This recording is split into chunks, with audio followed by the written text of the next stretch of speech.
Hello, hello. All right.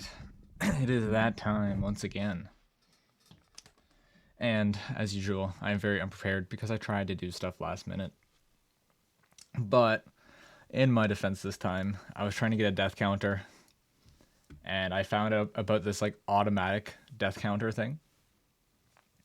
And it was a lot more than I bargained for trying to set it up. I had to do a bunch of really complicated things and I could not get it working. But it's something that I'm going to look into. I might have to save it for like next game sort of thing rather than Dark Souls 3. It is what it is. And some other stuff is still not fixed. I'm gonna fix things like the chat being on screen and all that, but I basically just don't want any barriers to starting right now. You know, I just kind of need to hit the start button sometimes. You know, that's always the hardest part. But yeah, I am going to play some more Dark Souls 3. I'm gonna see how far we can get. I don't know how long I'll play for. Maybe I'm thinking like about 3 hours is what I'm thinking, but it'll depend on what happens if I get really invested. And oh my god, I'm like short of breath because I was just getting ready. And we're gonna see what bosses we encounter. I was washing my face before, while I had the starting screen going, and one of my eyelashes came off. So that's interesting.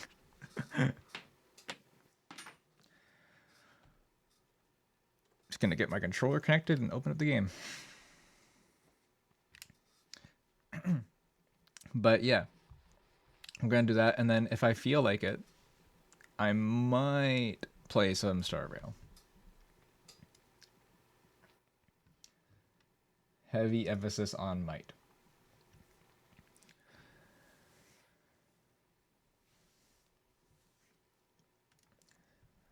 If I do that, I might take like a 20 or 30-minute break or something first. I'll have to see.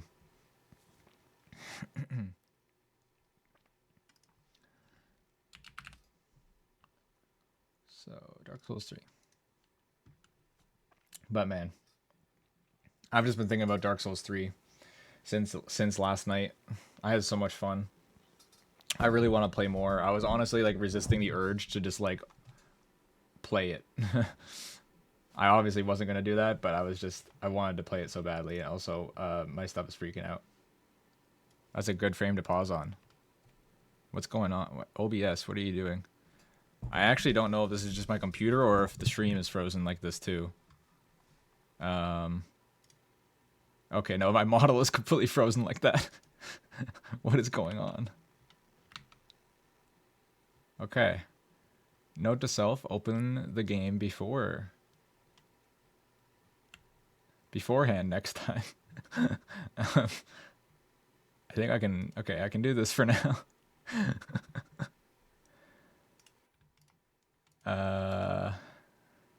Okay, I think VTube Studio like crashed. Okay, Dark Souls 3 crashed. Oh, this is great. Come on, please.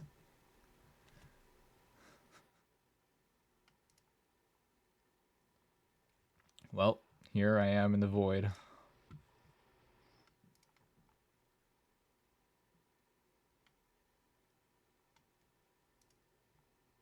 Okay, Steam crashed in its entirety.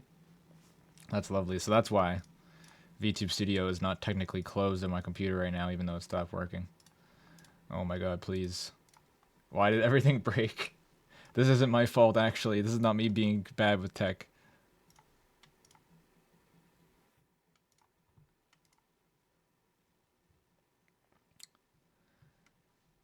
But yeah, I'm just very excited to be able to do stuff again more consistently, so I want to try and do as much as I can.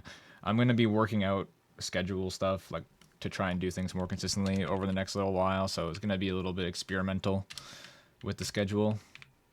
It might not always be the best timing and stuff like that, but yeah. It's just, I've got to work out ways that I can do things more consistently. And I figured that if I do art stuff, that's going to be happening earlier in the day anyway. So that's just how it is. Okay, just had to calibrate that real quick, and then we are back. Now, there's a good chance that this will just freeze again, but let's hope that doesn't happen. So this time, yes, hello, you just came in. I knew exactly what was going on. You just came in at a time while I was experiencing technical issues, and I was trying to work it out. But welcome. What happened was that I opened Dark Souls 3, and for some reason, the second that I opened it, my entire Steam just crashed, and it froze my model, and I had to restart everything. So yeah, just another day of me experiencing random tech problems that I seem to never have at any other time.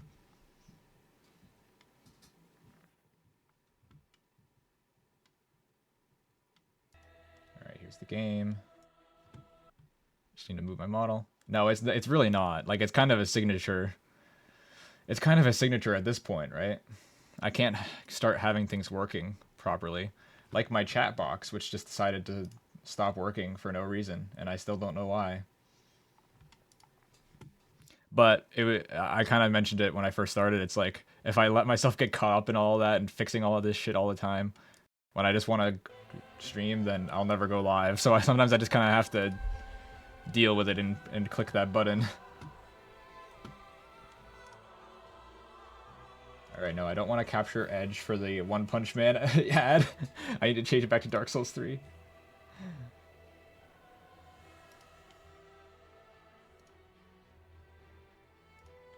There we go. So, the adventures of Dante continue. Get my controller connected. I said get my controller connected. Why isn't it turning on? What?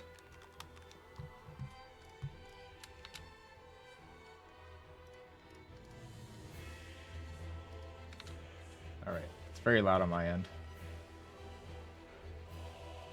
But let me know how the volume is. It's One Punch Man. Yeah, that's always stuck in my head. It's kind of bad, actually. Like, I actually don't go on TikTok or anything like that. I don't look at lots of like mobile ads or like anything kind of brain dead like that. I actually try to avoid it usually because they become like brain worms for me. Like the Devil May Cry ad where he's like, why can't I get an SSS rating? Like, that's always stuck in my head right now. It's funny for a while, but eventually I'm just like, I don't want to think about this anymore.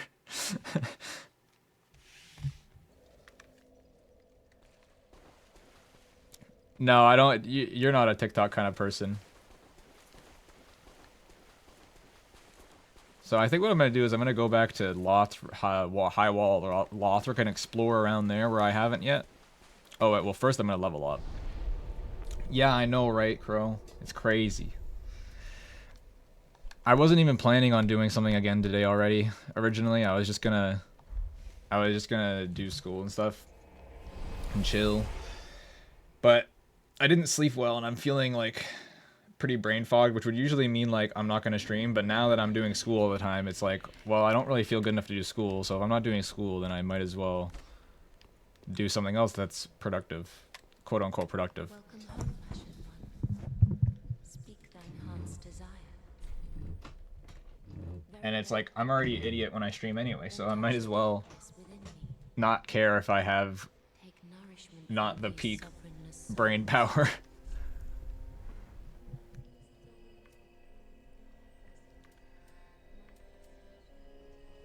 You know what I mean? It's just one of those... Oh! I was trying to, like, steady my voice. And, I just made myself choke. Alright. Yeah, it's one of those days. It's just one of those days where I woke up and my brain was just like, nah. So, what am I gonna do here?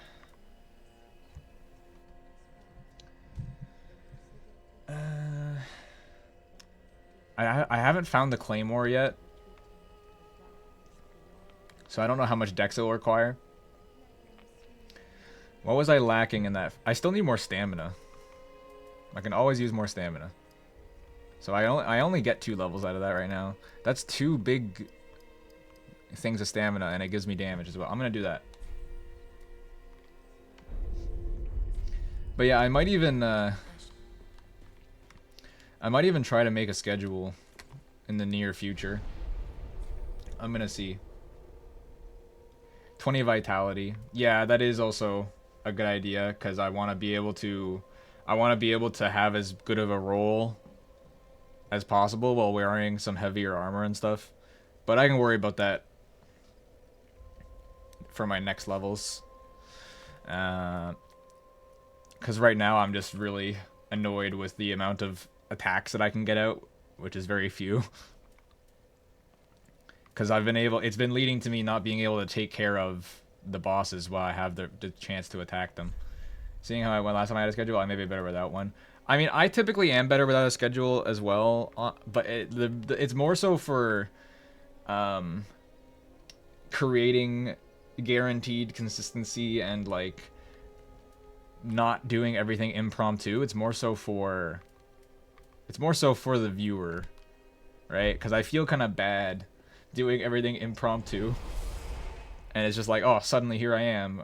Because I know as a viewer of like, you know, of streamers and everything, it's just like I prefer to know what's going on. I mean, I'm totally fine with an impromptu thing and all that.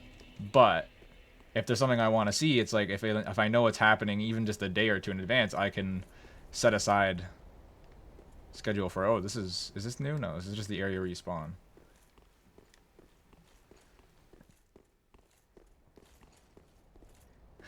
Yeah, I mean, I've been there. I mean, I've literally been there for 18 months. I think I might have, it might have been exactly 18 months. It might have been a little bit longer. And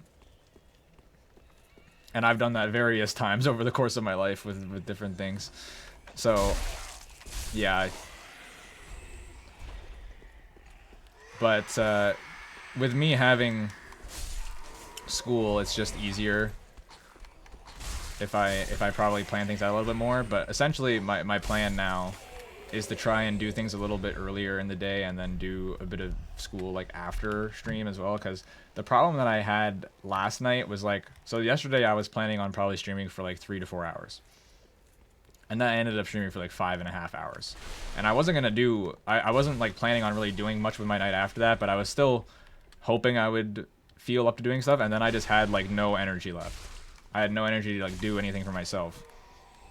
Well, like, I mean, I still had energy to have fun, but I was like, I wanted to do art, right? And I had no energy to draw. So I feel like it's not because of the stream that I was worn out, it's because of how late I went.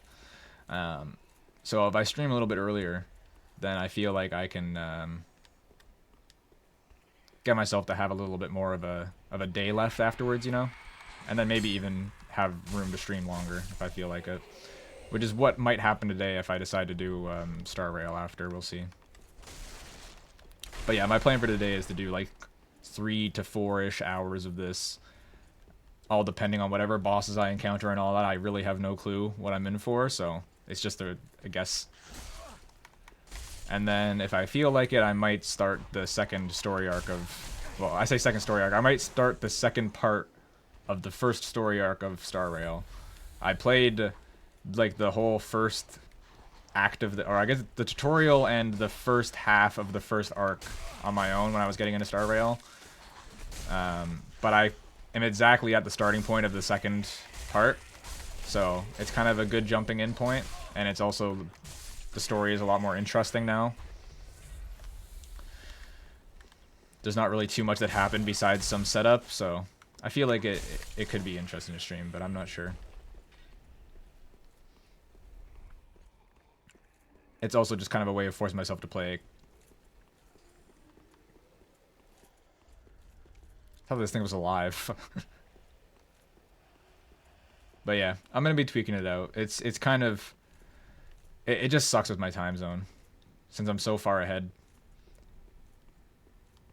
Like, there's a lot of people that have watched me that are West Coast and stuff, and a lot of people that I've known, a lot of friends that I have that are West Coast or stuff and stuff, and with me being an hour and a half ahead of EST, it just makes it way too hard for me to try and accommodate that, because I can't do stuff super late anymore. It's better if I do stuff during the day. Like, my schedule might become like basically the opposite of what I used to do. Oh, okay, so I have to be fast up there. So my schedule basically used to be sometimes streaming until 3 a.m. And now it's seeming more like it's gonna be better if I do more like 3 p.m. sort of thing, you know? 3 p.m. like EST.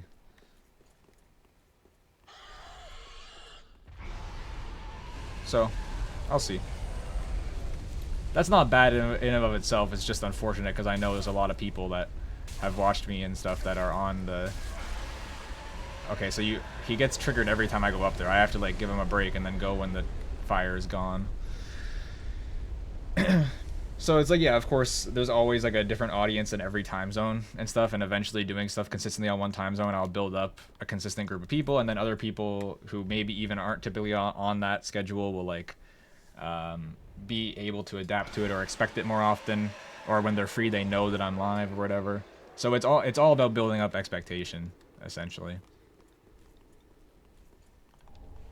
Club. Ember. Alright, I think he's probably gonna get mad.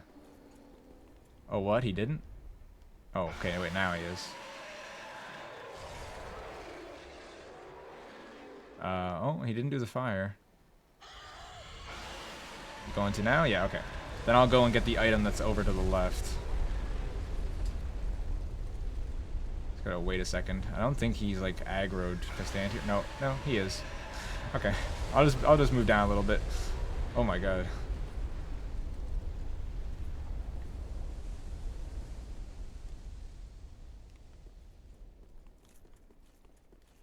Let me get it. Let me get it. Let me get it. Let me get it.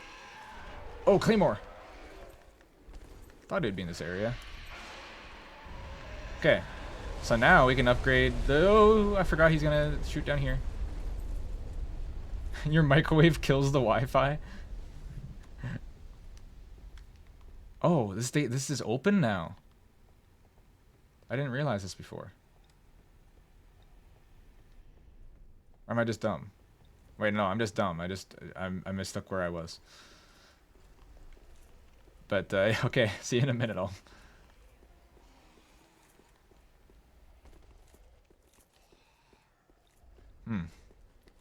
right, I guess I'll just travel back.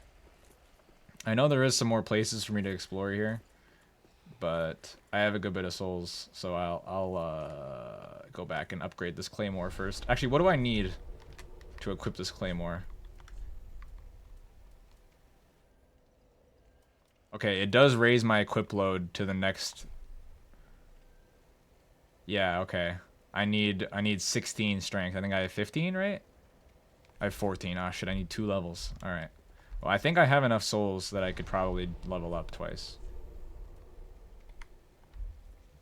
If I use what's in my inventory. All right, so I missed the last 3 minutes. All I was saying was I was just kind of talking to myself about cultivating kind of how you need to, or how I want to cultivate an expectation of being live at a certain consistent time, because that's kind of how you have an audience, right? And it's like I'm a little bit hung up on what I should do because I know a lot of my audience right now is built up from when I did 3 a.m. type streaming. But it's probably going to be better if I'm doing daytime / morning kind of stuff. And obviously the occasional evening thing and all that still. I can still do all that. But I'll have to see. It's all going to have to be figured out. Yeah, which days is a hard thing for me too. I'm just going to try and do it as much as I can pretty much now. But it is difficult to figure out which days. I don't know if it's like if you're the same as me with it, but it's like for me it's just stuff comes up all the time. I can't really plan for things. Things happen pretty spontaneously in my life. What am I doing? I need to get souls. Okay, I just have this deserted corpse one. I don't think that'll be enough.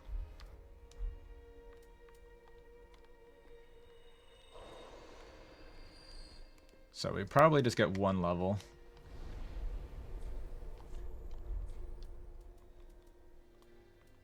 Oh wait, no, I need to level up at her. I don't know if I need these boss souls for any item that I want. Oh, we don't quite have a level. Oh, that's so annoying. Does it only cost Titanite shards to raise it up?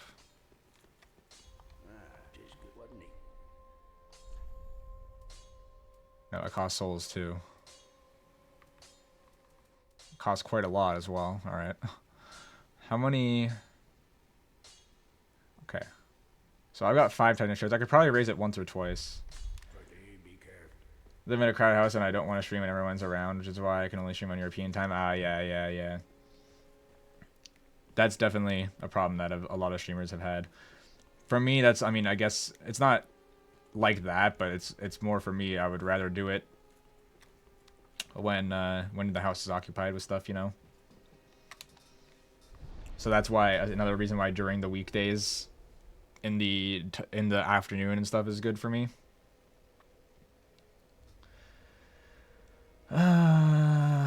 So let me. What boss souls do I have? Like I have Vort and the Greatwood. Is there a way for me to see? Like I went and found that altar thing, but I couldn't see what you used there. Like it didn't let me know about any of the boss items. I wonder if he'll infuse weapon. No. What can you infuse weapons with? A lot Estus. No, we don't need mana Estus.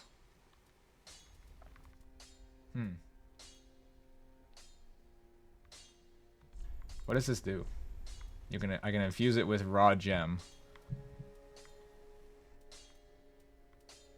And that just raises the physical stuff and lowers some of the guard. Well, I mean, I don't care about the guard. That's expensive to do souls-wise, though, so there's no real reason to do that. If I did it with a refined gem, it would get an even... What is that? Oh, it would just get a reduction. Wait, no, plus 41. I'm so confused. But it wouldn't reduce the guard. What was the base stat? Alright. So... I'll go back to the thing. Actually, I think this is where I actually pull out the wiki, just because this is one thing where it's getting pretty cryptic. Is like... How do I... find out what I need for a boss weapon?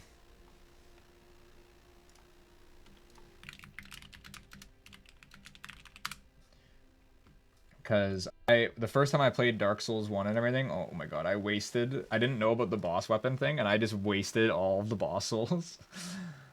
It was something. Okay, so... Oh, you can make a greatsword with the rotted great wood. Ooh. Okay. A sword is all you need. Yeah, the claymore probably is all I need, but this greatsword is now interesting me. Could be worth taking a look at. So...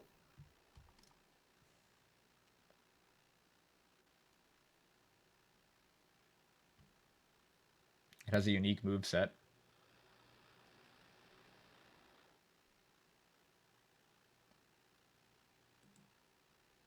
So in order to craft a boss weapon, you need to do soul transposition.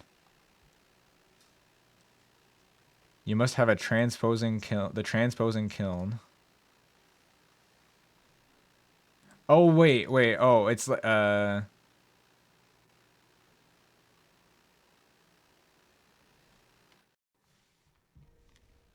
think you said yesterday I need to talk to somebody in Firelink, right? Or Mechanic Cat, I can't remember. Asking us. We're talking. Oh. Okay, so this is the lewd... Wait, oh wait, what?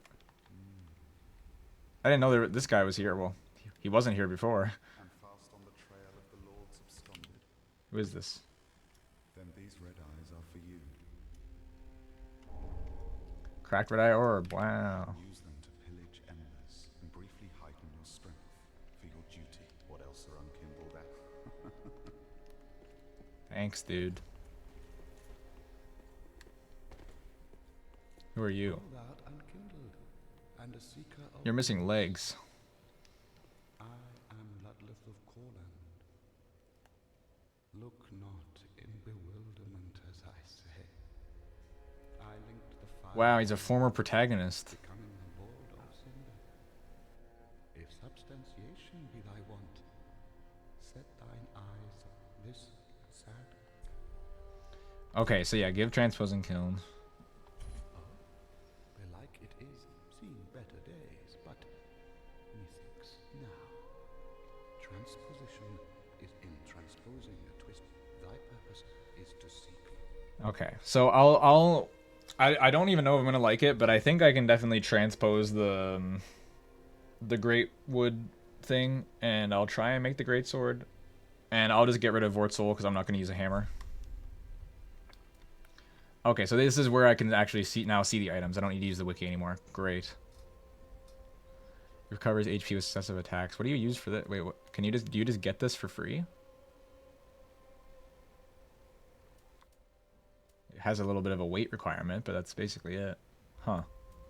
So, what do I need for this? Why is it saying... Oh, it just means because I can't equip it, because it requires 18 dex. Alright. There's a spear, 19 dex. It's going to take me even longer to be able to use that. I don't need to raise my strength to use this right now. So I guess that's useful, but I think I have to raise my dex 3 levels in order to use it. It has a C dex bonus. Well, it's only 1,000 souls. I might as well just do it right now.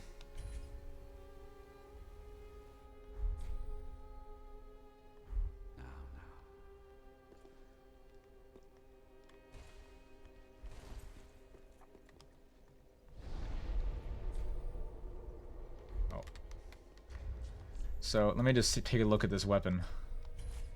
I'm unable to use it effectively, yes. Oh, cool. Okay, I do like this. It's actually pretty fast for a greatsword. Alright.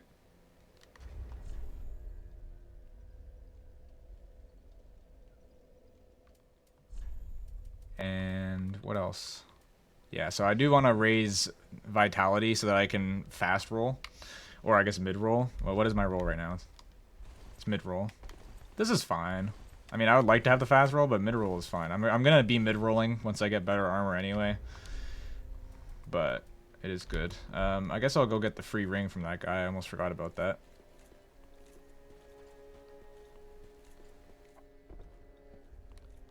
Reason why quality builds are superior. Yeah, I mean, that's basically what I always do. Ever since I learned how to actually play Souls games.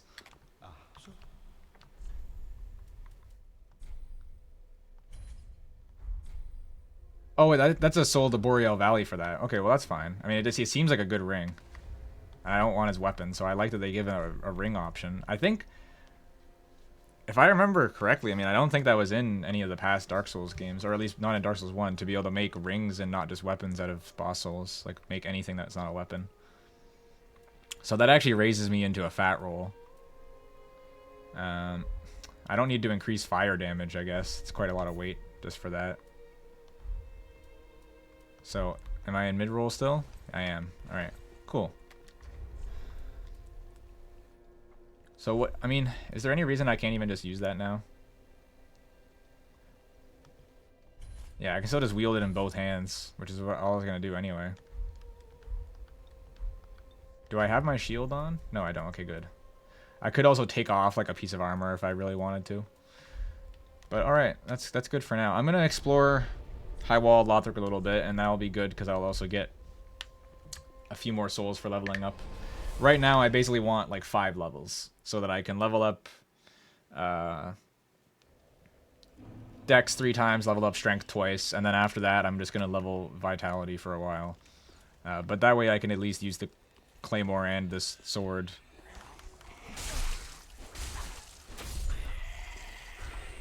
Ooh. I like the animations for this.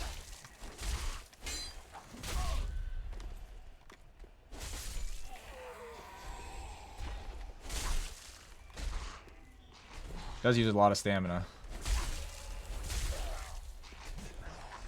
That's kind of not great damage right now. I think I'm definitely better off trying out the Claymore for now, or just going back to the longsword until I raise the attributes. Oh, the Claymore looks so cool. I don't know. I might just use the Claymore.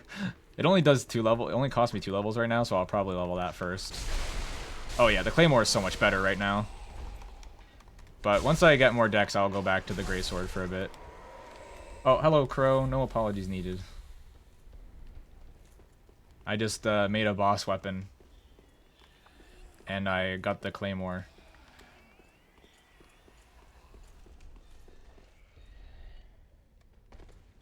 So you didn't miss much. I'm gonna actually explore again now.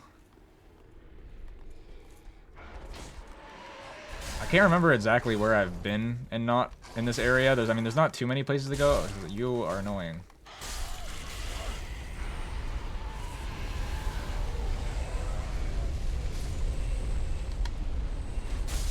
Ow. Also, you guys are supposed to be dead. Wow, a crossbow. So there's a knight dude here. I might try to fight this guy with the claymore.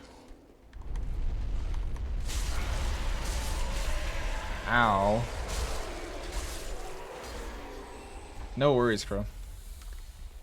I mean, what are streams if not background noise for when you're working on art and stuff? That's the thing that they're best for.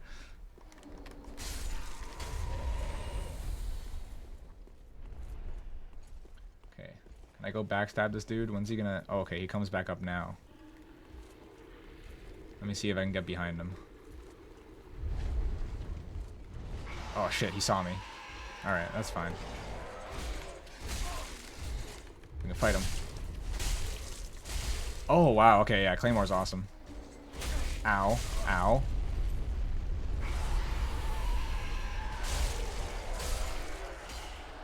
The good old Claymore. Claymore took me through the entirety of Dark Souls 1. I used the Claymore from the second I found it all the way to the end of the game. I think it was like plus 11 or plus 12 by the end, something like that. So that's just a bonfire up there. Oh, it's the classic Claymore stab that I used to kill Artorias. I forget how you do that again. Is it just a roll stab? I think that's all it is. Yeah, it is.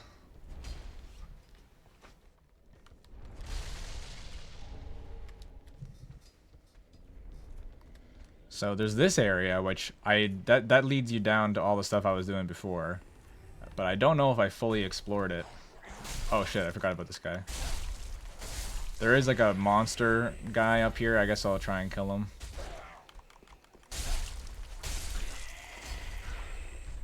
Huh. It's a dragon.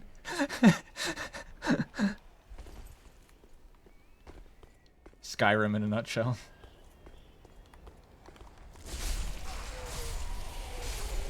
Oh, you can kill them before they turn. Oh, sick.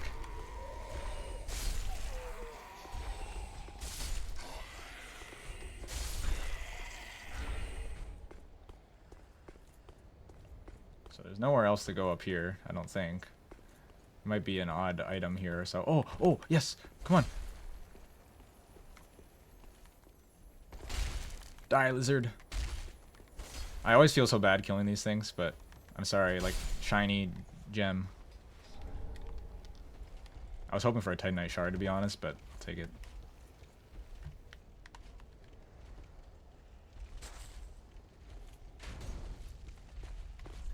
Be wary of fatty. I like how that's one of the words that they have in the game for the pre-selected messages.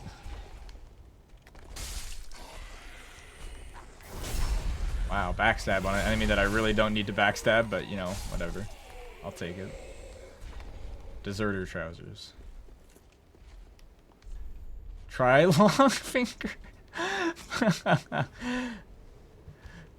I feel like that, like, you can still type that message in like similar enough message because there's no just finger on its own. You can type a message like that in Dark Souls, but that was never a thing before Elden Ring. Like, Elden Ring was the first one where people started doing that. It's great. And now it's retroactively gone back. Nice try. No, it gives me, I get a good I give that one a good rating because they used the other word. They even did it still with just long finger, because I imagine finger is not in the game. Oh, I did not think I was gonna die from that fall. What? That didn't look like it was that far. Is the fall damage like way worse in this game than Dark Souls 1? Or is there just like a death gate there?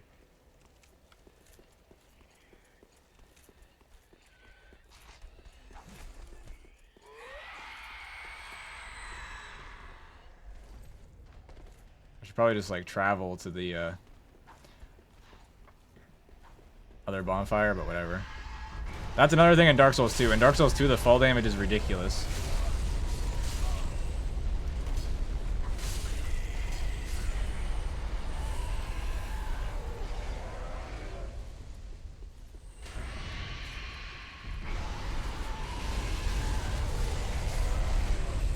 Yeah. Alright. I'm gonna kill this knight. Ow. Screw off, man.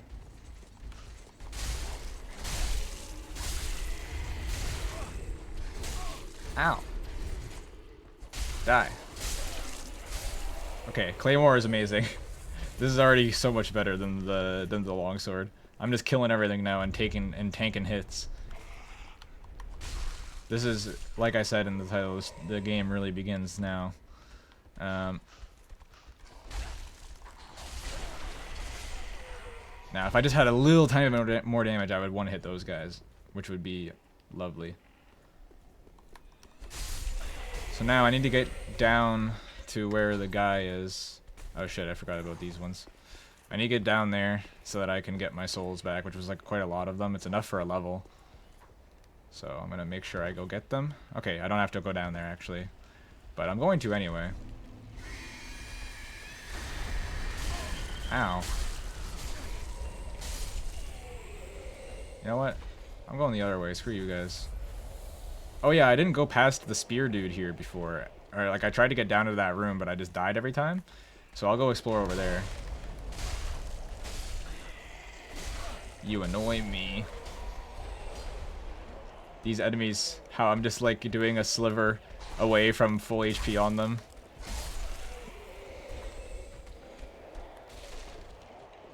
Okay. Ow. I thought he wouldn't hear me.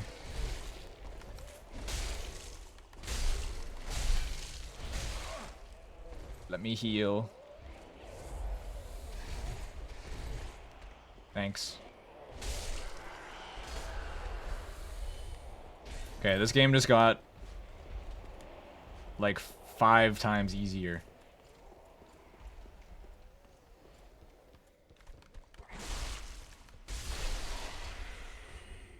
It also helps that I'm very familiar with how the Claymore controls. I'll probably have more. Oh, broadsword. Is that just that's a single-handed sword, right? It helps that I'm very familiar with the Claymore's moveset and the timing. So where's the weight? Yeah, it's the same as the longsword.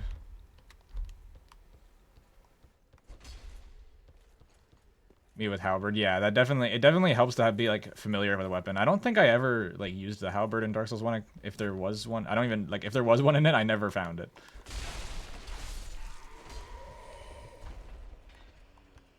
In Dark Souls 1, when I was like an absolute noob who had never played any FromSoft games before, and I didn't like know what.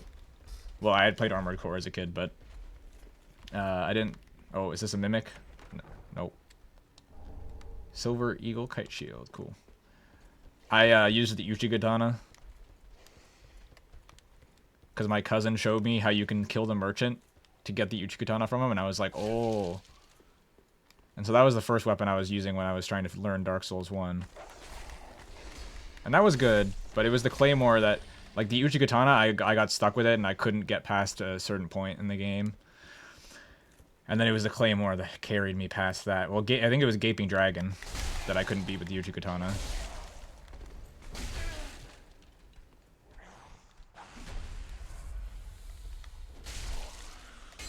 Ah, the goddamn wall. So there are 2 axe guys in here. I was curious about that before. Can you do... Oh, is this that you do a drop attack on him? Probably does.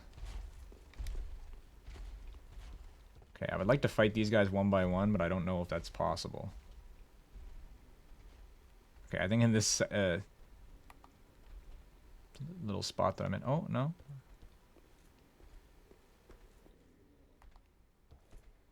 I'm gonna, like... rush the guy on the stairs. Okay. I'm gonna run away.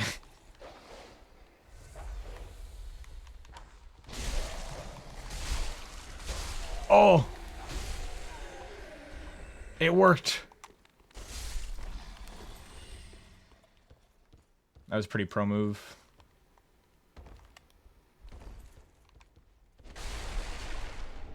Titan shard, yay!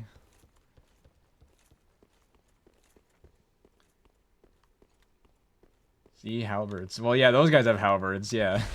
They're really annoying with the amount of reach. It's the two weapons I beat Dark Souls 1 with. Yeah, I've seen clips. It must be from Dark Souls 1 because I do have some like vivid memory of pole weapon type thing in Dark Souls 1. Stabby weapon. Not that I used it. And they are very good. Put you in the game to grief you. It's like I watched a video on YouTube recently because I had it in my recommended. I've been watching like some HEMA stuff. And you know, whenever you get into a rabbit hole on YouTube, the algorithm just like makes your entire recommended that like little rabbit hole that you watched a couple of videos in. And so now I'm just getting like HEMA videos and like swordsmanship videos and stuff like that all recommended to me constantly.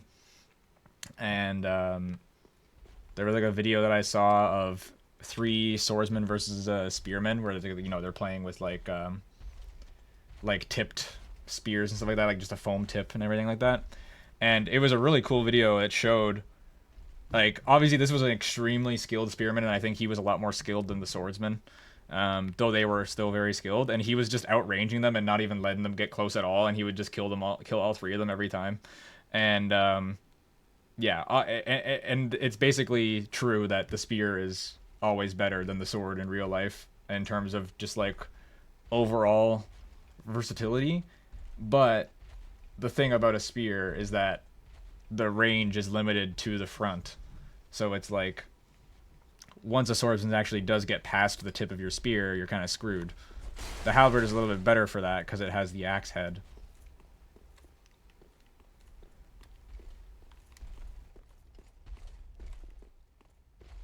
But obviously a really skilled spearman can definitely, well, it's a lot easier to be good at with a spear than it is with a sword at the very least.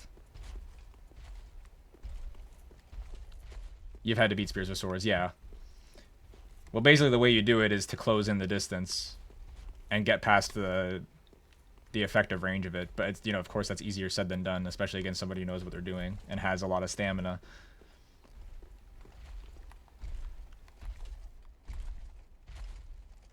Okay, I don't think I can distract this guy enough. I'm gonna try and beat him though. Ow. Okay.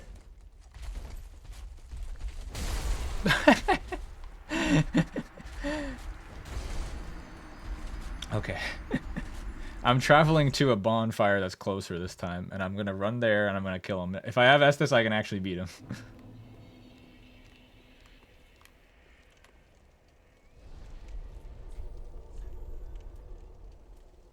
I don't know if that one's closer, but I'm just gonna go to the one that I know.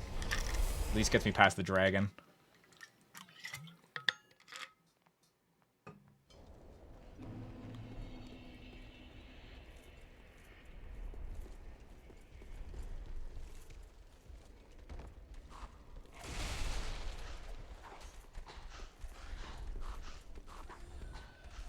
Oh, it's actually a lot faster than I thought it was. D is to grab the sword with both hands and try to push the spear to the side or down as you advance. They already outrange you, might as well be as strong as possible. Yeah. Half sorting.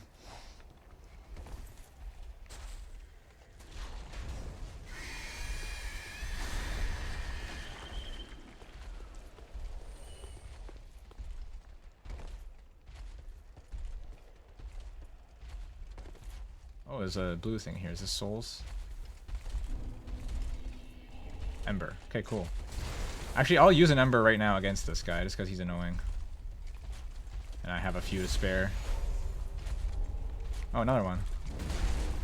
So he attacks a few times in quick succession. Whoa, whoa. It's like that one enemy from Elden Ring that does something similar. Okay. Well, he's already at half HP, so...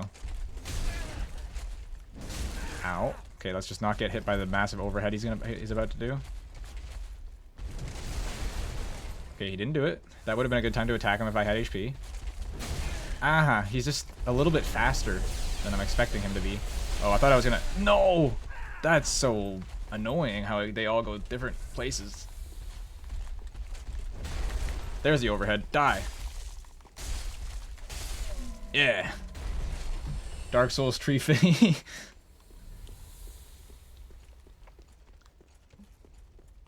They can actually call Dark Souls a game that, or you can actually call Dark Souls a game that when they release like Dark Souls 35 coming in like 100 years maybe, when they start milking the franchise long after Miyazaki is gone and it's been sold to like Square Enix or something. Oh god, why did I even say that? I hate that. That sounds fucking terrible. Please, nobody ever buy Dark Souls IP. Yeah, that's the biggest thing about the spheres. They're just easy to use. It really is like interesting to think about it, because you don't necessarily think about it when you're watching all these medieval things or using swords in video games, but it takes such an insane amount of training and discipline to use a sword effectively. Which, I mean, it makes a lot of sense when you look at medieval stuff or anything like that, and you look at how dedicated people were to training in swordsmanship and all those kinds of things. It's because they had to. If they weren't super disciplined and training it constantly, they would not be able to do well. How many poison swamps in it? 350 poison swamps. There's a poison swamp for every number that the game has in the title.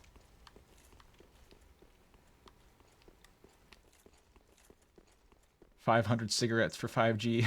If you guys haven't seen that video, that's a fucking incredible video.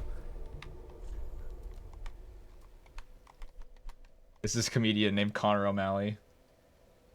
He's got this video where he's like, today I'm smoking 500 cigarettes for 5G networks. My sword can be described as karate and hockey with a sword. Hockey. When you said hockey with a sword, I was thinking that's basically halberd. So, what do I need to do now? I guess there's that other big area, but I'm still just like not really, well, there's the area back from there. I don't know if there's anything else in this sort of location. I'll go explore around just to be sure.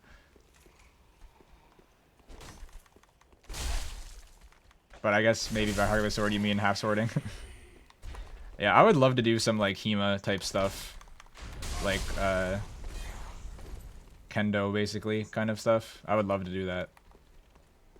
I don't know if there's any club like that in my city or what that would entail, but it's something that I might look into eventually,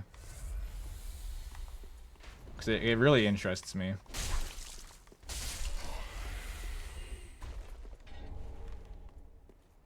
And I think it's a good way to be generally athletic as well.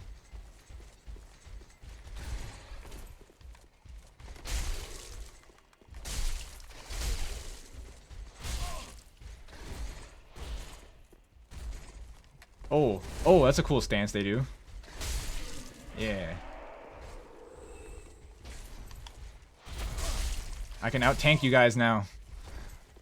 Well, not out-tank them, but I can tank them pretty good.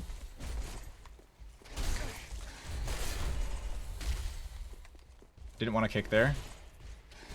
Didn't really stagger him that much at all, actually, even though he's got a shield. Ow. They really don't do that much damage to me anymore, actually, even though I said ow. Okay, I can't do a heavy attack against this guy. I need to stop that. Stop kicking him when he's already staggered. He's already staggered. Why would I need to kick? Really? Look at that HP. One thing most struggle with at the start is keeping their eyes open. I guess that makes sense because it's like you're getting hit That's the biggest thing that about like combat sports that I find like to think about it. It's like, oh, I would never be able to do combat sports because I know that if I was like getting punched and stuff, and if I was like boxing, even if I wasn't necessarily in like pain from a punch, I would just be wincing constantly from like the tenseness. Yeah, you get used to it. Friend ahead. Okay, I guess I won't kill him instantly, but no, okay, no, that's not a friend. No. No. No, that's not no. No. That guy looks really scary actually. I have 6,500 souls. I think I'm just going to try and get out of here. Maybe I'll come kill him another time. Is he still chasing me? Dude, can you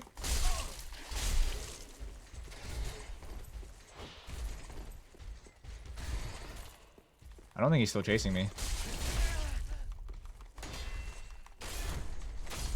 Yeah. In French, it's chariot. They call that stance wheel stance in English. Oh, the stance where he's got the sword up, like, pointed. The Obi-Wan... I call that the Obi-Wan Kenobi stance. Japanese has similar stance we call lion stance. Yeah, I've seen it in kendo videos. Like, it's the stance where they have the blade up, and it's like... They have it up like that, but the blade... The what's the word? The edge of the blade is pointed to the sky. I don't know what the reasoning for it is. I imagine because when they swing after that, they swing downward, and so it's like I imagine they kind of twist their arms a little bit, like they start with an upward swing and then bring it down. That's just my speculation from the little I've seen. Okay, so I don't think there's anything else in this area. There might be another like random thing here and there in the high wall, but that seems to basically be it. This is like that shortcut place. So I'll go teleport back to Firelink now, and then I'll actually progress the game in that other area, which I already forget the name of. Yeah, there's no like item there or anything. There's no items here.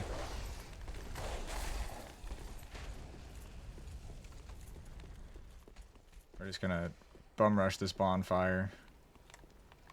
Oh no, we have to kill the dogs. Of course we do. At least I one-hit them now. There was more like locked doors and stuff in Lothric, but I have no idea how to do them.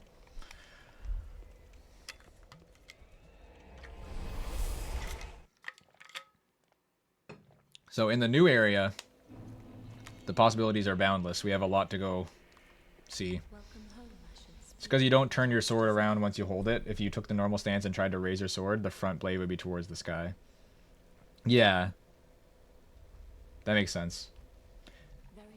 It is really interesting. It's also interesting how different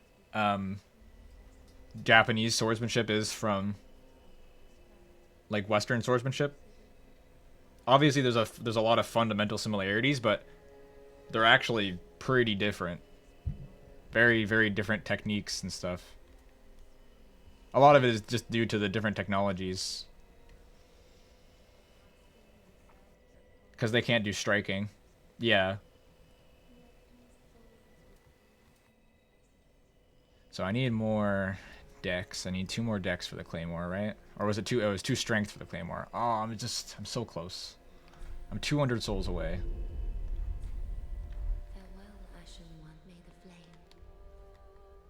Weapon clashes. I mean, I guess you would just call it a clash. Like in Guilty Gear, clash. I'm pretty sure there's somebody in the background saying it every time it happens, right? But no, I'm not sure what the technical term for it is. I know what you're saying. Yeah. They're not really gonna get into like a grapple. Essentially. There's no hilt to rub to like catch your blade on.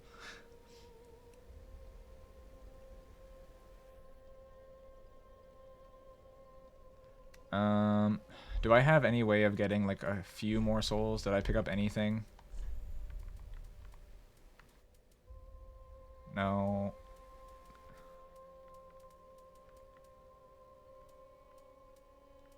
No, I'm just gonna have to go. That's all. It's really annoying how I have to fast travel back here every time. That's the one thing about leveling up at the Firekeeper I find a little bit annoying. But I guess I'll just go for now. Go to Cliff Underside. They also don't use shield, but that hardly happened in duels. Yeah. Yeah, the shield wouldn't be too much of a consideration for dueling. Another thing that's pretty interesting about the difference in the kind of medieval culture of swordsmanship versus the Eastern one is that tournaments are not really a thing in Japan. You know, you didn't have these big tournaments where all the samurai all get together and fight each other. It's a pretty uniquely European concept, and when you think about it in a bubble, it's pretty strange. When you realize that it's like other places didn't like, of course some other places did, but when you realize it's like tournaments were not a worldwide universal thing, and then you realize the concept of a tournament is pretty crazy.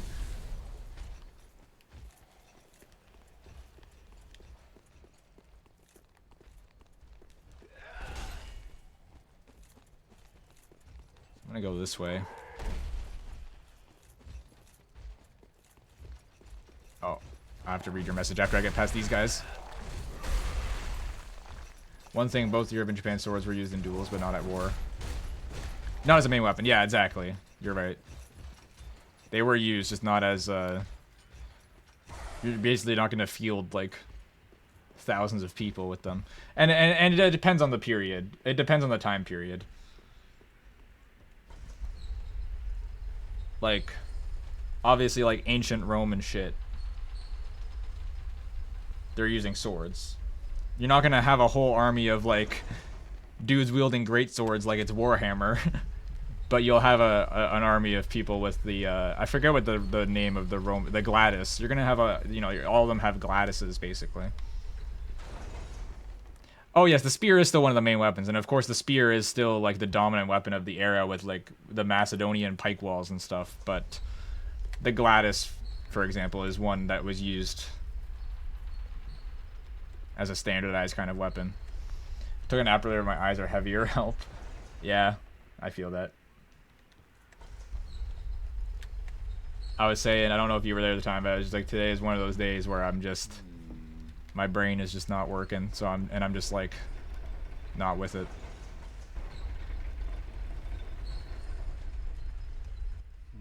Just do be like that sometimes. Oh, I missed it. Maybe I'll get it this time.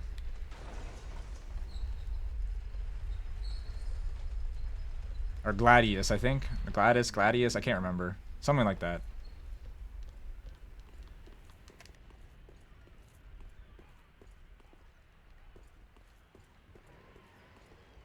Alright. Let's go fight this big dude. Maybe I should take HMS, but I feel too lazy even for that. It do be like that sometimes, too. I've made it very easy for myself, but there's some mornings where I just, like... I wake up, and when I first wake up, it's so bad for, like, the first 5 minutes, so I'm just like, I don't even want to, like, turn over to grab from my table.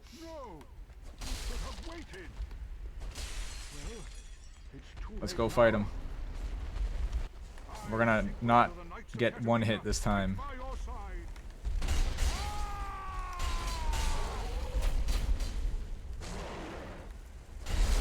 Ow.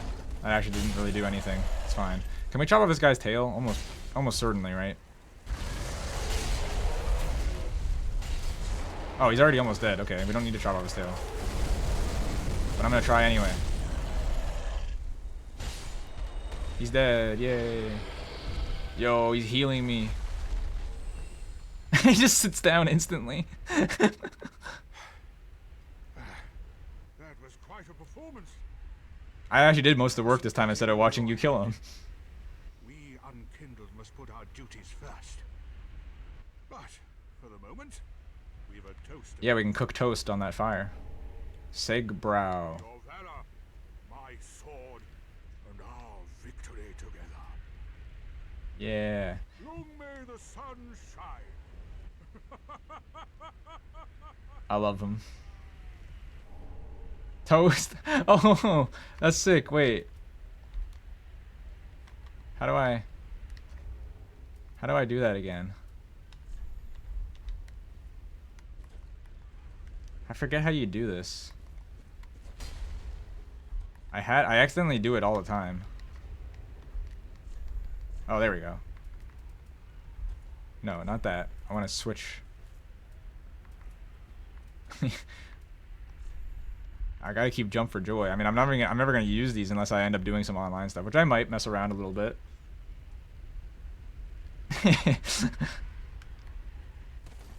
Onion Man, yeah, he's so great. Crow, the part where he appears yesterday. Oh, War Brew, cool. The part where he appears yesterday is so funny. You're on this elevator thing that I was just on, and it's like an elevator where it's two platforms and one goes down and the other goes up. The one that goes up comes down when the one that goes down and vice versa. And he's like standing there trying to figure out how to go up, and he's like, I really need to rack my brain here about how I make this elevator go up. And then you just do it, and he's like, what? You disappeared on me. Where'd you go? Victory Brew. Okay, that makes more sense for what just happened. Sword requires a rich, highly trained professional fighter to wield. Call them glaive in French. Yeah, it does, and that's what I was talking about earlier. Like, it literally requires years and years of dedication and discipline, and you basically are gonna have a much better chance of doing it as a rich person. And a peasant is not gonna really be able to dedicate the time to learn how to use a sword in most cases. So it's easier to just throw a spear in their hand, and then you give a random person a spear and tell them to poke something, and they can poke something with a spear. You give somebody a sword and tell them how to, like, hold their sword in the proper way to get the right edge alignment to cut through a certain amount of padding or whatever, and it's like there's already a training involved. Give somebody a big stick and they can poke something with it.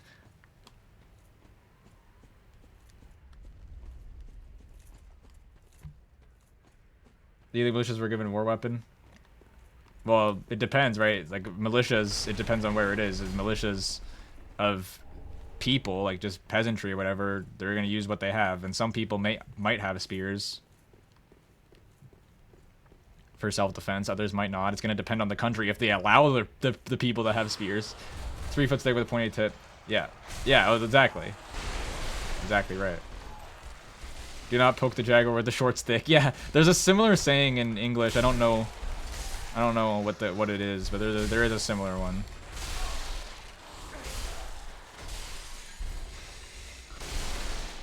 Another interesting thing, if you look at history, is the sheer difference of professional armies between militias.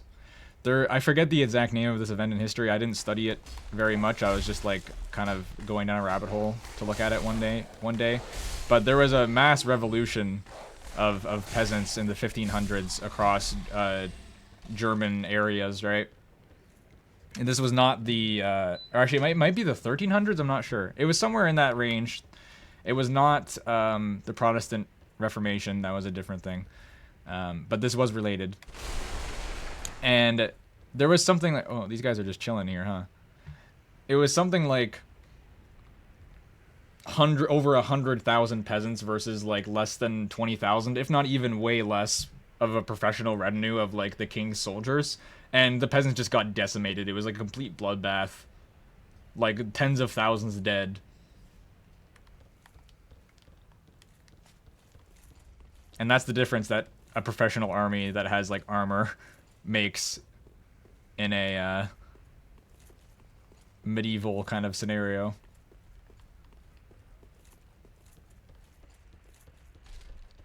And that's why guns are such a crazy invention that completely changes the course of history, because it's like now everybody has a gun and they can just shoot it and instantly kill somebody. And obviously, yes, there's lots of training involved potentially for certain levels of being able to use a gun and everything, but and maintenance, all those sorts of things. But for the most part, you can put an AK in somebody's hands and tell them to shoot something.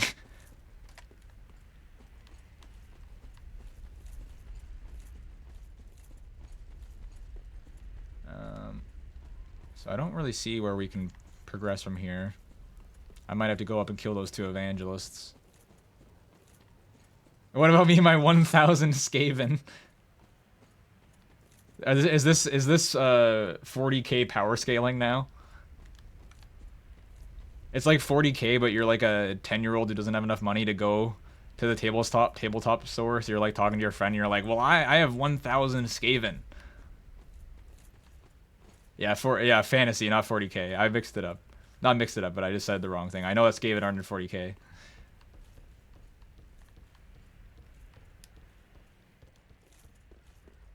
But yeah. It's always funny when you're like a kid and you just have like the power scaling battle conversations with your friends about things.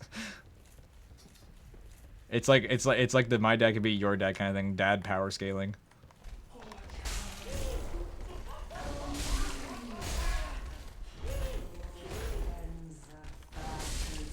Ow. Let me heal. Okay, screw this.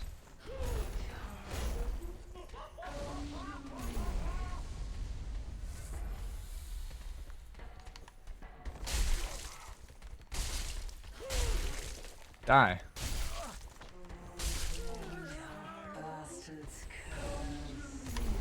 Oh, I would have gotten like insta-killed from that, I bet. Ow. Dude, can you... I'm on these... I'm trying to get off these stairs. Whoa. What is going on? What the hell is going on with the camera? Dude. How does that not stagger? Oh, I almost got launched.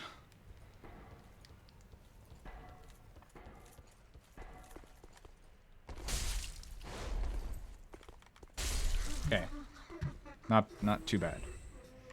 One of my IRL friend made a viral video called "This Guy Can Beat Goku." We basically him pinning Kamigawa from Medical Box against all the popular shonens and try to find how easily he could beat the whole cast.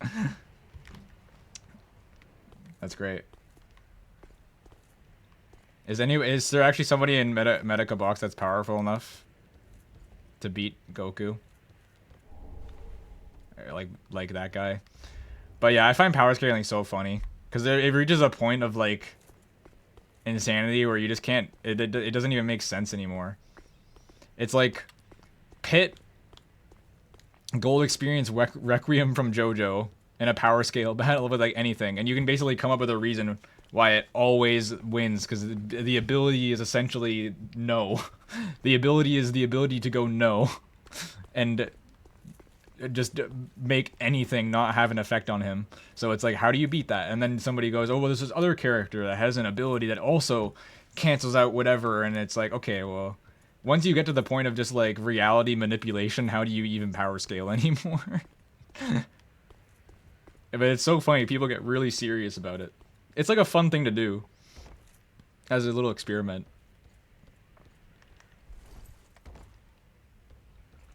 Okay, well, unless I'm missing something really obvious, I don't think there's anywhere else to really go here. Oh, wait. Can I get over into this other building from there? Or this is... Oh, no, wait. That's what I just did in reverse. There's nowhere else to go, I don't think. I could chop that down, but I'm not really too concerned about it. Only thing keeping in check is that literal god in the world hates him. That is interesting. So the other place I can go is down the elevator, which I believe...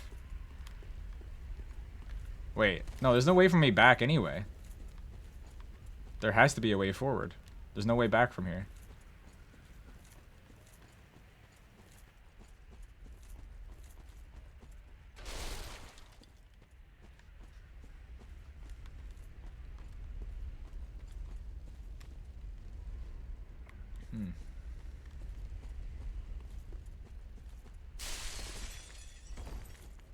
Oh, this is how you get this. Ooh, ooh. I want to have the Viking armor.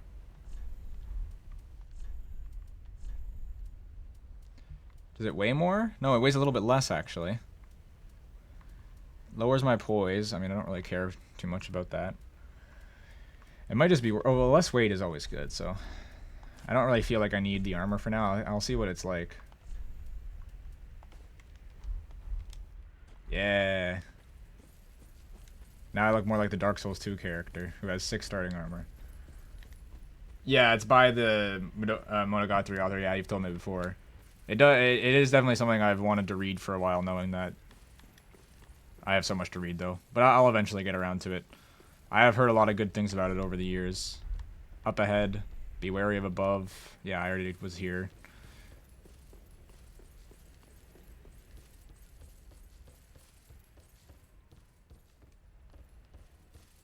Okay, nothing else over there. Oh, there's a chest here that I missed.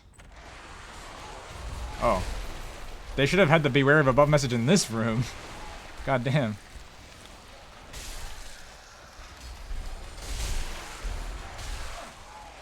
Okay. I didn't realize how little HP I had.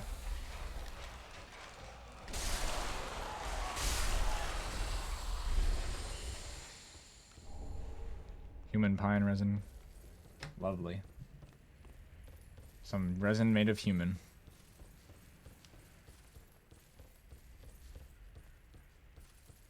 Is there anything around there? No. Anything up here? Maybe. Oh. Oh, wait. Is this what you do? Oh. Oh, I see.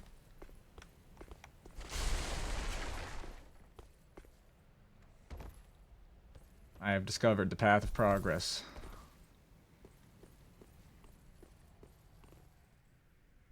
Oh, it's like that part in Bloodborne. Except the tower's not as tall. Man, I want to play Bloodborne so badly. Now that I've started playing Dark Souls 3, I've got to keep myself in check. It's like, I want to play Bloodborne, I want to play Sekiro, and it's like, rather than starting them all at the same time, I really should just play one at a time. Oh, I didn't even realize I should be putting my model to the other side, because that way you can see my Estus.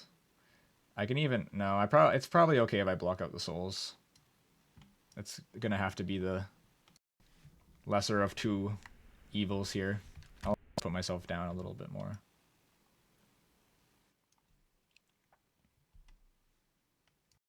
All right. I am hoping to do some things with my live 3D in the sense of just like improving it. No.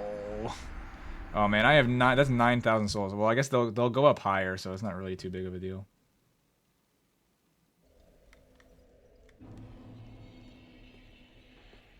It also speaks in brackets because nothing he says can be taken at face value. That is really funny.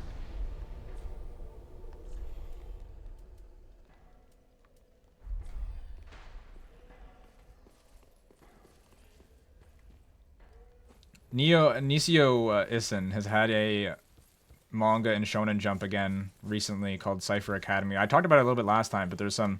I haven't kept up with it, but apparently it's going to be ending soon.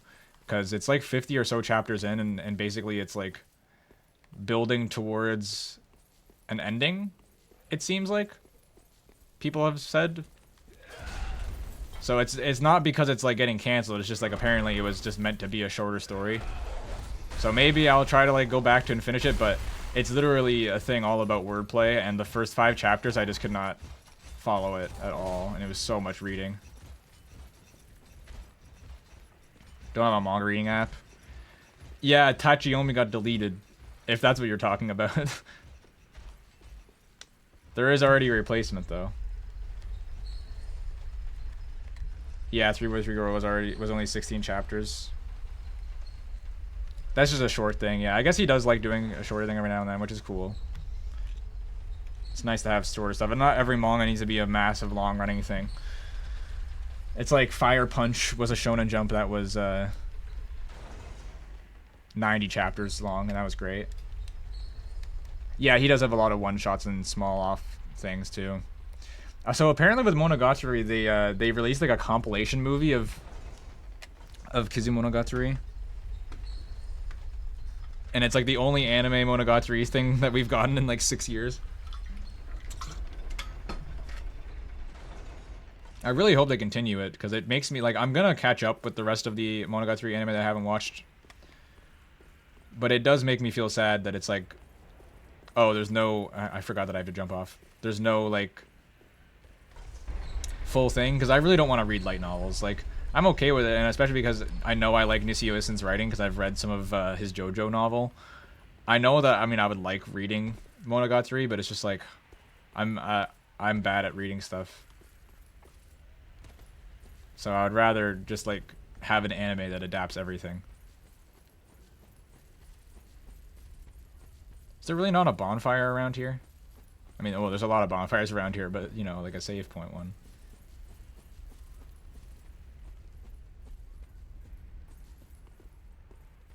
Kazumogari, the original movie start with text in French as well as a story. Yeah, I've seen Kazumonogatari. They were great movies. They were amazing movies. Yeah, I know what you're talking about.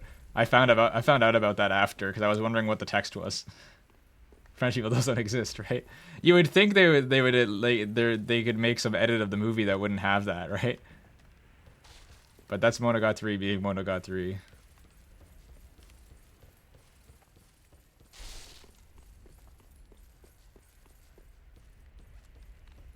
It's pretty funny though, because especially considering that if there's anywhere else in the world that is really invested into anime, it's France. Like that was already established before anime became a big thing in the West.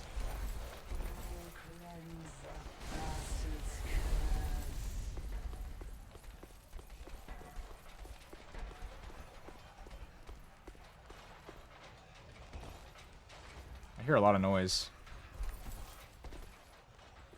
Well, they can't get down here, right?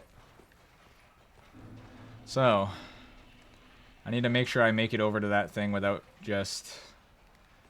So... Let me try a little test run here.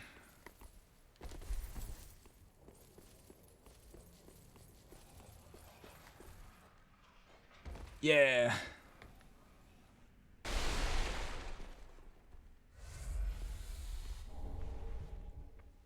Friends on the bandwagon. 3 years for everybody else. 30 years. Yeah, I was gonna say more like 30 years. Oh, I got more new armor. This looks cool. What was it? Wait, what? There's no helmet? Oh, this is like mage stuff, I guess? Yeah, it's mage stuff.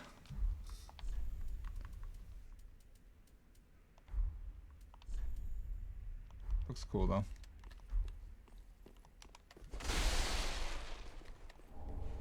Claranthy ring. Oh yeah, I got another ring too. Oh, lower equip load. Oh, great. Wait, what? Does it lower equip load? Wait, I don't get the point of this. Is it just a tip?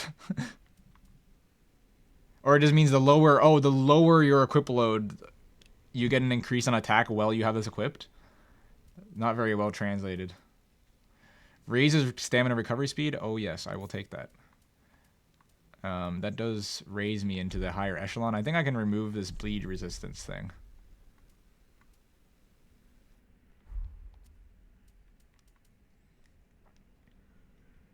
Yeah, there is. There's a lot of crossover of that culture going back.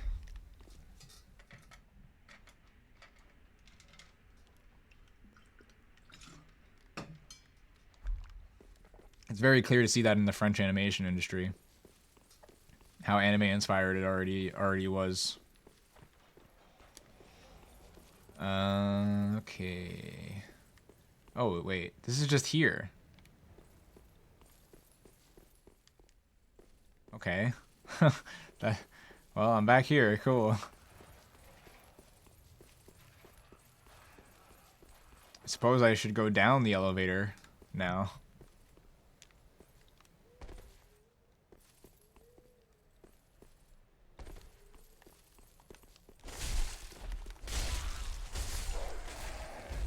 Though first, I'm gonna go to Firelink Shrine, and I'm gonna use these massive amount of souls that I have.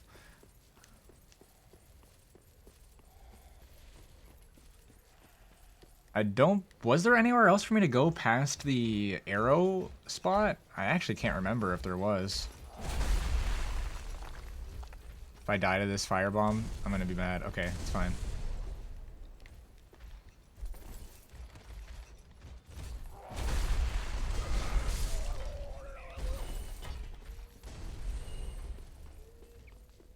I genuinely can't remember if I had to go past that arrow place or not still. Like, I remember going through there, and I don't remember what I found after that.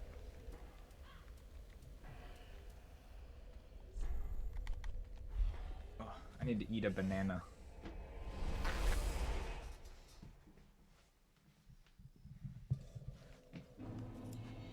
The ones I grew up were Totally Spies, Murder Mystery, and Spider Riders. I haven't heard of the other two. I did watch Totally Spies as a kid.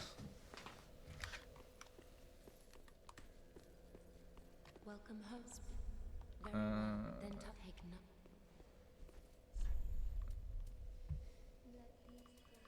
So now we have the proper Claymore wield amount. And then if we raise the dex more, we'll be able to use the great sword. So I'll do that.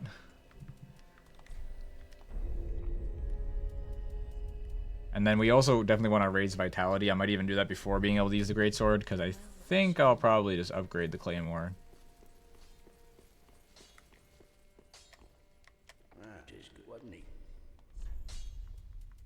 How much does it cost?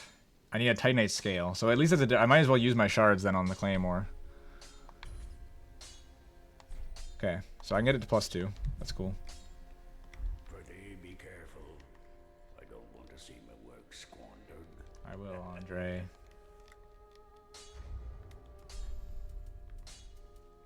So yeah, now I can wield it properly.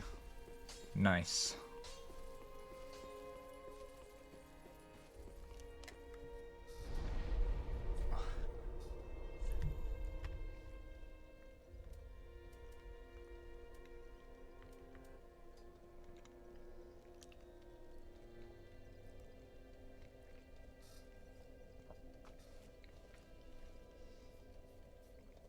Okay. Tower. I'm trying to remember where I'm supposed to go. My Mystery was another show by Marathon Media inspired by an Italian comic about a couple teenager monster hunter cousins and their prehistoric friend. It's like Dinosaur King. Spider Rider was, well, I'm sure you can guess. It's a spider with a motorcycle.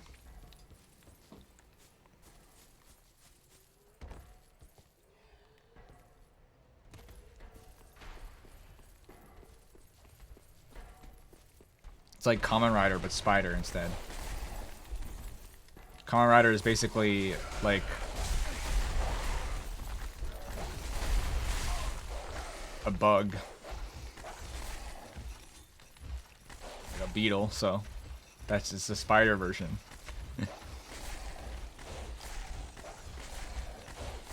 Oh my god, these dogs have never chased me this far before.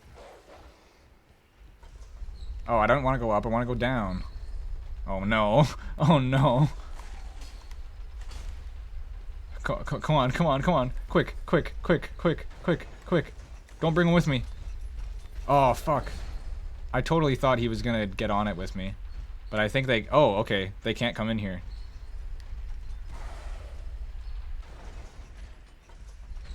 No, wrong one.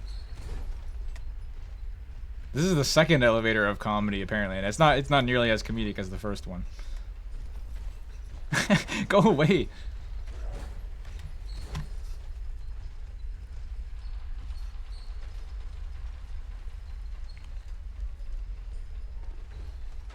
Okay, the worst thing about this area is how there isn't just a bonfire here. So, I have an extremely strong claymore now. I should have a good chance of killing this dude. Not gonna help to miss the first attack.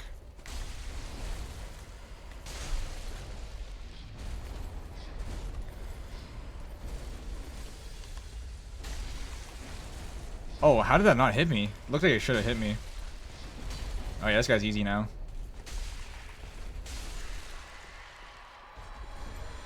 Oh, that's a cool looking sword. It's a one-hander, but that's still super cool. Oh, whoa. Oh, whoa. Okay. Okay. I gotta try this out for a minute.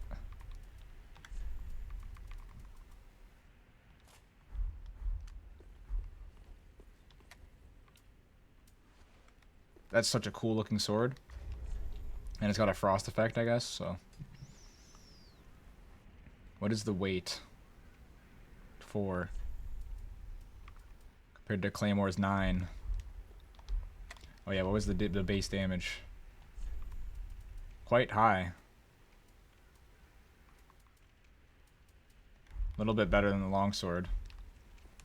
I'll use it for now. Maybe for boss I'll switch up to Claymore. Ooh. Pretty area. Try fire. What is there? Oh, is a bonfire somewhere? What? They just point me in the wrong direction on purpose. Fine work. Oh, they meant try fire on that dude? I don't get it. Can you approach this from the other direction? Definitely not. Right? Oh, they pointed the wrong direction. Was it they actually got me with that because I was just curious, but like this poor person. You can definitely tell they were actually trying to point at the bonfire because they pointed it in the literal opposite direction. Of like directly from this position. They were trying to point at it. Didn't know Nobody's Boy Remy. Haven't heard that one either. There's an anime about Chevalier Dion. Sounds familiar, but I'm not sure what that is.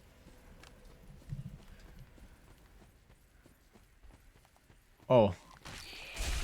I saw that monkey and I instantly got a Sekiro flashback. Oh, it's actually more like the werewolf from Bloodborne. I see. Oh, 2 of them. I don't want to go fight 2 of them down there. That doesn't look like fun.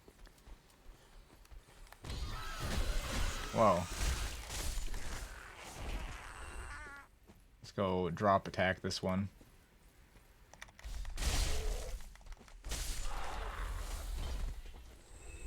Alright, this sword is pretty cool. Shriving stone. Shriving stone.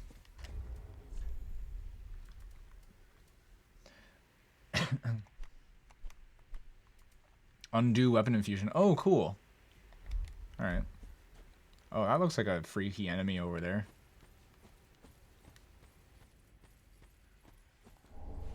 Soul of an Unknown Traveler. What's up here?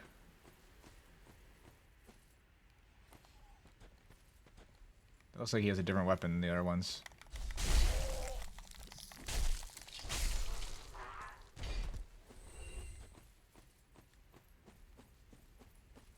Okay, I'm at the point of the game now where I'm quite strong compared to the content. Yeah, it's from Fate Go, but Chevalier Dion was a French knight who spent 25 years as a woman spying in what is now Russia. Oh, okay, I've heard of this historical person. Yes, I actually don't know of them in FGO. I haven't gotten far enough. I haven't gone very far in the story of FGO, but also I didn't even know that they were actually a character in FGO. They must be limited.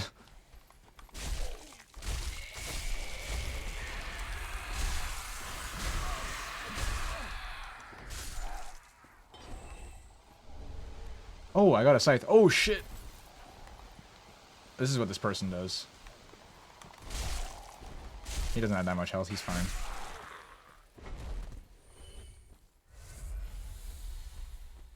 Alrighty. We are now in an area that is unknown to me, though.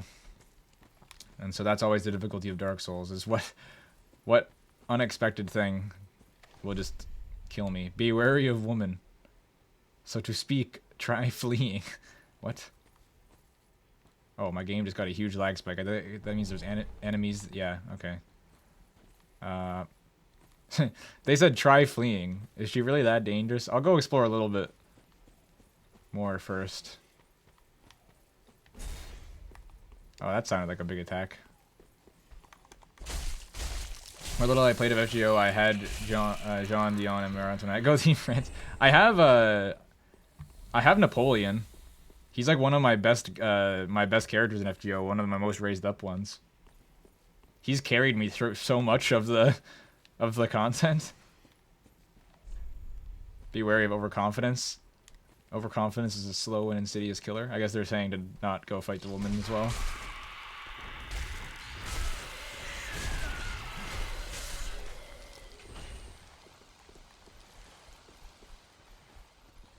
Hidden path ahead. Is that just them telling you to jump off the ledge? Ow, what? What? Okay, I thought you were dead. Okay, this sword... Whoa. This sword seems a little bit annoying for here because of the fact that it leaves them with a sliver of health. So I think I'm going to switch to the Claymore.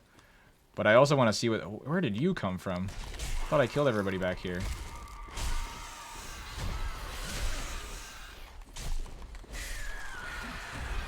Whoa! Whoa! Dude, where do these guys keep coming from?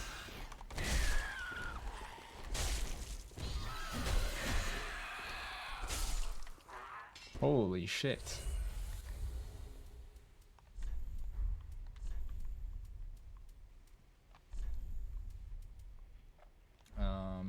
What does this scythe require?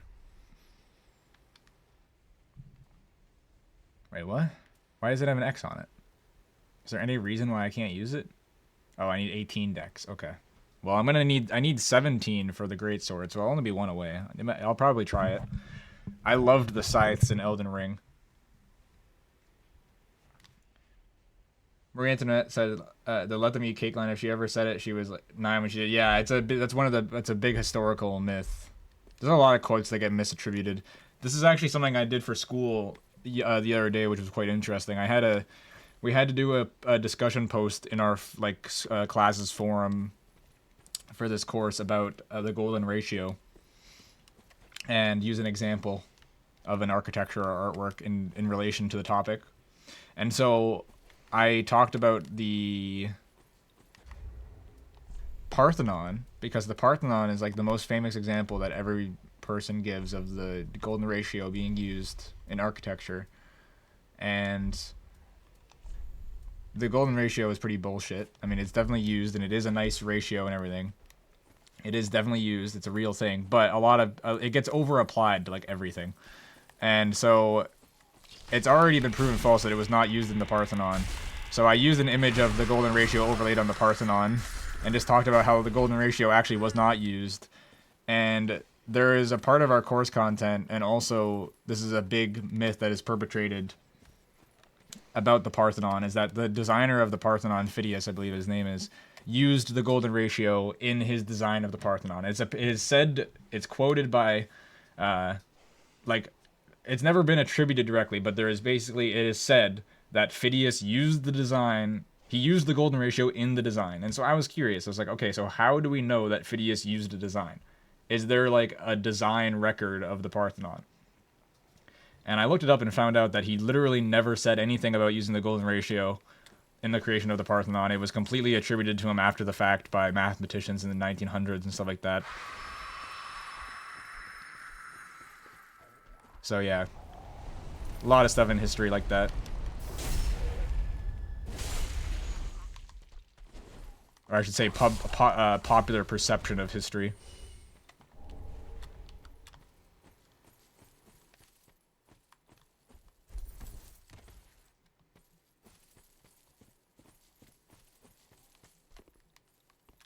Okay.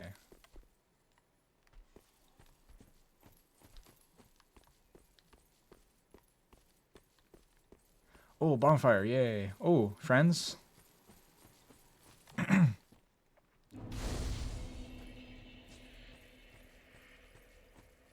Hey, it's the Dark Souls, it's Oscar from Dark Souls 1. How do you do? I am Anri of Astora, unkindled like you. Oh, it's an Astora. This is Horace. Apocryphal, please, yeah. friend and traveling companion. I stand up. Are you too in search of the Lords of Cinder? Hi, Horace. We are well along the road of sacrifices. Below us is the Crucifixion Woods. Beyond the flooded woods lies Farron Keep, home of the... Oh, Farron Keep. Further yet is the Cathedral of the Deep. We seek the cathedral, home of the grim Aldrich. We may go our separate ways now, but we are both seekers of lords. The next time we cross paths, one may find the other in a time of need. May the flames guide your way. Okay, cool. I need to, I guess that means you can maybe get the Dark Souls 1 iconic armor in this game. I just need to turn my light down a little bit. 1 second.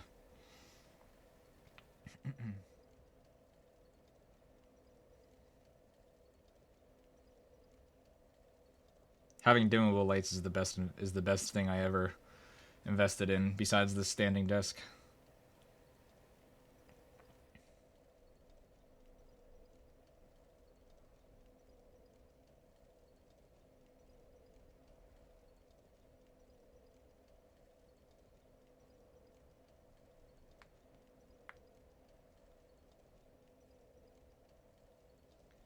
Sometimes a bit of a pain in the ass, though, because I do it through my phone.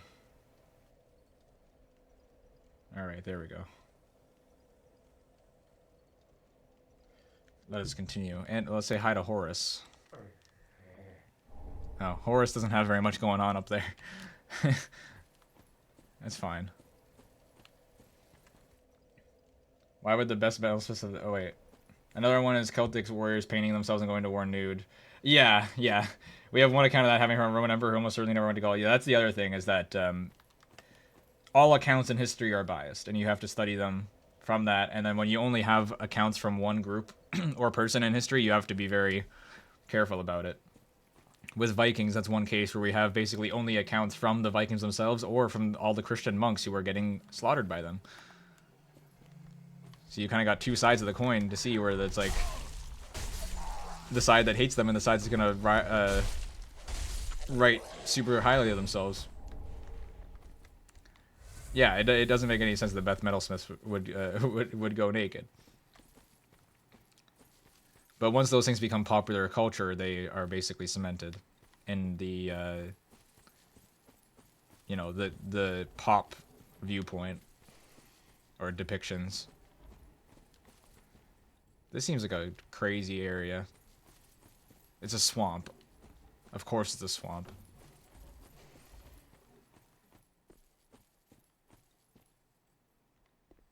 Is that an enemy? What is that? Is it just like a rock clipping weirdly? I guess it is. I'm worried about those noises I heard. Well, levels are now kind of hard to come by, so having 4,700 souls is not enough to really do anything with. Oh, yeah, no. That latitude of Europe does get pretty chilly.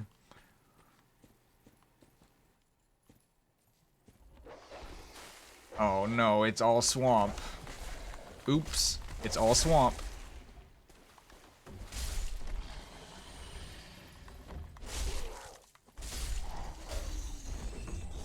Planet shard, yay.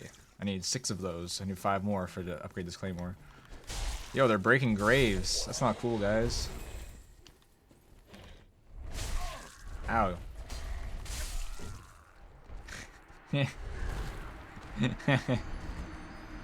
I died, and all I can think about is how the conversation earlier of giving somebody a big stick and telling them to poke something, which is a lot easier than making somebody use a sword. Now we've seen proof.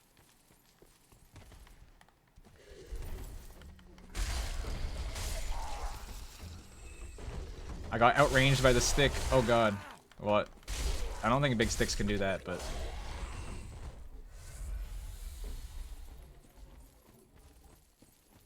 Man, there's a lot of these guys here.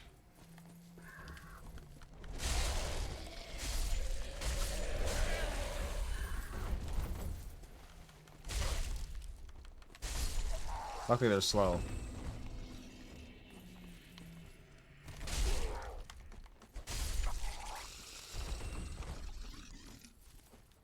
Okay, I have a feeling that very bad things are going to happen in this part of the swamp. It's a giant crab. Giant enemy crab. Oh, he instantly knows when you're here. He instantly knows when you are, like, in this vicinity. Jesus Christ.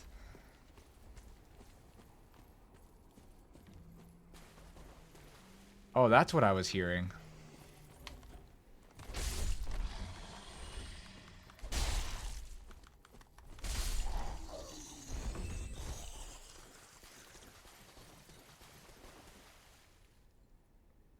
Damn, this crab has, like, a detection field over that watery part of the swamp or something.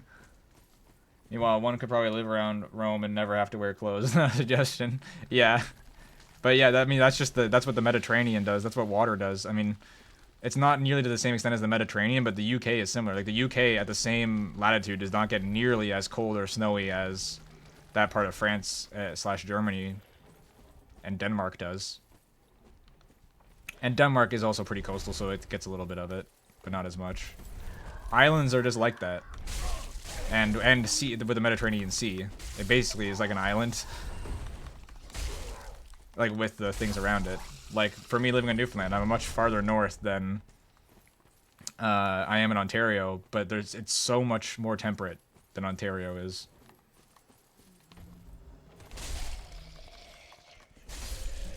And that's also partially because of the Gulf Stream, but the island aspect of it is a big part of it. I mean, the Gulf Stream is affecting us because it's an island.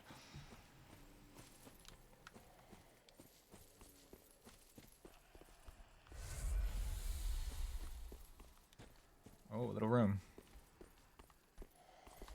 I think that's a non-hostile. No, they are. Good camera.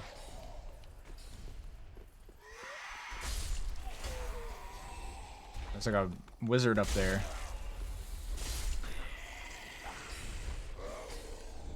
Heretic staff.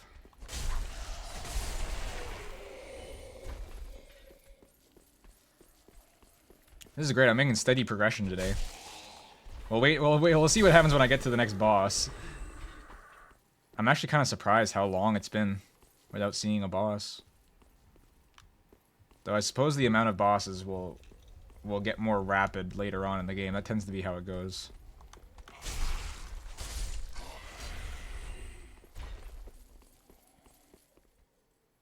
I don't know if it's just being further south, but Montreal is way hotter than where I grew up north. Definitely just being further south. Probably. Because it's also a lot hotter in Ontario than anywhere like a little bit further north or Newfoundland. Like it's not hotter because of being an island. The islands are more temperate overall. Depends on where they are in the world though, of course. Case to case basis.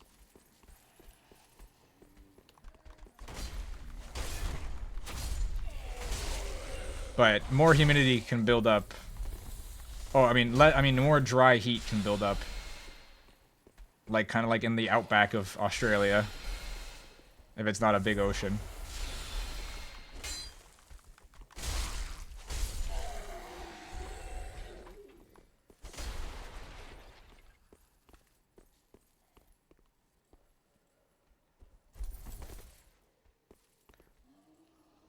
Oh. So this drops you straight into crab death zone. And now I'm here, and I have no choice. Oh, and oh, never mind. It brings you past the crab death zone. Yay. There's still items out there I want to get, though. Warriors slumber ahead. I don't know which way they're trying to point to with that. Wait, is this where I walked in? I genuinely don't know. I think it is. Montreal is more humid and such, gets more rain and snow than elsewhere in Quebec. Yeah, I guess that makes sense with it being right on the river. That's where I grew up in Ontario was next to a lake, so we would also get a lot more humidity in the summer and rain and snow and thunderstorms, all the fun stuff. Oh, here we go. Oh, look, it's Faust or Faust.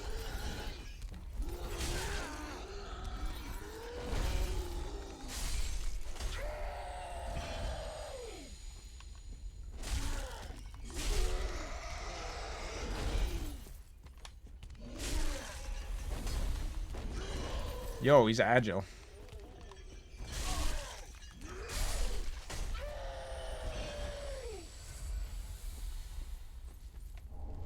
Ember. Actually, I'm going to use the Ember right now.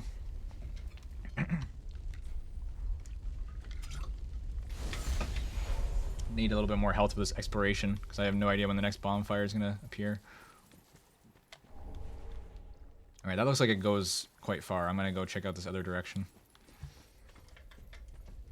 I need to drink a lot more water than I am.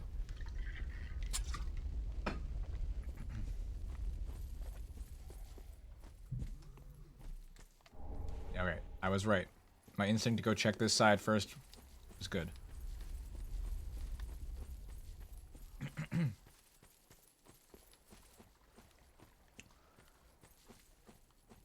I have no idea what to expect, but I must be getting close to a boss in this area. Oh, there's a bonfire here. This is totally a boss nearby. This really, this reminds me of Ula Seal. What is that noise? That sword holding stance when you run.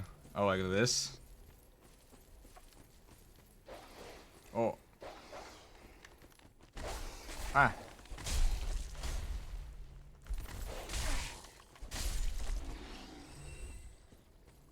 And also, hello.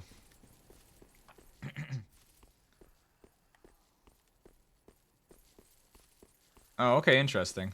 We were talking about, I don't know if you were here, we were talking about some HEMA stuff and historical, you know, medieval weaponry kind of things over the course of this stream. It's been a little bit of a rabbit hole interest for me recently.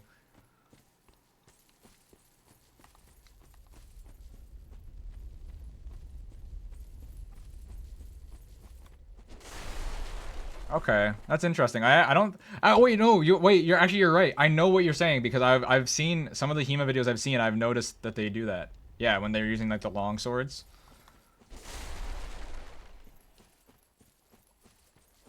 That's cool. I never made that correlation actually. But yes, this is a stance that you do see pretty commonly in a lot of depictions.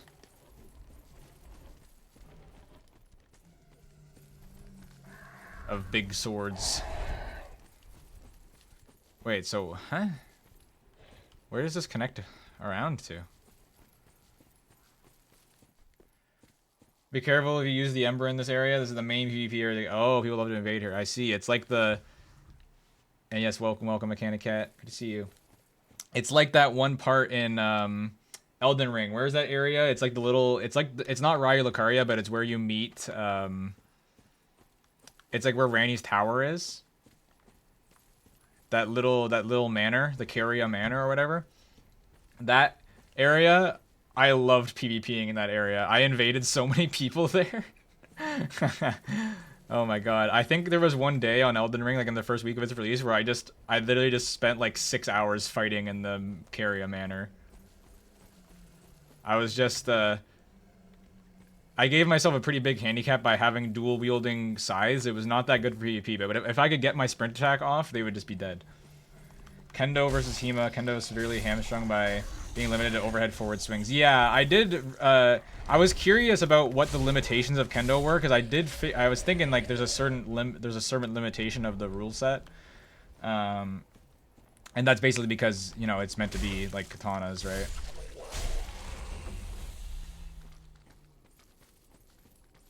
But it's still, yeah, I think they're both interesting though. They're they're very different disciplines.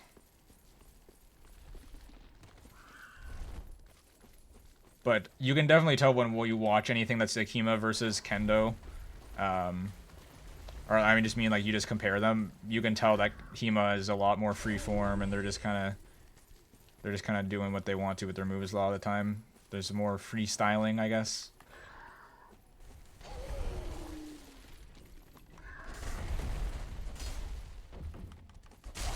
Whereas Kendo is very calculated.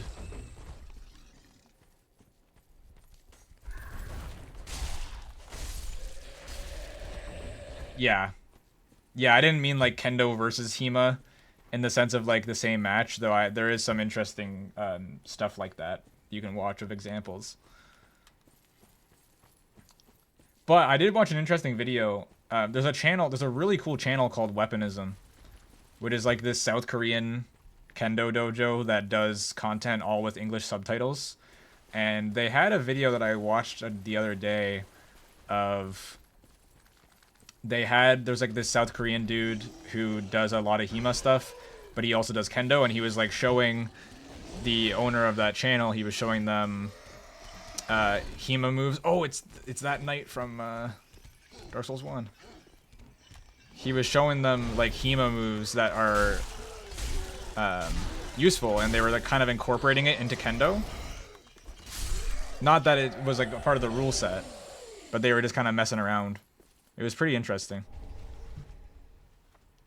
Oh, sellsword armor. He was allowed to sword lock and wrestle. Yeah, exactly. Yeah, we were talking about that as well because with the katanas you don't have a hilt, right? So you're not gonna get into a sword. You're not gonna have a sword lock. That's the proper term for it. We were trying to figure out what the term was earlier. I couldn't remember what it was. Yeah, I agree, but that's kind of something I guess you get kind of numb to on YouTube eventually. Sometimes like it just gets so overused on a lot of channels. It depends on the video as well. Because I watched a few videos from them where they barely had any effects like that, and then there's some that have a lot of them. It might be different editors or something. There was one that I watched that had very little, if I remember correctly, of where they had a guy showing off like the dual sword style.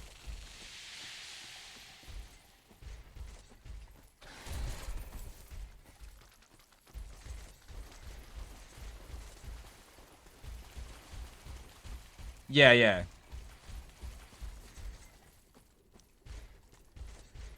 Okay, so I'm very lost in this swamp here. And the more time I spend here, apparently the more chance I have of getting invaded. Though it is just a random Wednesday night. I almost said Tuesday because of the Shia LaBeouf song. I've already been over here. It's just a random Wednesday long after this game is pretty peaked, so there might be a good amount of people playing, but there's a good chance I don't get invaded. And I bet as I say that, I'm going to get invaded. There's that lady with the sword that I didn't fight yet as well. She was far back somewhere. I suppose I could try and get past the crab. But I don't even know if he's really blocking anything. Okay. The crab was my death in Elden Ring many a time.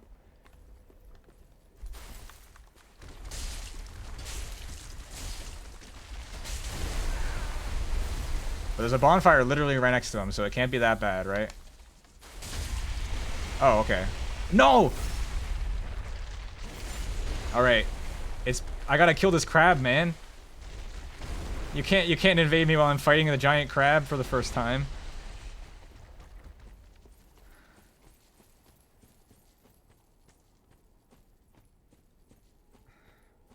This is a new area. So now I know where to go if there's any progression past here. Does anybody know if that's an NPC scripted encounter or if that's actually somebody invading me? Is that? No, that's not. No, that's NPCs. Over there, I mean, not the invasion. I still don't know what's up with that. Oh, there they are. Okay, it's a person. Oh, wow, that's a bitch weapon.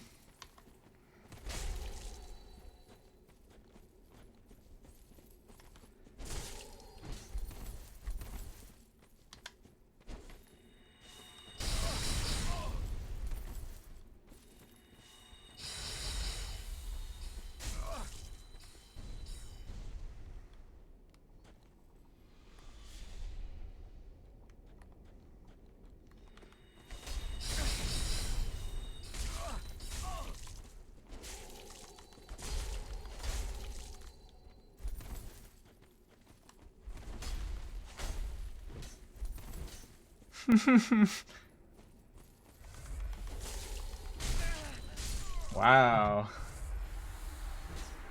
That guy almost lost, too, using that weapon.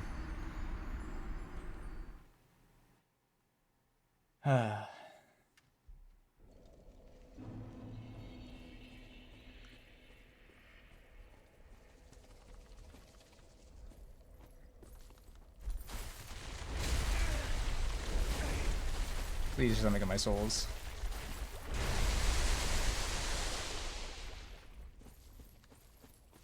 I do like PvP in Dark Souls a little bit, but also sometimes it's pretty bullshit, especially when people do annoying builds. There was one time in the Elden Ring PvP in the Caria Manor when there was a guy that was like playing hide and seek with me because like we fought for 5 minutes and he realized he couldn't win and he just kept running away and Estusing. And so I kept chasing him, and then after he ran out of Estus, he just started like running away as fast as he could and always hiding somewhere and just kept running away constantly. And because of the manor, the Caria manor being a really annoying thing, it's like you can go up the stairs that take a really long time to go up and then just drop down. And so we were just doing this cycle for like 20 minutes or so. And I got so annoyed with him that I equipped the whip. And I didn't have this proper stats to use the whip. So it did like no damage. And I just whipped him to death for like 10 minutes because it staggered him infinitely. it was really funny. That's probably the single most troll thing I've ever done in Dark Souls PvP. But that person deserved it. Because they were just dragging it out so much. And wasting my time. So then I wasted their time after. A lot of Hema vids I saw with styles that use shields slowly shut down Kendo. Oh yeah, I bet, yeah. That would make sense. Because, you know, katana are not really meant to break through a shield or anything like that.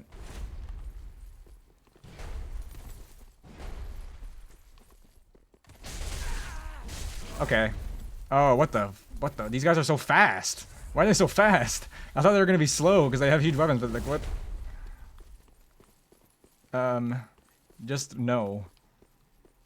Simply no. So there's a ladder there to go down.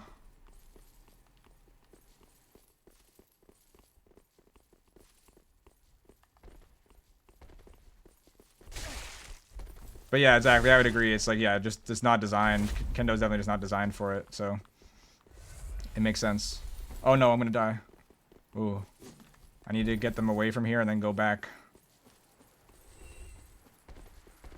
Yo, why are these guys rolling so much? Did I get one of them to fall and die?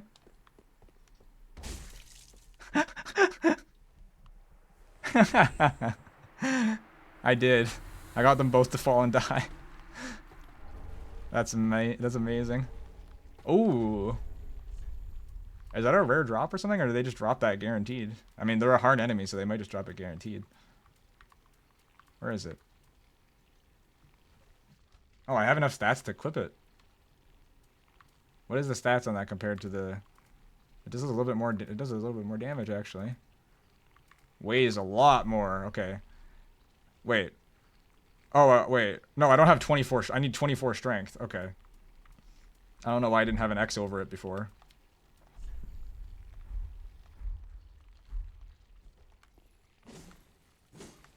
Well, this could be a cool weapon if I end up getting a boatload of strength. Yeah.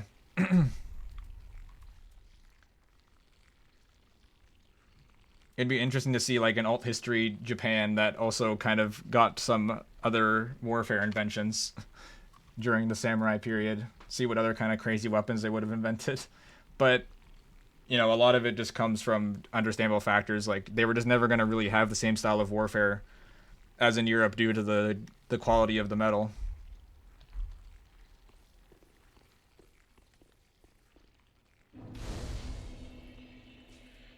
But there's a whole bunch of factors. It really depends.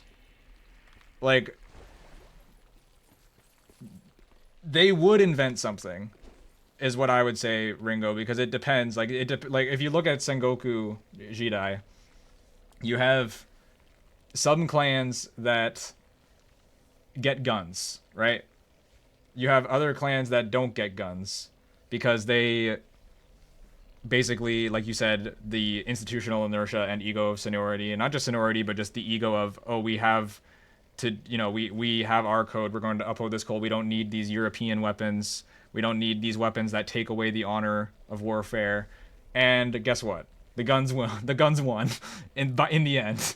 Not very surprising. But yes, there were a lot of clans that did use them, and also a lot of clans that didn't use them. So it would go different for different ones, or I would imagine. Oh, this is the true poison swamp.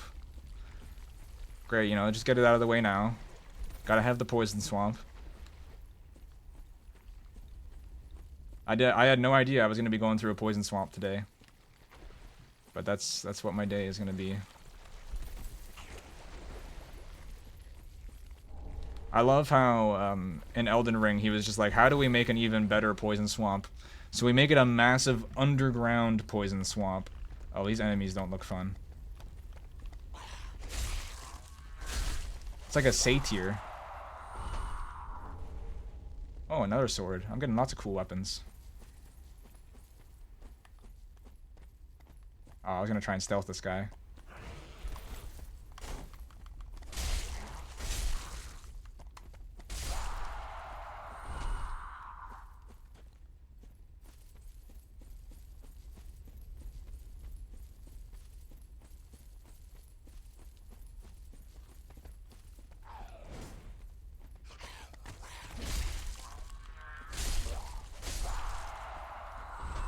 Not to romanticize them more than already are, but ninjas were quick to adopt guns and gunpowder. Oh yeah, you can bet they were, right? Because they don't care about honor as much. And I say that figuratively because, I mean, personally, it's like quotations honor, because it's you're still, at the end of the day, you're still just like killing people for the sake of warfare. Does it make that much of a difference? With a musket, I mean, like it is a difference in honor when you're like bombing somebody with a drone versus like fighting in sword combat, or like using an artillery piece that fires from 10 miles away or something like that. But or a sniper rifle, all that sort of thing. But a musket, I mean, you're still within pretty close viewing distance of the person, and you're not like having reliable shot accuracy. So to me, it's pretty stupid to care. But of course, that's a cultural convention and all that stuff. So I'm not like saying, oh, they were stupid.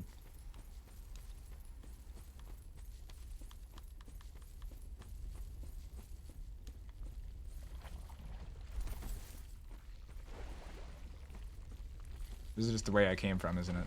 I don't know if I went over to this. Guess not. No, I don't think this is the way I came from.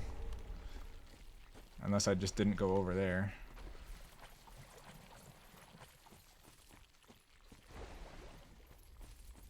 It's just all swamp. I can't tell.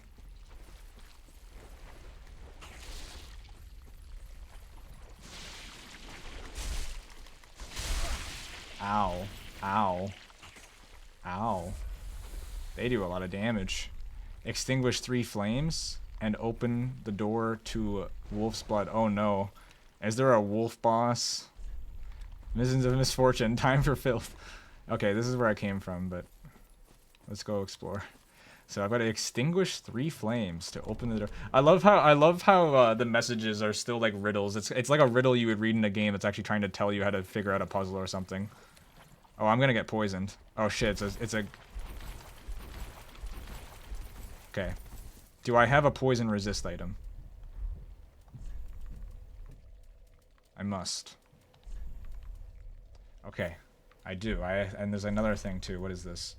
Oh, that adds poison. That's poison resin.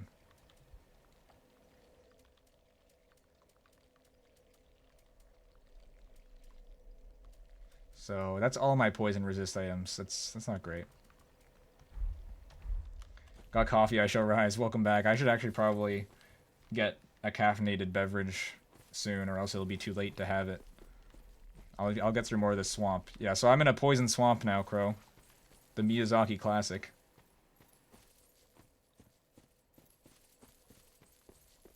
I'll try to save the caffeine for after the poison swamp, because I don't want to waste the caffeine boost energy on going through a poison swamp. Yeah, close enough. It has like a comparable, if not more, amount of... No, not more, I don't think. Depends. But it has a lot of caffeine. So I imagine these bonfires are what they were talking about with the fire. I never would have thought to do anything with these. Can I just hit them? Ow. Do I have to get a slug?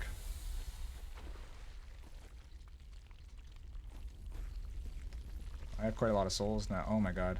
I'm gonna need these poison resist items to get to those further parts of the swamp over there, aren't I? Okay, I don't think...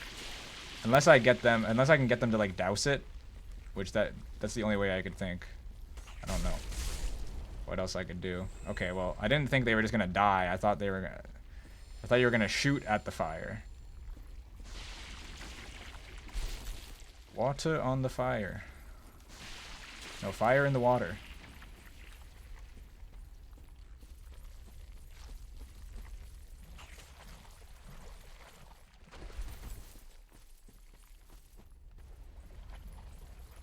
What's up here?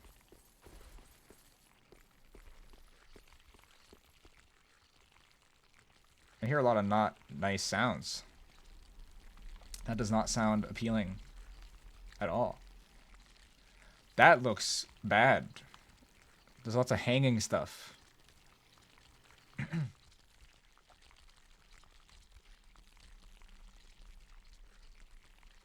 There's like, I was gonna say, there's like something below me. There's a million slugs right there. Oh, those are huge slugs. All right. Let's go.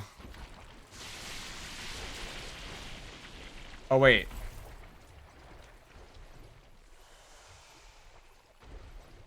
This is gonna take all of my items. Oh wait, I have to let myself get poisoned. I forgot about the strat. I have to take as much damage as I can first. Oh, this is not bad. This is nothing like the Elden Ring swamp that does like super damage to you.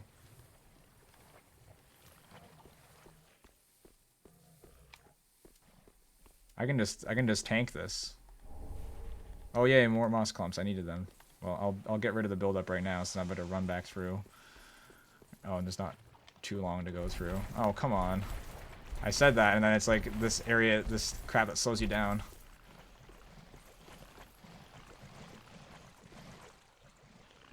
Oh. Hi. It's the guts sword.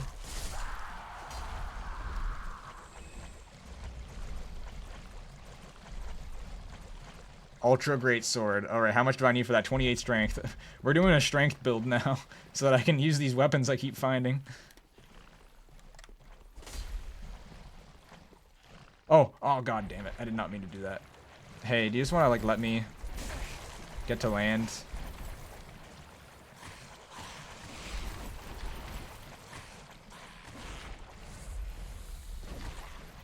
Thank you.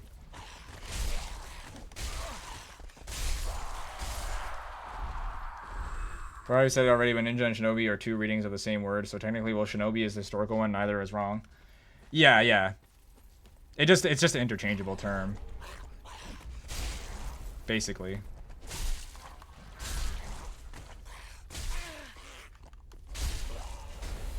Whoa! Oh!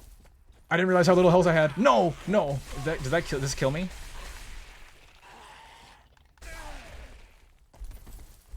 Bro, what is that? Okay. Oh. That is terrifying. So there's another fire thing. I have no idea. Well, that is too. I mean, I don't know if there's any correlation to that message that I read, if it was just one of those things that's saying random shit. Oh, yeah. Classic swamp move. Well, I'm almost dead, and I have no Estus, so I kind of just need to get on moseying out of here. No! Oh, there's a lot more of them. I'm gonna need to carry some Estus through there. Where even am I? Okay, the bonfire is close.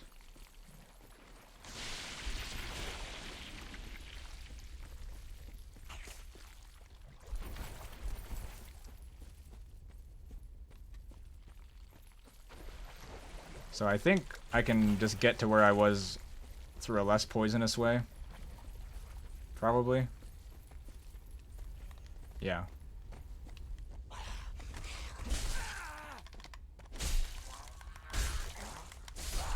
Die. Oh, more. I don't want the resin, I want the clumps.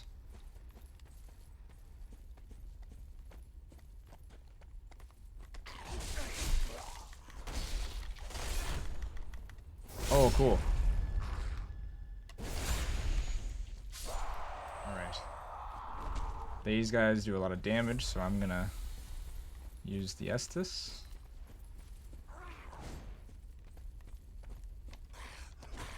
Oh no, I lost my target.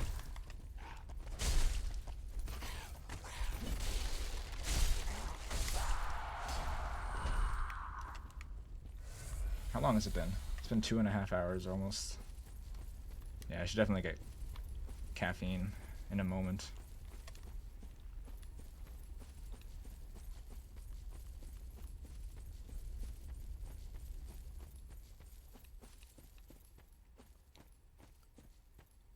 So this is where I was just now, right?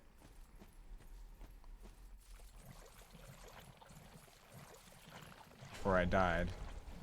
Titanite shard. What the hell? Don't kill me, please.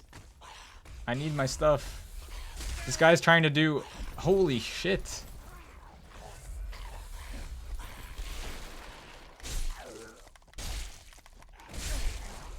This one's so much stronger. I thought he was gonna jump again. He's trying to do Beowulf.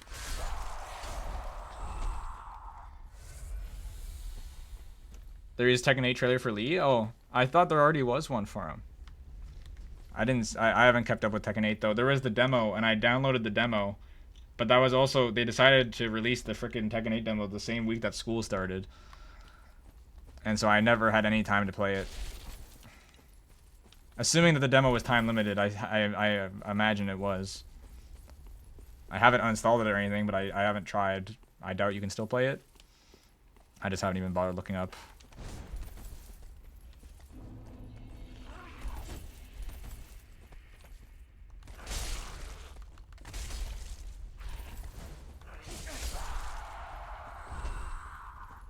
Tekken 8 looks like a lot of fun though.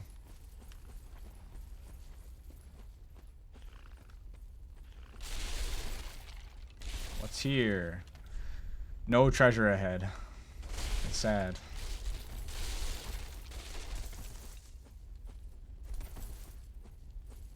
Demo still on? Oh, okay. I should check that out.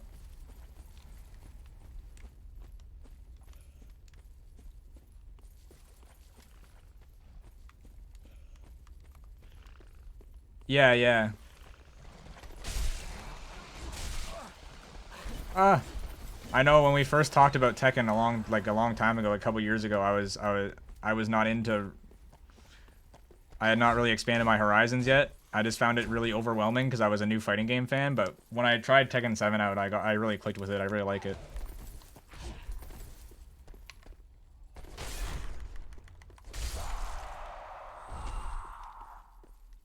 Yeah, I'm already out of Estus. I really need to get more.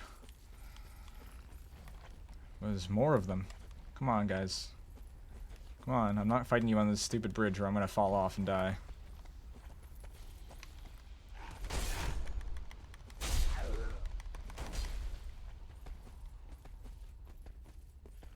Oh yeah, last Tekken 7 server. Oh, I saw a couple of clips from that.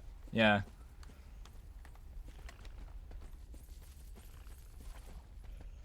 Yeah, yeah. It makes sense. Tekken is pretty unique. Like, it's pretty singular. There's no other game that's fully like Tekken with its system. But I mean, I guess you can say that about a lot of fighting games, but you know what I mean.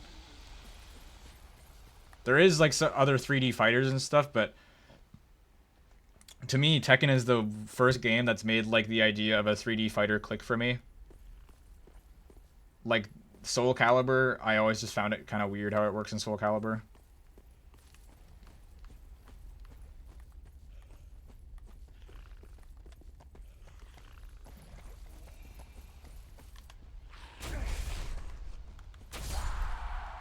Damn, if I take like even one more hit, I'm just screwed.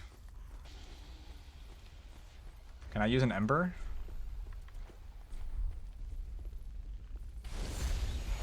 Oh, that fully health restores you. Oh, okay. I didn't even know that. I was thinking it would maybe give me a boost.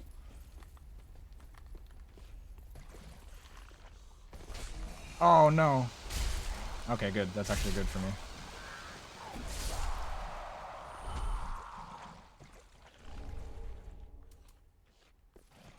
Oh shit. Oh shit. Oh, those enemies are nuts. What the hell? That's terrifying. Can you even beat that? Is that even possible? I mean, I'm sure it's possible, but... You gotta fight 3 of them. Over there looks fun, too. Oh yeah, are those mushrooms?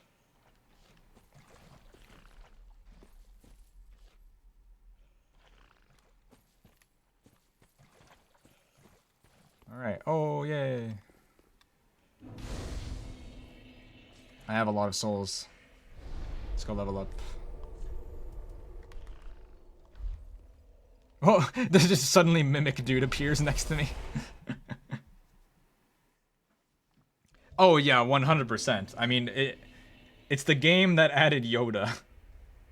And Yoda is an insane character in Soul Calibur. New character here. You're an unkindled, aren't you? I am Cirrus, of the Sunless Realms, former servant of the duties we each bear. But one's duty is a solid. I doubt we've much to gain from fraternization. Blessing of the moon. Alright, cool. There's a new person chilling here. Doesn't want to talk to me.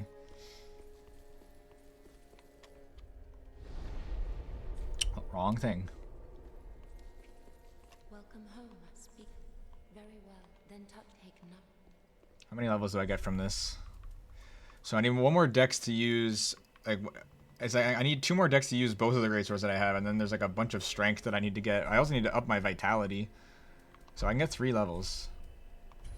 Let me just double check what I need. I don't think I'm going to be switching my weapons around too much or anything. It's just I like to have options. It's fun. I was switching between things a lot in Elden Ring, within a certain range. Yeah, that requires 24 strength. That massive great sword requires 28 strength. The scythe, though, requires 18 dex, and I could do that now if I wanted to. This greatsword requires 18 dex. And what is that compared to my Claymore's current damage? Probably, oh, there's a minus on it. I can't really tell with the minus, because I might get a little bit of a plus. But the base damage is comparable for pretty much. The scythe has a lot less. I don't really know what will make it up for the scythe. I guess the fact that it's got a very high dex attribute bonus. But it just seems like it has way less damage, and it still weighs a ton. So I honestly don't know if it's worth the point. Well, I'm going to need to get another point. And I'm going to get more points in dex eventually anyway. So I might as well do it so I can equip it and check it out. And then I can just do vitality strength for a while. I should probably do... Let me see. Vitality gives me more damage right now immediately. So I'll do that. We're close to another level up. Lee had already been revealed, but he did not have a gameplay trailer. Oh, that's what it was. Yeah. It was pretty clear he was coming back. He's a Mishima. Yeah. I saw that they have Leo, which I'm happy about, because Leo is probably the character I found easiest to get a grasp on in Tekken 7. And Leo's Tekken 8 design is great. It's a huge improvement, I think. From what, if I can remember correctly. I can't really remember. But those are my thoughts when I saw.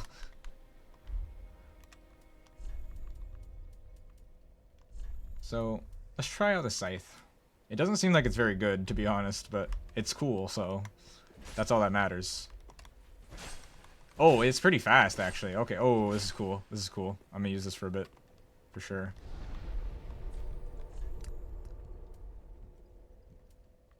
So, I feel like there's gotta be a boss coming up soon. Lee, Leo, and Lily are my 3 favorite Tekken 7 characters. I'm sure you understand the irony.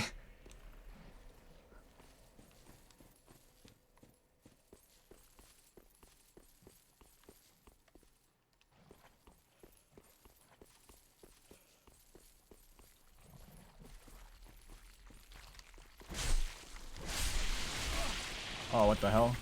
Oh, that's a lot. It's a lot of slugs. Oh, yay, bone shard. Good. Oh. This is a boss. So this is the thing with the door that was being said. I wonder if this area is actually supposed to be Olasil.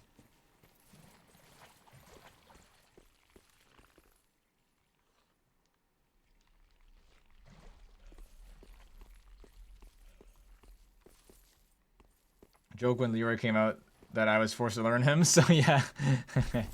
That's pretty funny. So there is a puzzle to opening this door in some way. It's like that area, it's like the Shiofra River in Elden Ring, I guess. But they really have to fucking make you go around a swamp to do a special thing to open this.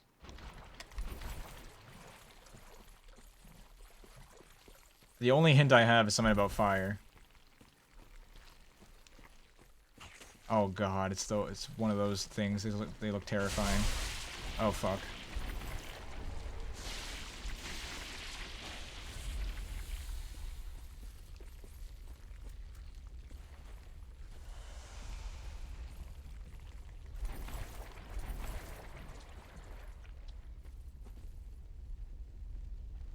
I don't want to fight that. I really don't, especially not in this swamp.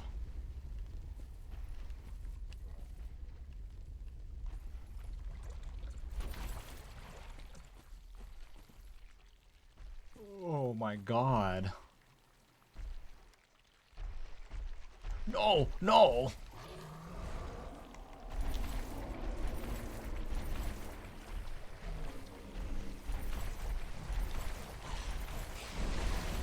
Oh.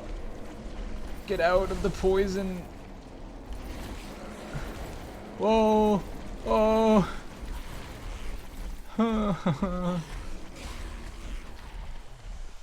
Oh, he comes up here. No.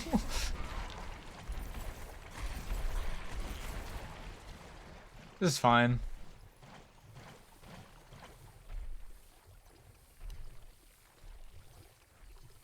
Another one right there. It's fine. We can just trudge through the swamp now. We put on our what's the word for them? You know, the trousers. Oh.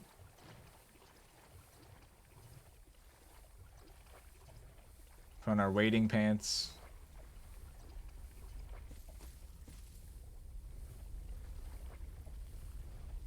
Oh, is this new?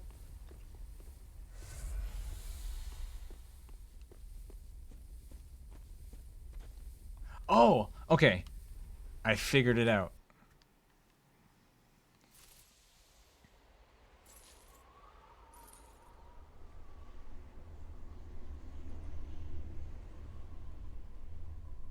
I'm very curious as to what this boss is going to be. I truly have no idea.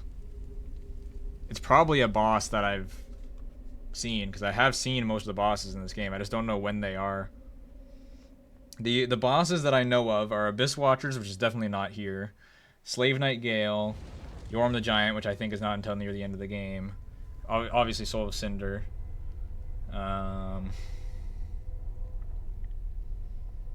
Some other boss that I've seen, but I don't know the name of.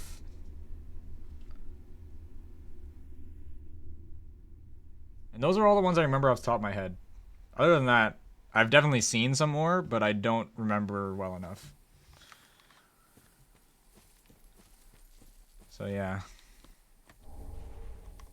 Could be anything.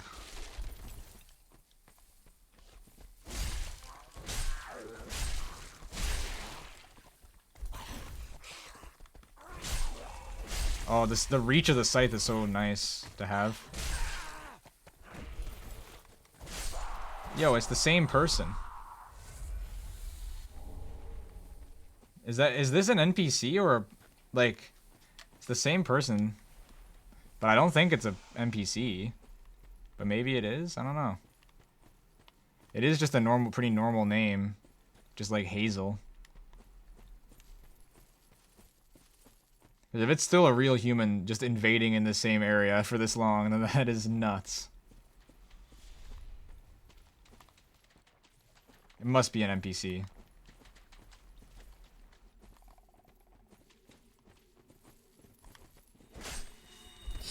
They don't really play like an NPC, but it's hard to tell.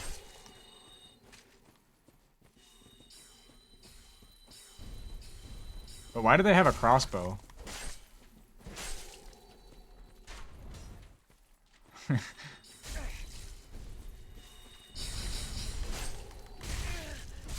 Oh my god.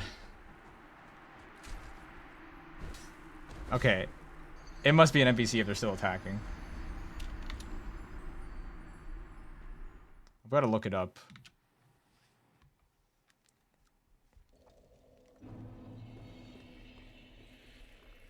Man. Now I need to figure out where I was. I just wanted to keep exploring.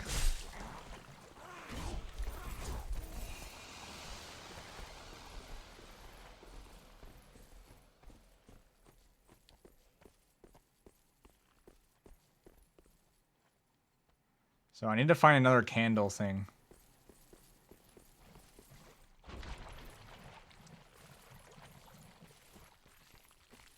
Is that something I can enter over there? No, those are just little arches on the walls. Oh, ooh, ladder. We're gonna need to clear these out of here before I can go up that. Yeah, don't kick the slug. That's not gonna do anything. I can't remember Lily. Which one she is. She the one that has like the pink dress in the new one?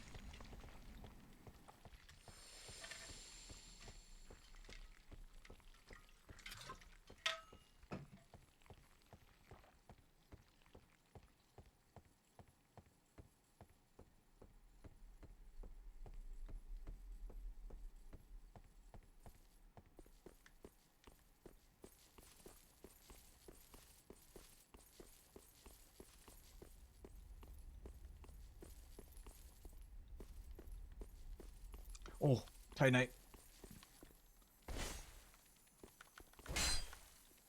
Okay, the scythe is gonna suck for this. No. Illusion ahead. What, illusory stairs or illusory floor? Oh. Oh. Are they just saying that's a dead dog? The French one that does battle ballet. Ah, yeah.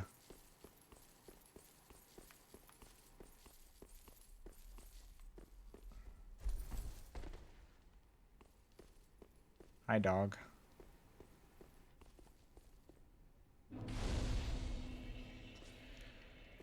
Okay, so this is a bonfire. That's cool. I'm out of the swamp, but I have to go back there to open a door still. It's an elevator. And what's outside this? The ladder. Wait, what?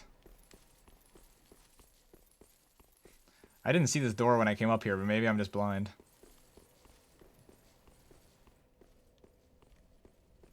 What is on the elevator?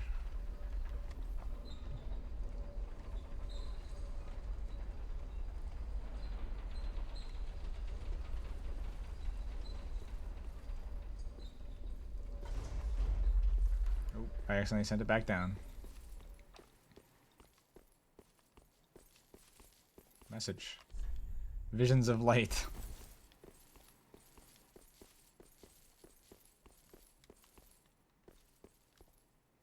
Uh-oh. It's the asylum demon. Seems familiar. Should probably just fight him with a claymore. Considering it is my upgraded weapon. Or I could try the greatsword. How much? What is the difference? It's not that big of a damage difference, and it's a little bit lighter, but for some reason it has a red attribute bonus on strength. It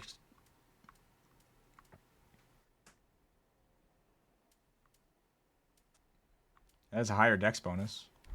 Well, I'll try it out. Might as well try it out.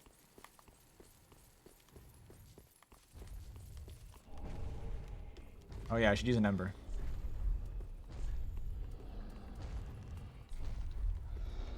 You know, I'm gonna use resin too. I'm gonna make it even easier. Well, maybe not. Let's just fight him. Oh, come on.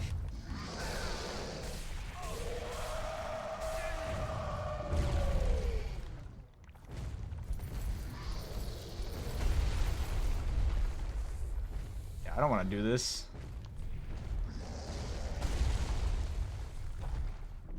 I can't use it now. What the hell? This is not like the Asylum Demon at all. He's got a bunch of new moves. So considering this isn't a boss, is there like any reason to fight this?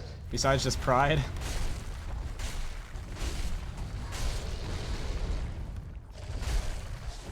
I feel like the sword uses more stamina. Oh, there's an Asylum Demon move.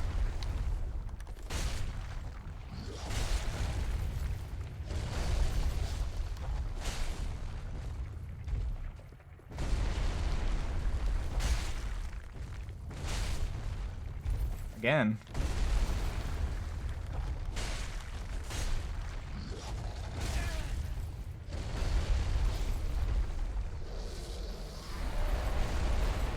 Oh.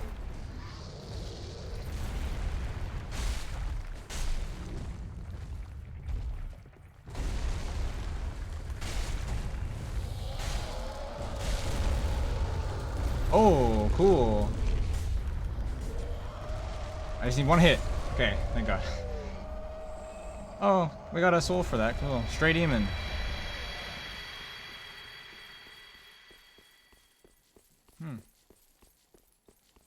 Interesting. That would have been annoying to come all the way back to. Oh, great axe. Ember. Got our ember back. Don't think there's anywhere for me to go up here. That gate. It looks like it does continue into an area, but I don't know if I can open it on this side or if it is even openable. Tekken is filled with rich people, but did they really need a second rich French person? I guess it's kind of a stereotype.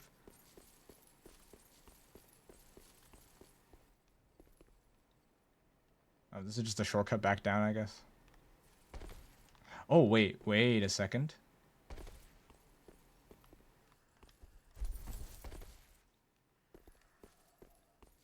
I hear an enemy. This doesn't look very safe.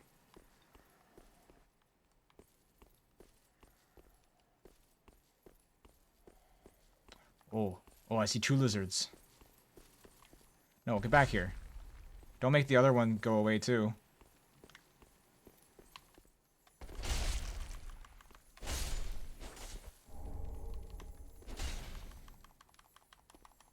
No! Oh no! That was actually a bad time to have 2 of them at the same time. Lightning Spear. I will not be playing Victor just for the stupid translation mistake they did. Oh, what was that?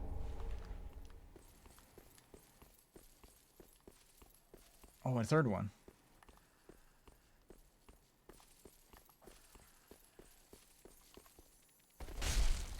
Get stuck.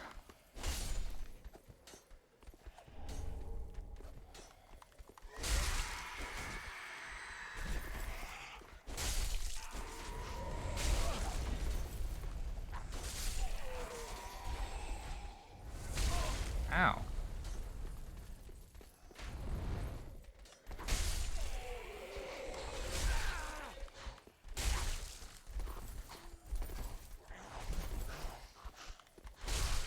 Such a waste of a spear for them to try and swing it that way.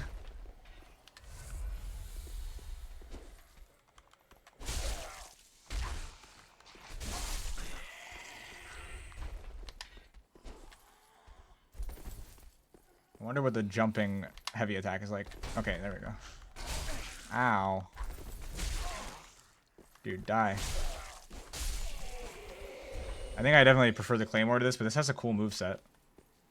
When he does his Rage Art, he says, Soyons, FSL. I'm gonna mess up every French pronunciation ever, by the way. The subs say, let's do it in style. When he literally translates to, we be it's literally the opposite. So basically, he says the opposite thing. That's pretty funny.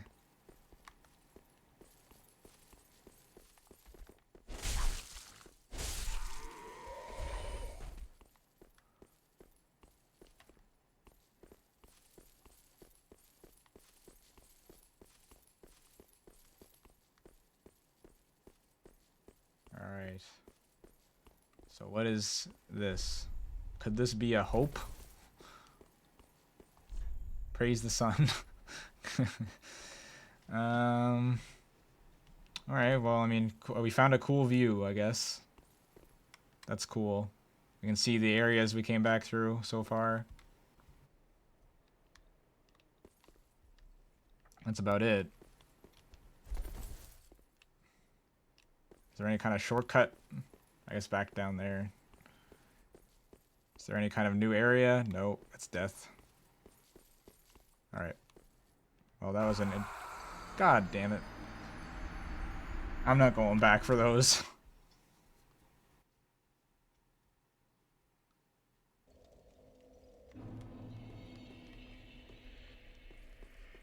That's such a random area.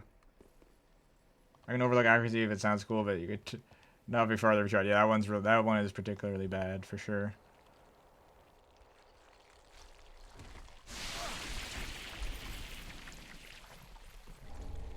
Wolf's Blood, Stormglass. Definitely seems like I'm gonna be fighting a wolf kind of boss. I don't know what other wolf boss there is in this game. No, I didn't mean to do that. Oh, that was Estus soup. Okay, I thought I drank Estus. If only I had a stomach. Praise the soup. I like praise the soup.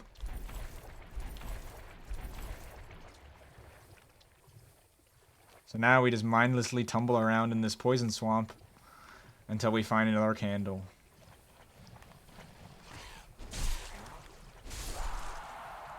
Oh, moveset of the sword is really, really cool.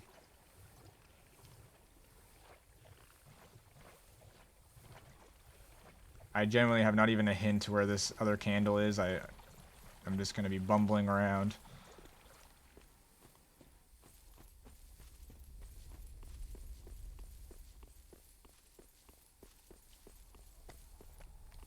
Okay, I've already been up here.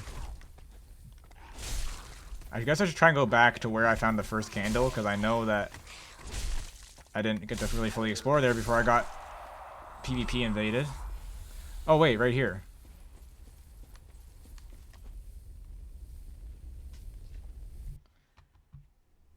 Yeah, like time to finish this would probably be the most like generic good like passable translation they could do of that, right? It's like a very common line.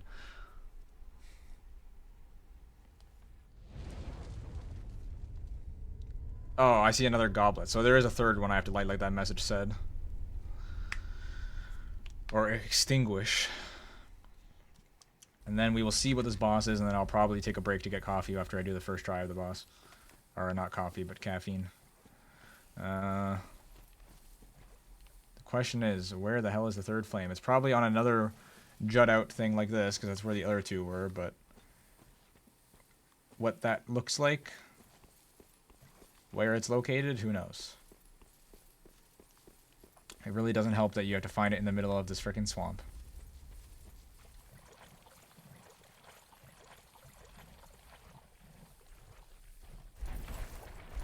But we will press on.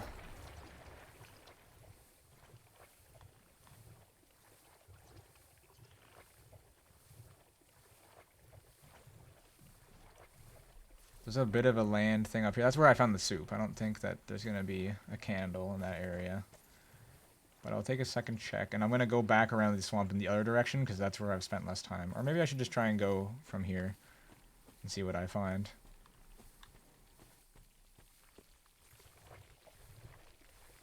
So the door is over there, right? Yeah, I'll try to go this way still. Let's use an Estus now. Oh yeah, I also have a bone shard I can use at Firelink. And that other soul of the boss, the last boss I just killed. I should see what weapon that gives me. Or just use it. Okay, those are the three guys. I bet the last candle's back here. Oh, beautiful, we can move.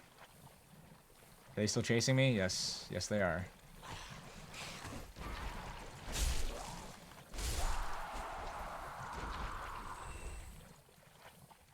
Oh, wait, what happened to the other one? Okay, he gave up. Let's try and take... Oh, what? This is a different one, or did the same one just go around the entire way?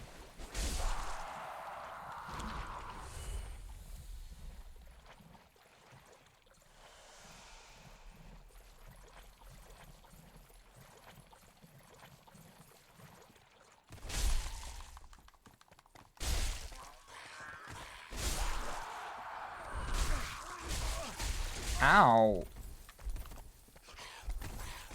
No.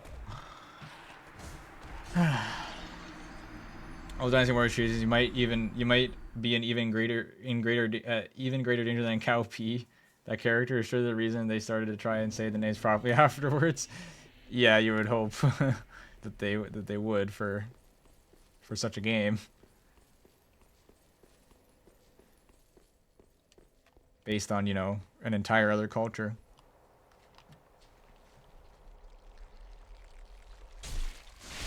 Do not pursue Lubu.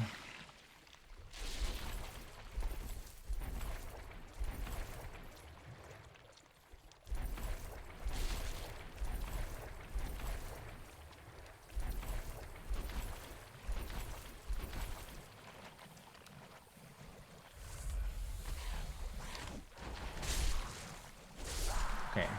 The heavy attack stab is really good at keeping these guys away. Don't kick. I'm not even close to him.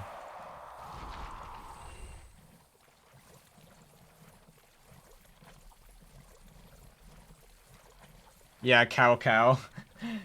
It took me so long. I mean, even now, every now and then I still catch myself saying cow when it's sao. Or like something like that, right? I'm pretty sure it's like sao, right?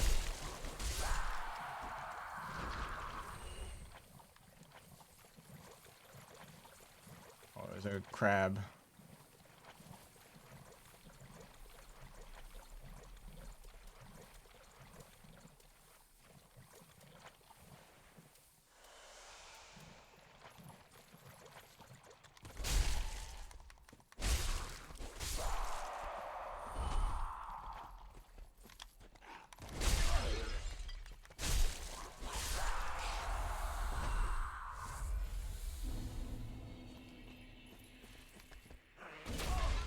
Oh, what the hell?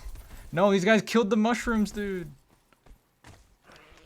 No, you can't kill the mushrooms.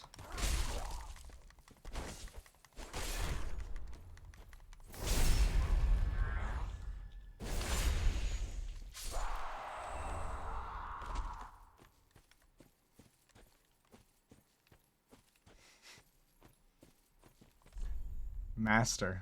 What? Okay. No candle here, just dead mushrooms. It's going to clearly slap the guy who translated Chinese to the Latin alphabet. That's what I was gonna say. That's what I was thinking about cow, right? Like, it's just a bad transliteration. It's like, why, like, it would make a lot more sense to do S. But really it needs to be translated on a word by word basis. Name by name basis. I'm not gonna be able to fight this crab in the freaking slowing down part of the swamp. Are you insane?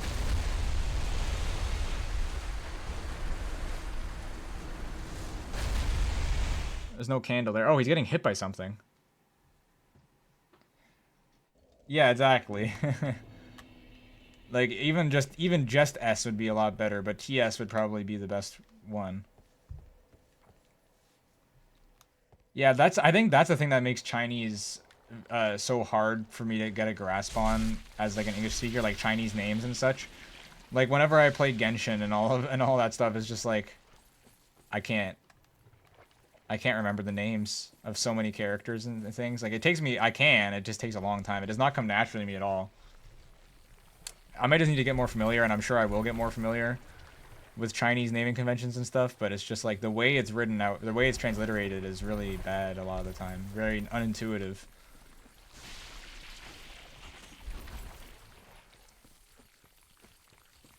Okay, where the hell is this third candle? I want to be out of this poison swamp. I didn't want to...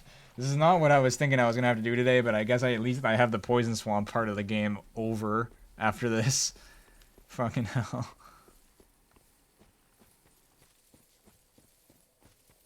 Yeah.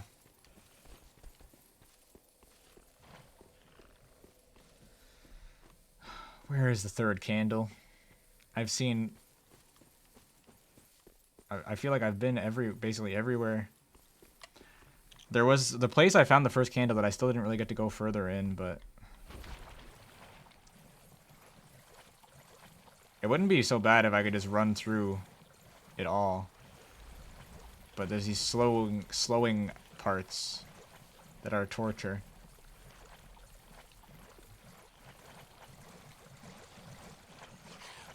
There's one of those guys. I don't want to fight them. Oh, the 3 of those guys. There's 2 of these ones. I'm just gonna get them all on my back now, aren't I?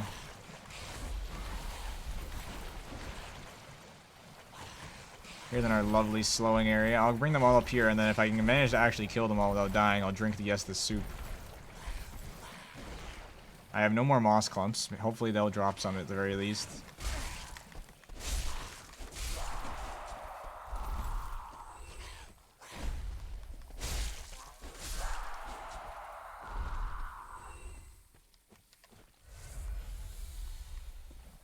Yeah, but I don't think it's that big of a deal. Like, you could make the... It doesn't change the pronunciation of the names completely.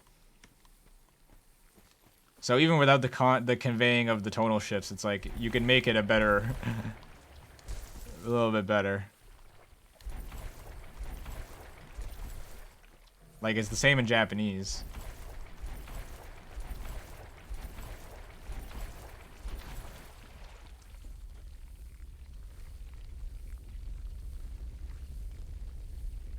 I don't like that. Oh, those are just slugs hiding in the water.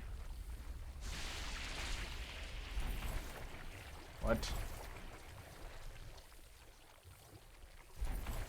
Okay, this is a new... Oh, it's these goddamn guys. Oh no. Oh no. No.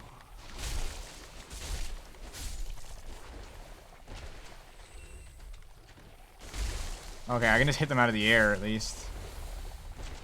Oh, he didn't see me. Thank God.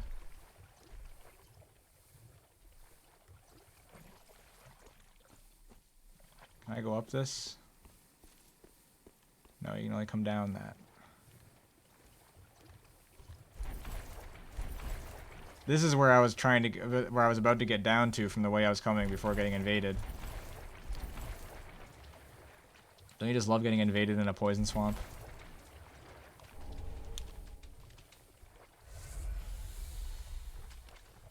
Wait, your brother is, you know the Mandarin word for horse? No, I can read the Hanzi.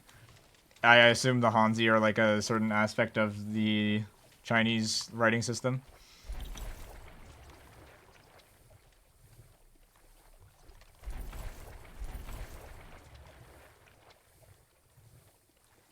Mandarin would be useful to learn, or at least learn aspects of, but it's just like so daunting that it's definitely, there's not even a point for me, because it's like Japanese is already insane, and that's basically what I would maybe learn.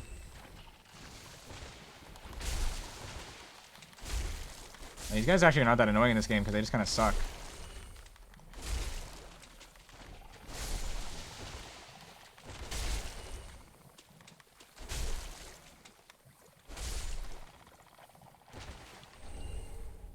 Oh, Mandarin for kanji, okay. So you've been learning? Or do you just happen to know that word?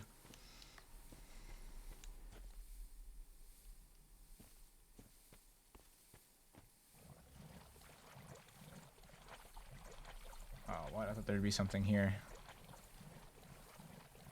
Please don't see me.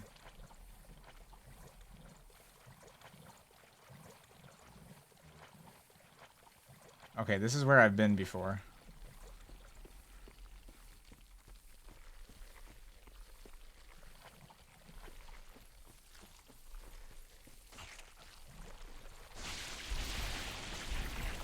Where could this candle be?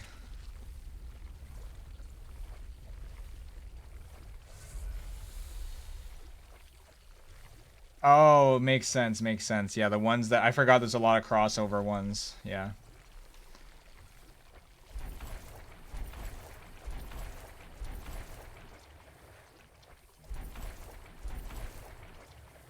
Well, I assume there's a way to get up to that.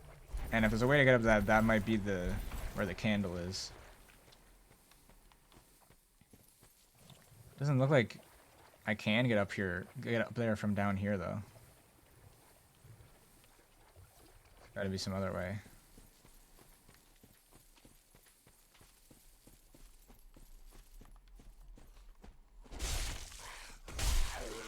Oh, I like how this sword. Oh, I like how you swing it so high, so it seems to catch these enemies when they're in the air a little bit. What is that attack? What does he do? He like just boosts his damage or something? Oh my god. That seems to be the case. Oh, I hate how they jump like instantaneously. Oh man.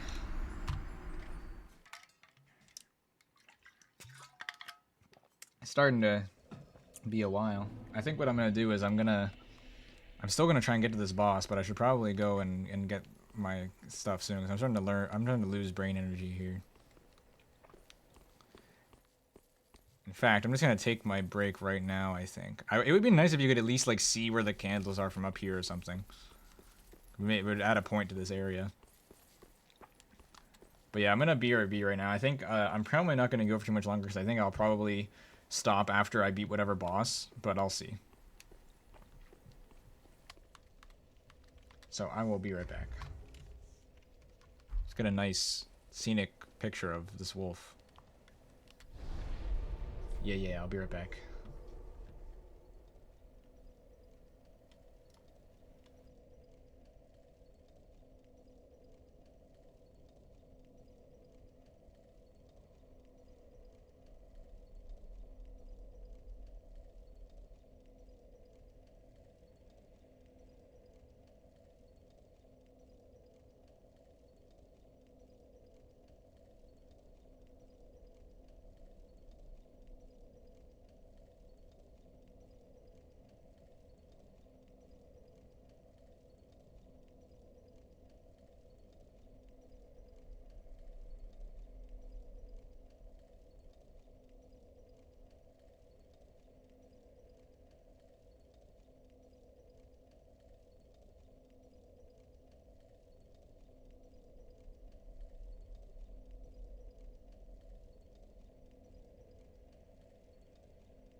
I'm back.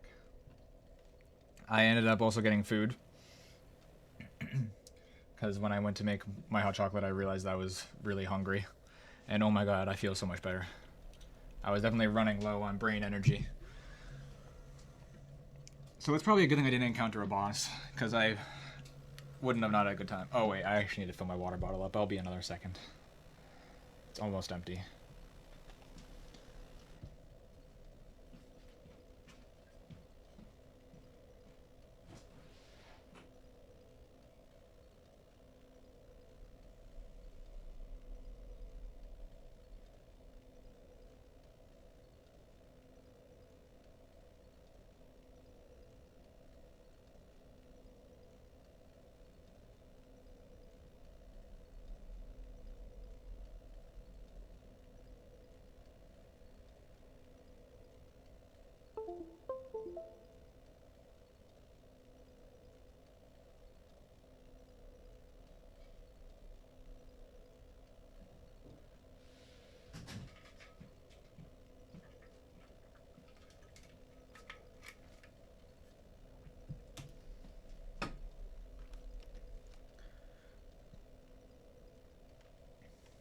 Okay, now I'm back for real, for real.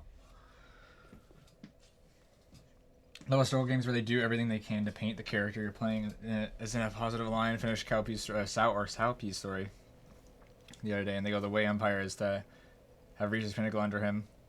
We're 2 Emperor away, and the first was so posthumously so. Yeah, you're not wrong. Yeah. That is pretty funny. I never thought about that, actually. The way that Dynasty Warriors represents history is pretty funny. It's like the animeization of Three Kingdoms, which I mean, Three Kingdoms is already heavily romanticized and all that stuff. I mean, it is called Bromance of the Three Kingdoms, but it's really funny to have it in like that particularly anime way that Dynasty Warriors does it. Like especially with the the Yellow Turban Rebellion in Dynasty Warriors 1 is so fucking funny. It's like they just have straight up sand magic. There's no explanation for it at all. It's just like, yes, the Yellow Turbans have sand magic. Is this actually a hidden wall? I haven't been checking this game at all for hidden walls. No, that's square. Yeah, so they lied. Thank you.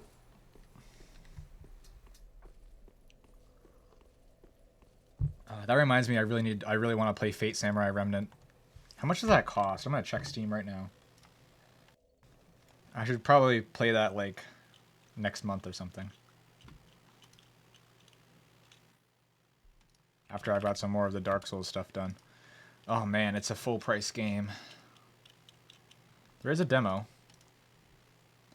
So I could download the demo and try streaming that first, and then it's like if I'm having a lot of fun with it, I could just pick it up after that. Assuming the demo is like the beginning of the game and it leads your save into the full game. Yeah, like I'm willing to pay full price for it. I mean, just the fact of supporting a Fate thing being translated into English officially is a reason enough for me. Like Witch on the Holy Night, when Witch on the Holy Night English version came out for it wasn't on Steam yet. They just put it on Steam in December. When the official version of that came out, I bought the collector's edition instantly. Because I was like, yes, please, Type Moon, actually make things in English. Only took them 20 years. But yeah, it looks really fun. It has great graphics too. I really like how they captured the Fate art style in it. So I saw a really hilarious clip of Lancer from that game. I was watching a clip of Ina playing it, and that definitely won me over of like, oh, I really want to play this. Okay, so it is time to go find this third candle. I feel much more awake and aware now.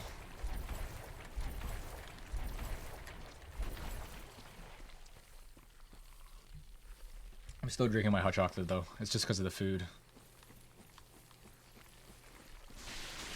Oh yeah, I Harano, yeah.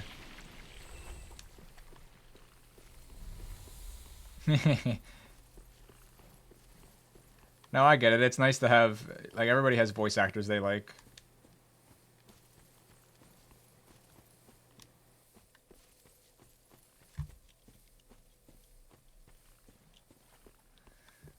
I really have no idea where this third candle is, though.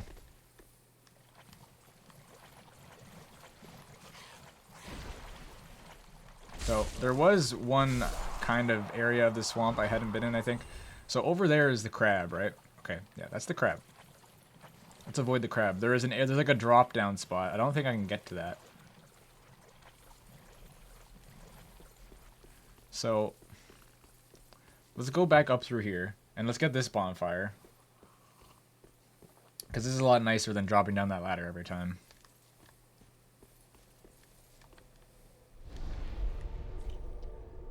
Oh.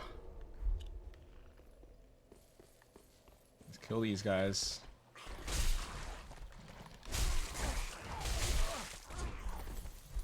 Not be killed by them. Okay. You know what? Let's just put a pause on that real quick. I've not read the VM, but it does feel like the anime story-wise, such as mid-1600s Japan.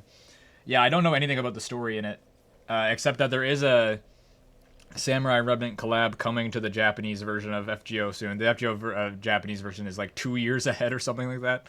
It's a ridiculous amount of time.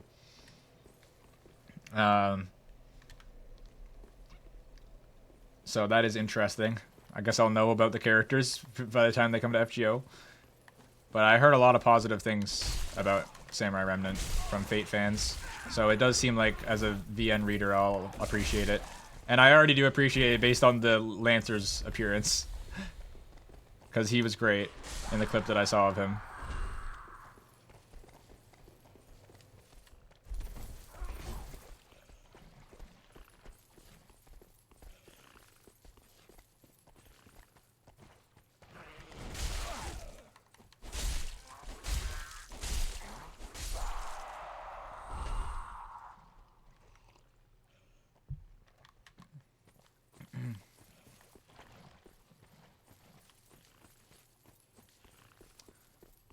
So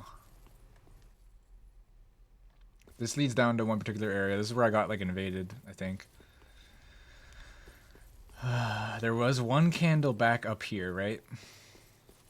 Yeah, right there. So I went this way, and then there was nothing back here. Right? Yeah, just a bunch of gravestones. Then there is the other thing like this, which comes from the other side. What I need to do is go to the spawn. Because I would think there's one closer to the spawn.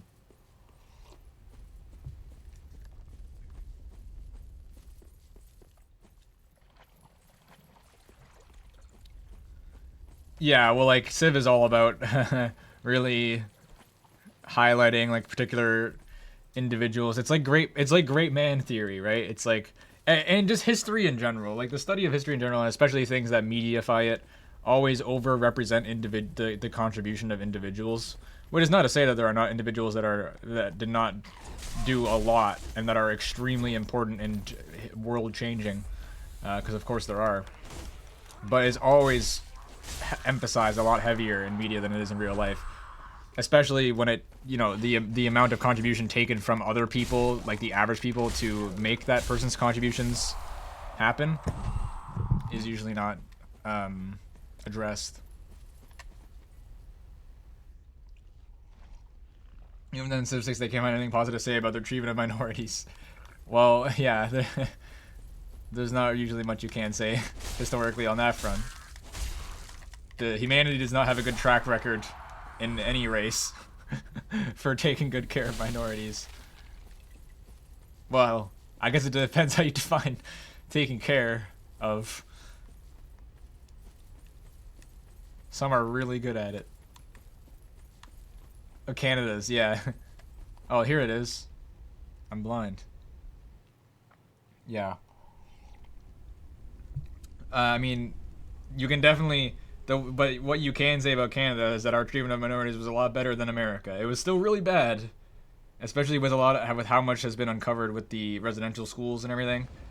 But we did not just like straight up completely genocide in actual straight up warfare a bunch of Native Americans many times over to take over the land.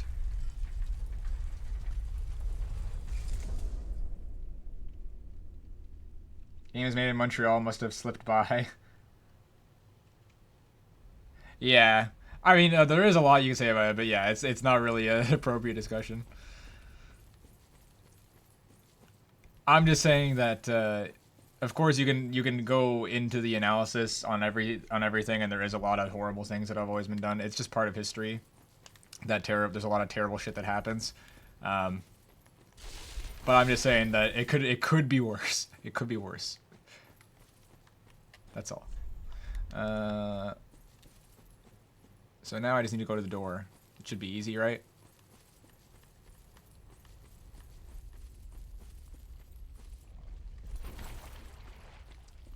This is the wrong way.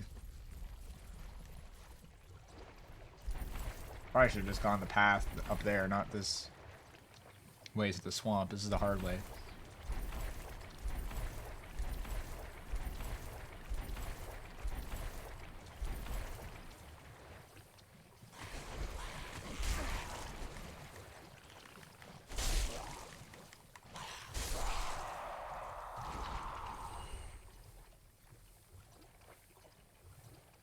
'20th century unpleasantness for Germany.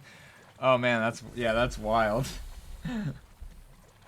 It must be crazy to. I've thought about this a lot. How crazy it must be to be like a German citizen.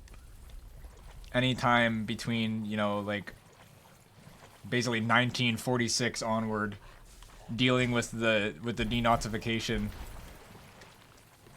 and stuff like that. And just having to comprehend the fact of like what an insanely evil thing your country did, and that entire period of history being stained. And I mean, if that's still a thing to this day, but it's far less prescient in people's minds, considering now that the majority of the world was not alive at the time anymore.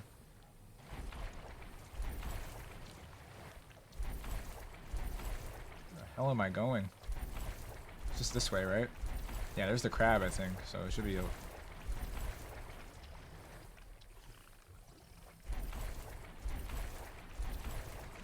I have a moss? No, I don't. So I'm gonna have to get to this boss, and then. Do I have to run through the swamp every time to get to this boss, like Quelaag? I mean, it doesn't seem like it's actually as bad of a run up as Quelaag if I have to, because I'm not starting from the bonfire here. I'm starting from the other side of the swamp that I was on to get the candle. Alright, I worked myself all the way back to where I already was. That's great.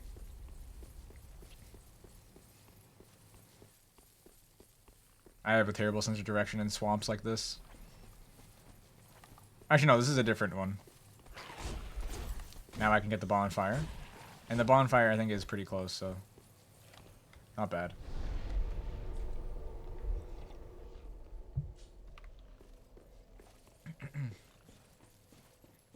There we go. Oh, this is an easy run-up. Okay. Who is it gonna be?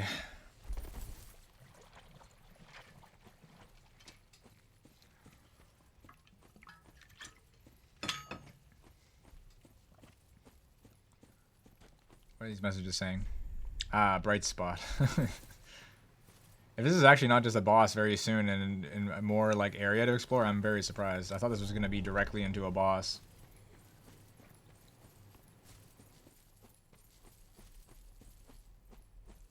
This might still be part of the run up to a boss though.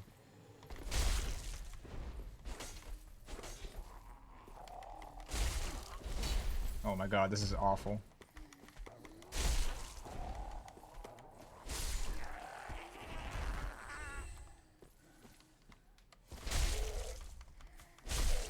I think these guys are just kind of chilling, but I'm still worried about if they suddenly, excuse me, decide to attack me.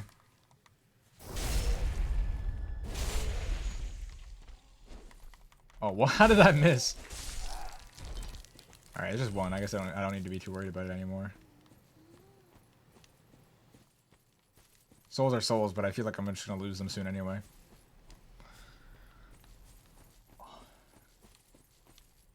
Whoa, whoa, whoa, whoa. We got combat going on here. Oh. So they're like the Slave Knight Gale looking guys. Oh.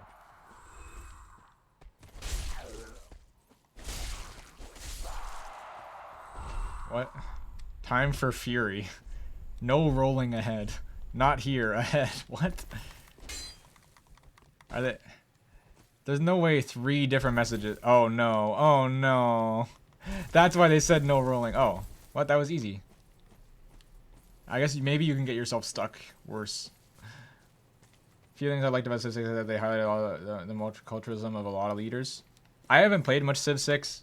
I definitely just very highly dislike a lot of the mechanics of Civ 6 compared to Civ 5 for myself, so I couldn't really get into it. But it is much better with the DLC, and maybe I just need to play it more with the DLC.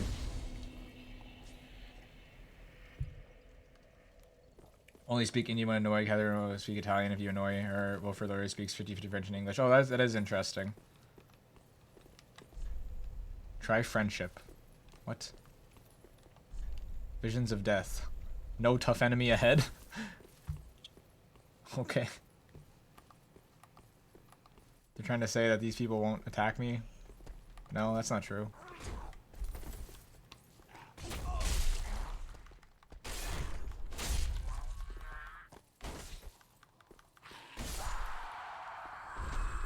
What's this? Oh, this is where you drop down. I don't really want to do that right now, though. I don't want to come all the way back here. I just got out of that fucking swamp. I'm not going back.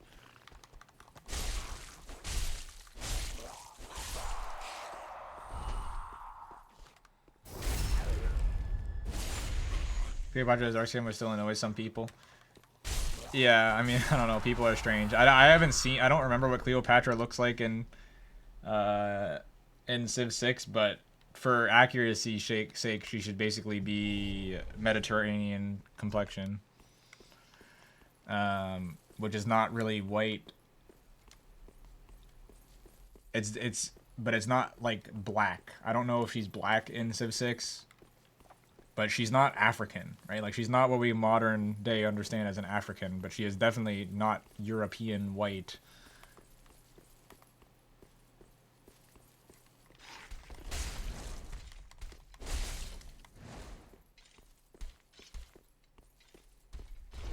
Oh, wait, is that why people said to... Do people say to not attack that, maybe? Is that the implication?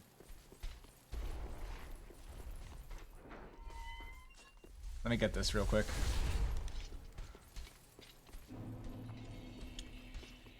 Oh, okay. So this is just a shortcut back to here, because, yeah, I would just love to come back here. Does he see me? Oh. Is he going to turn around? I want to get him. He's totally just going to hear me when I drop, I bet. It's fine. Let's see if we can backstab him. No.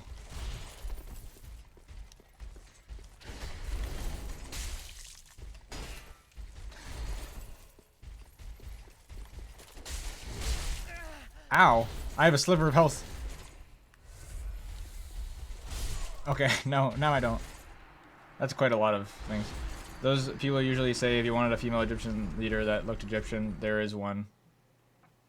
I don't even know how to pronounce that. I know exactly who that is, and I know a lot about them. Yeah, I mean, I don't know. I mean, I don't really get it, because it's like, what is looked Egyptian? Because she's even earlier than Cleopatra, if I'm remembering stuff correctly, and she still would not be. She would still not be like African. Like, yeah, Cleopatra was more had the Greek mixed in, but she still wouldn't be like our modern day understanding of like an African person.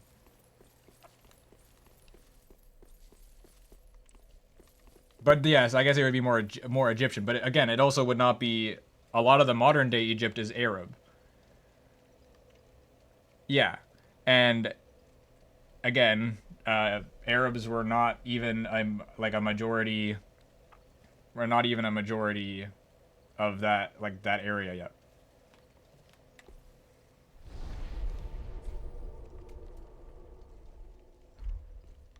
But yeah, that's one of those things that the people apply modern day. What's the word? Like subtypes and races and like all that kind of stuff to the past, which is not really applicable because, well, all this shit is made up.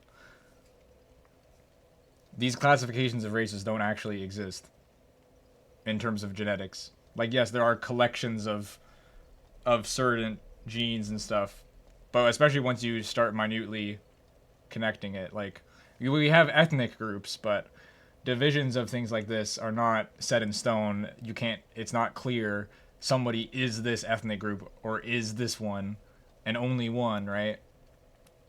So people trying to apply modern day conventions like that back far in the past is usually a pretty vain effort.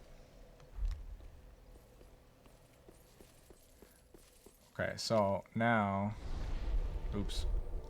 Let's keep going here. Well, no, we don't need to keep going here because there's nothing there. Let's go back and see what's in this area. But yes, she is a really interesting leader that would be cool for them to do as an Egyptian one because she was responsible for a lot of like, what's the word? A lot of promotion of iconic culture and arts of ancient Egypt that we know today. Yeah, she was Greek. Yeah, I forgot about I forgot she was Ptolemaic descent. Yes, it's a very strange thing. The whole mess of the Greek world after Alexander.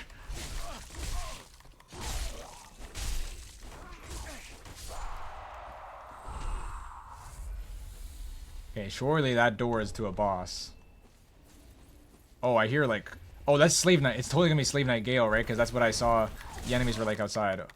If this is Slave Knight Gale, then I guess I'm in for something special because I hear a lot about Slave Knight Gale being a sick boss.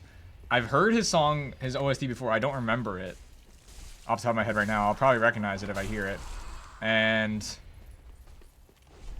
Trio ahead? Okay, no, it's not Slave Knight Gale. Trio. It's not Abyss Watchers, is it?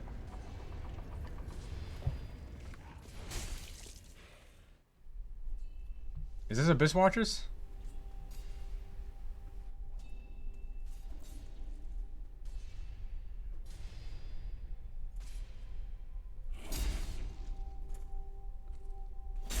I have seen this boss. I forget what it's called. I think it...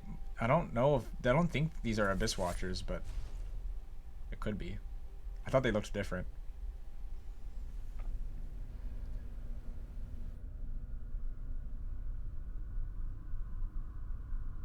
It's definitely not Slave Knight Gale.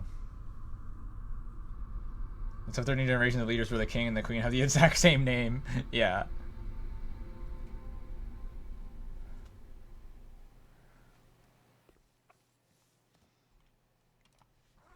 Okay, it is Abyss Watchers. Okay, I've heard a lot about this boss fight.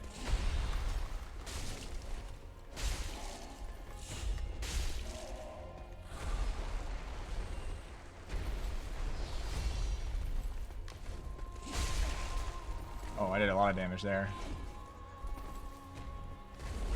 Ow. Oh, here they come. Missed. Let me heal.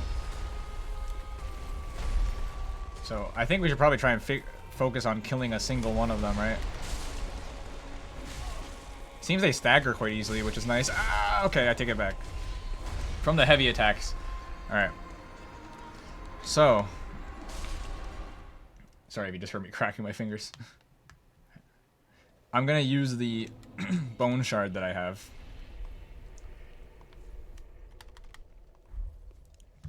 And I'm going to use an Ember next time, and I'm going to equip my Claymore.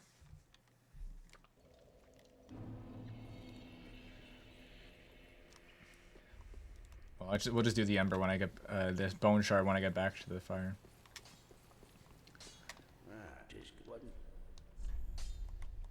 I just want to see. I need Twinkling Titanite for that sword. I need Titanite Shard, Titanite Scale for the Great Sword, which I don't have. I need, what do I need for the Scythe? Not that I think I'm necessarily going to use it. Twin Blades, Titanite Shards, and I need. Okay, I just need souls for the Claymore, which I think you know what? Let me use the souls in my inventory.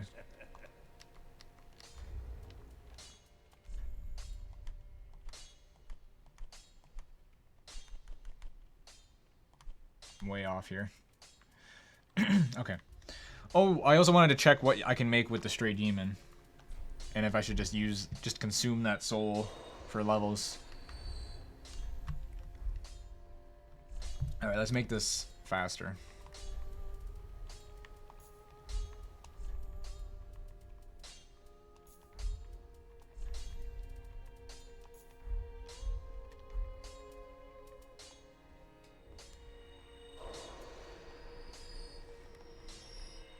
Another contentious pick is Christina for Sweden, which at best was inoffensive, at worst is considered a traitor to Sweden. Oh, really? But she is the only notable female leader in Sweden's history. Yeah, I don't know much about her. The only Swedish ruler I really know anything about is Gustavus Adolphus, because, you know, he's insanely famous. And probably one of the single most important figures of the Protestant Reformation. Or, I mean, I should say the 30 Years' War. Welcome home, Ashen One. Speak thine heart's desire. Very well, then taken.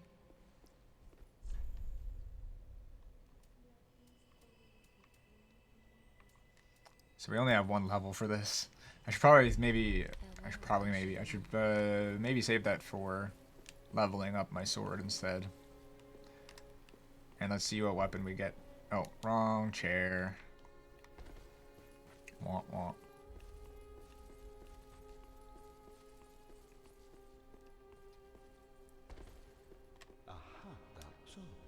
No, I didn't mean to drink Estus. That's fine though. Transposition. So you can get Boulder Heave. No, I don't need that. And I don't. Oh, Havel's Ring. Oh, you get Havel's Ring with that? That's cool. But man, 5,000 souls and that soul. I mean, it is really good. It's Havel's Ring. I think I'll save it though, because right now I don't have anything heavy enough. I'll save the soul, but I'm not gonna get that right now. Cause yeah, if I end up like using the great sword, the ultra great sword, then I'll probably want to have Havel's Ring. Oh, okay, so she was actually Gustavus' daughter. Interesting. Welcome, speak. Very well. Then Oh wait, let's upgrade the Claymore.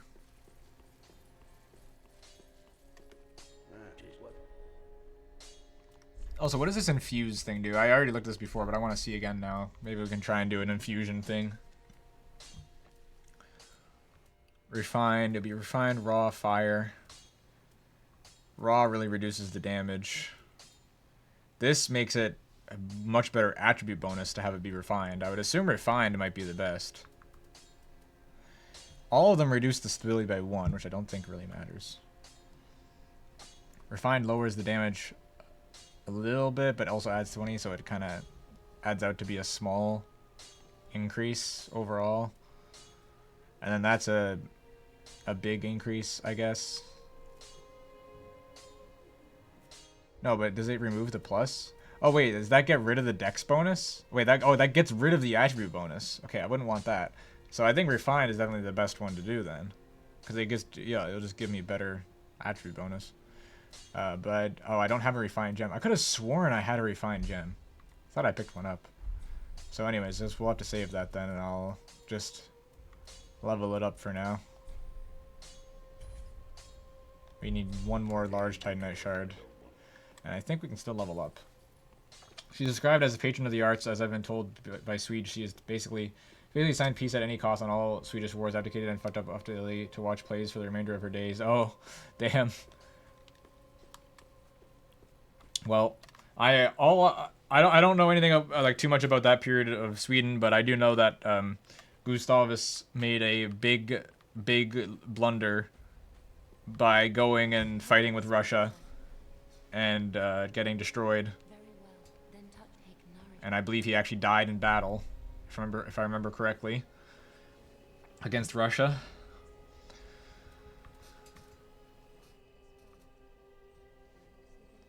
So, I think probably I'm wondering how much Sweden would even really be able to fight off the peace deals that were made, because I'm assuming with Russia is definitely one of them.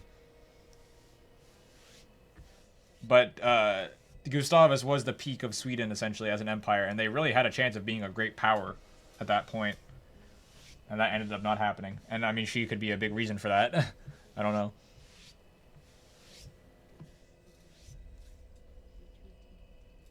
I just had to clean my mouse pad a little bit. So I wanted to raise strength a lot, because I need to raise it a lot in order to use some of those other weapons. I'm going to need basically 10 points in it, or maybe even 12 points in it. And I think from now on, I'm pretty much just going to be raising strength, dex, and a little bit of vitality. Maybe a little bit more vigor as time goes on. How much more HP do I get from the next level of vigor? Oh, that's a ton. Okay, I'm doing that. Yeah, I'm doing that right now. That's a ton of health, and I'm definitely feeling like I'm needing it. Alright. Use Bone Shard. Now we have better Estus. Didn't mean to leave. Wait, we have Estus shards as well. How do I, oh yeah, I've got to go to Andre. I meant to do that when I was over at him.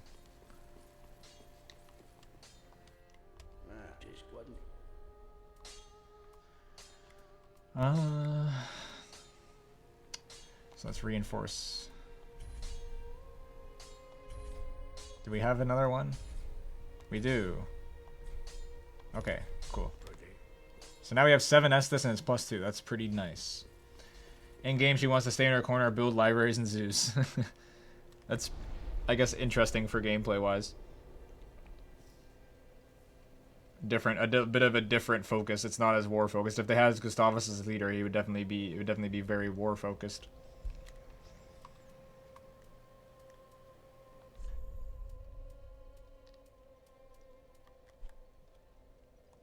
Where am I going? Old Wolf of Faron. No. Faron Keep Perimeter, I think, is the close one.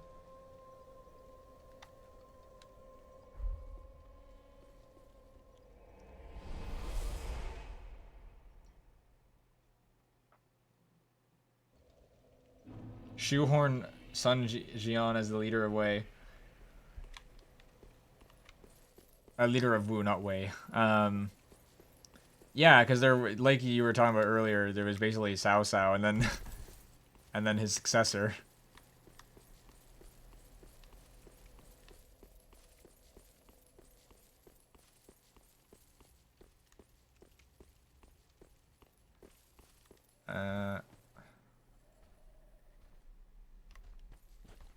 Okay, yeah, it's over here.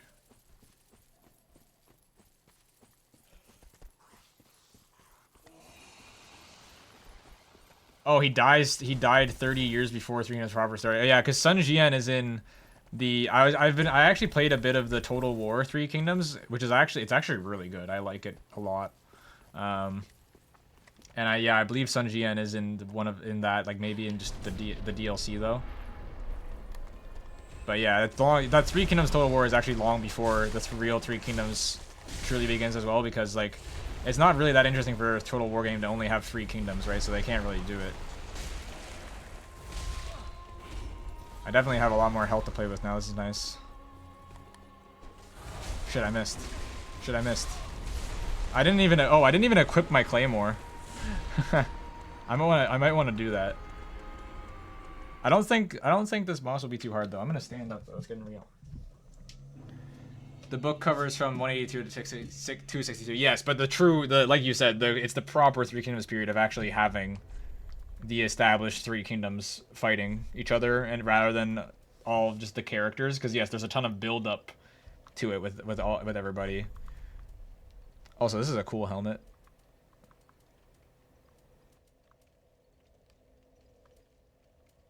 What is it? What is its stats like?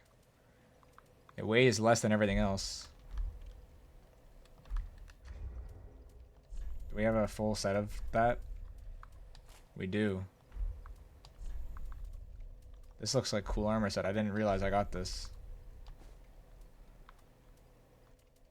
It's definitely less protection than the normal knight armor, but also significantly less weight. Oh, and it looks cool, so I'll use it. Oh, and I have fast rolls. Okay, this is great. Do I have fast rolls with the claymore? Probably not. Still pretty fast. Not the absolute fastest ones, I don't think. Who was the empire that lasted the longest by only having one emperor? Yeah.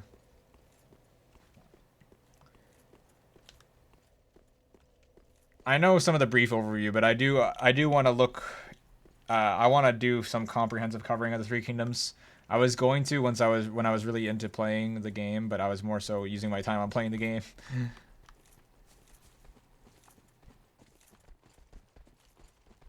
Forgot to go around. But I know little bits and pieces.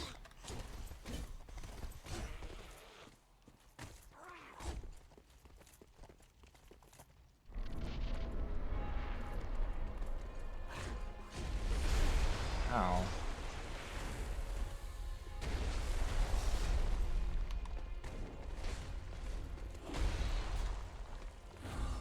The best bosses in Dark Souls are always the ones that just play like you, where they have dodges and shit, and they're just swordsmen.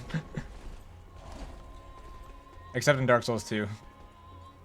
There was one that was so ridiculously easy. Forget what it was.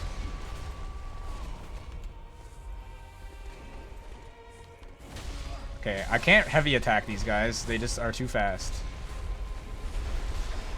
They have like no downtime, especially when you're fighting two of them. Never mind, eventually three.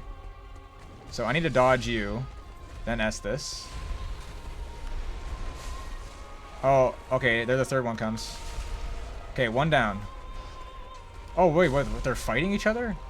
Is that just an ad, basically? Like not real boss one?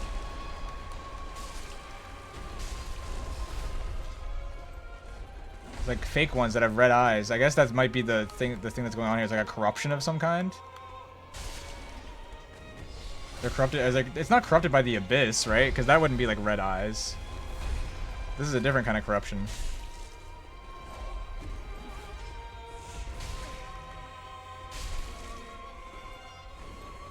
Oh, they come back. They get back up. Oh.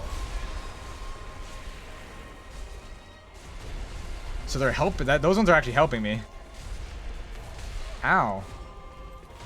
I hate how much these guys back away. Oh, they have a dagger too? Okay, that's new. Okay, I thought I dodged. No, use the Estus. This is really annoying. Use an ember. Use an ember.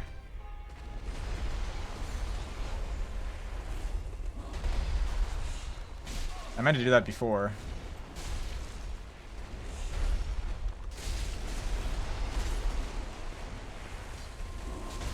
Oh, you missed.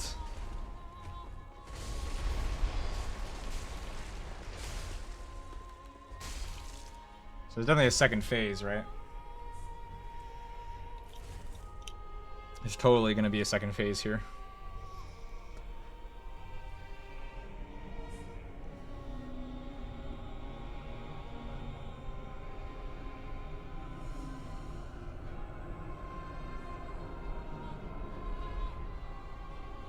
Yeah. So this is that corruption stuff. Whatever it is. It's like the frenzied flame in Elden Ring. Oh no, now they're like me. I'm sure the lore implications of all this are really crazy. Whatever it is, once I piece together things as I go along.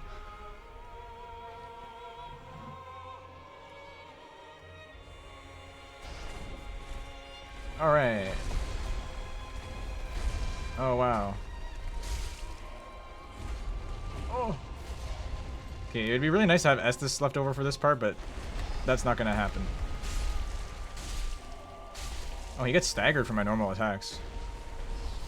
Oh, what? Okay. I thought I had more time to dodge on that one. Whoa, whoa. Ooh. Okay. That little dagger got me there. Oh, I loved Kong being. I think I actually still have like 2 episodes left to finish of that. I really need to get around to that, as so many things. Your boy Kong Ming is so fucking funny. I love that anime.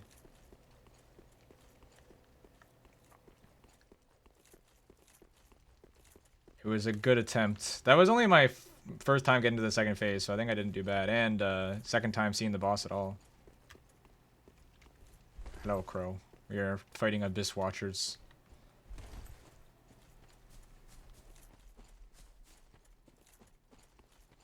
Yes, Three Kingdom Otakus are a different breed. It is really funny how they're kind of a separate niche into themselves. Prison School also has a whole joke on Three Kingdoms fans.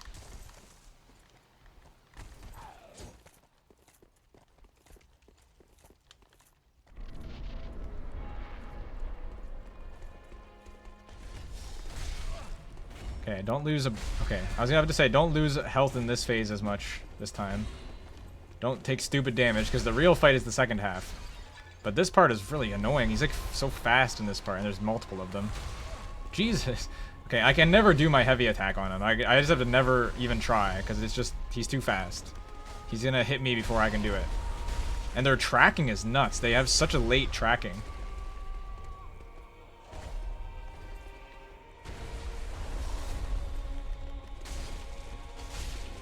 Oh, okay, that's good. Okay, I wasn't expecting a double spin there. I thought you were just gonna do a little swipe.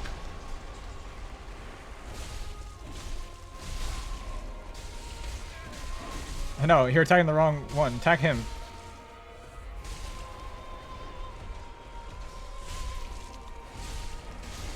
Yeah, let's team up on him.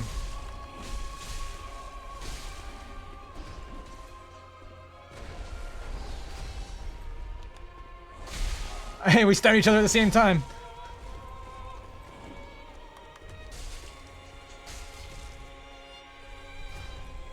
The rap battle is historical backing.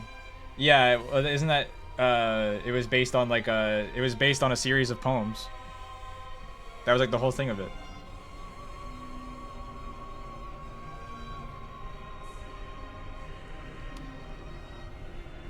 All right, let's skip this.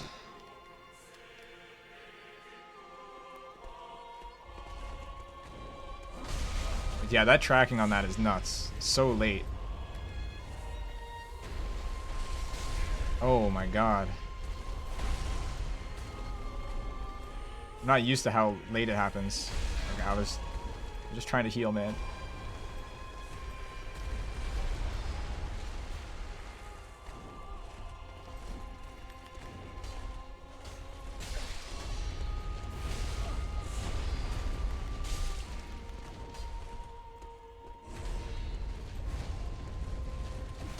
Alright. I got a little bit of health off there.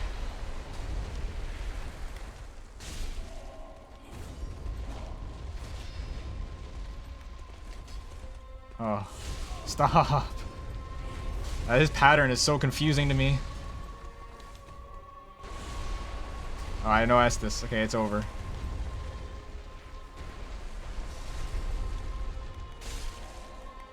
And I'm out of stamina. God damn it. I need to study his pattern a little bit more intently. I'm gonna need... This is one of those pattern fights. In the novel, it is claimed that he once insulted an enemy general so hard he passed from a heart attack. Yeah, yeah. I know about that. I always forget which way I'm supposed to run out of here.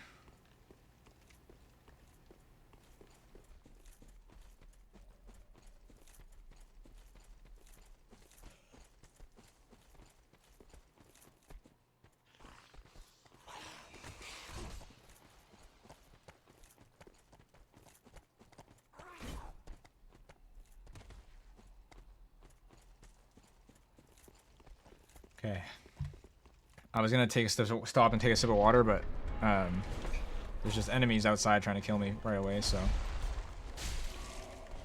The Claymore roll stab will be my friend here, it seems. Let me roll. Jesus. I need to get my stamina back.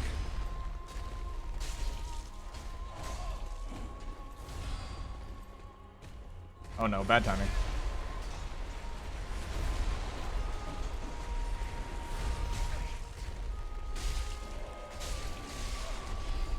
Uh-oh.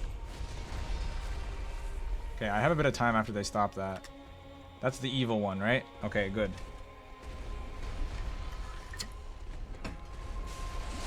Ow. Yeah, you got staggered. Okay, I need to heal one more time to be safe. Shit, they do that so fast after. I thought I had enough time.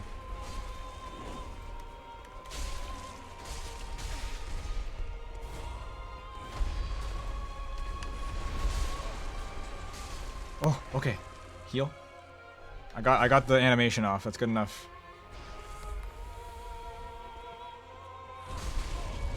Or is it?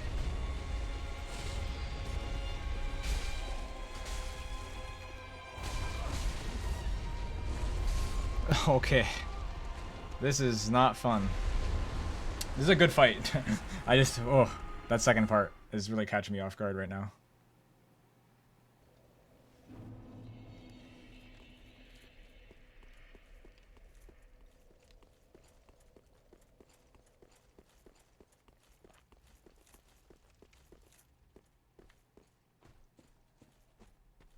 Yeah, I've also heard that story before. He seems like a very, very interesting character. I think, I definitely from what I've heard, Zhu Liang might be my favorite Three Kingdoms figure that I've heard about. Holy shit!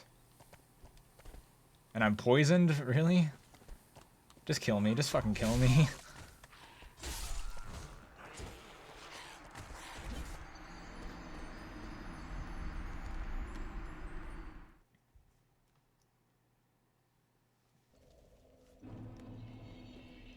But that is a really good, like, whether or not it actually happened, it's just a really good thing showcasing the kind of character he is, that, you know, he goes out and plays the lute and then it's just like, he must have a plan, he must be doing this for a reason, and he just did it to fuck with them. But that works.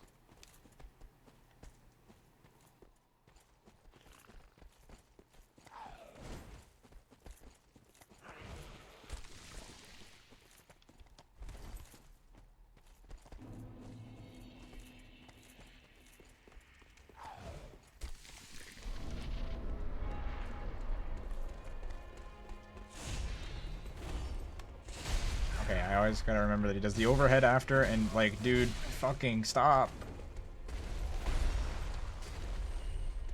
What? Okay, no, not Moss Clump. Estes. Okay. That didn't stagger him?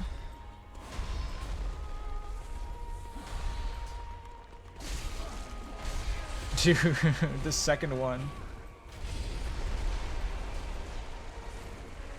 Come on. If I have 4 Estus for the second phase, I'm pretty confident.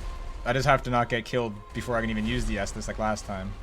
So I'm just gonna play very cowardly, because this first phase is insane.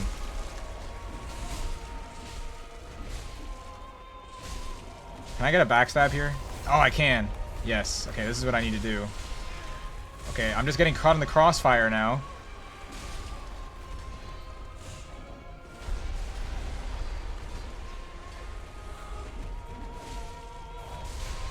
I hate that spin attack. I'm never expecting it because they don't really look like they're about to spin. But I think I know what the animation is now, hopefully. Whoa. Oh, okay, here they come. What the... So I'm not gonna have much Estus this time. That's fine, I'll make do. Oh, this one's almost dead. And he's, of course, just gonna do that. There.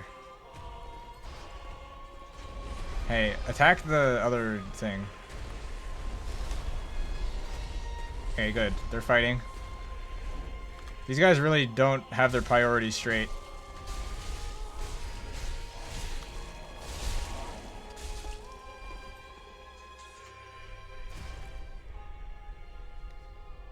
Okay.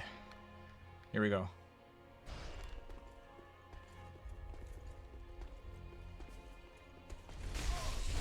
So fast. What the hell? Okay.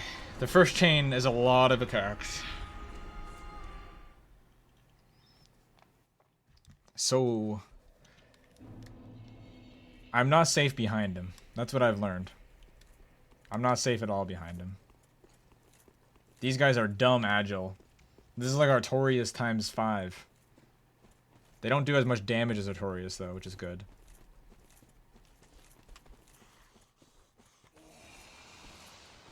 Okay. I'm gonna... Oh. Not get stabbed by that guy again.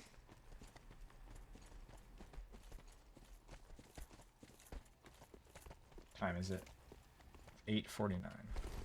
I would like to beat this within the next 20 minutes.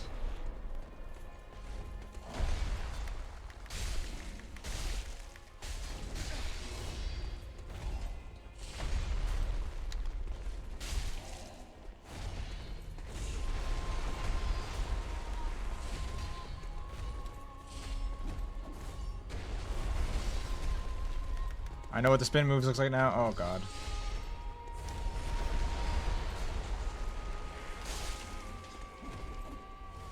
So now the other one, yeah, he's gonna rise up. They'll fight him, and I can try and get a cheeky backstab in. No. Hey, fight the evil one that's right in front of you. Fight the evil one that's trying to kill you actively.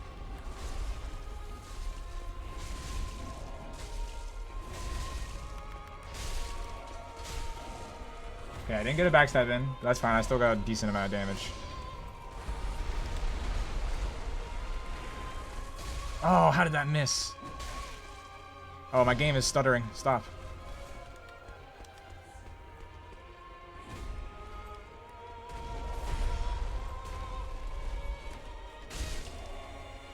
Stop, stop. It's lag, lag. No. Oh my god.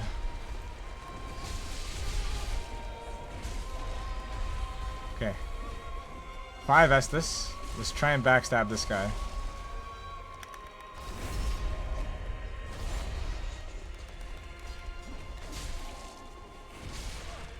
This one's almost dead. Oh, holy shit. Okay, 4 Estus.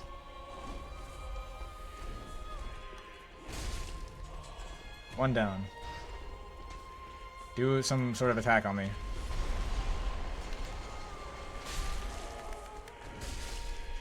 There we go. 4 Estus, just like I wanted. Okay. Whoa, Jesus Christ. I was in a bad spot, apparently.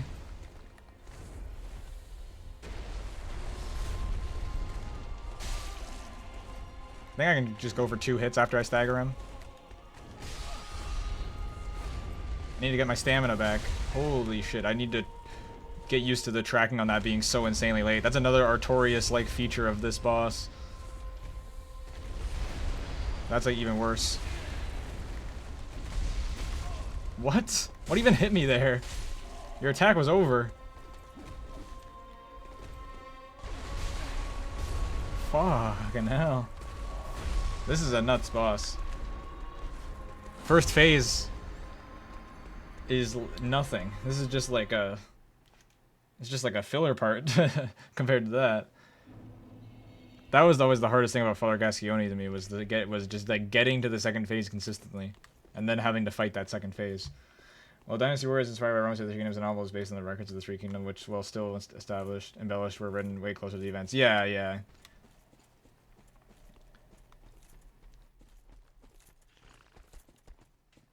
I know that's like, you can basically say when like something like Dynasty Warriors, like it's basically like, yeah, like Romance of the Three Kingdoms is heavily embellished, and it is based on history, but a lot of the things in it definitely are ahistorical. But yes, there is a lot more of the real history in the records of the Three Kingdoms.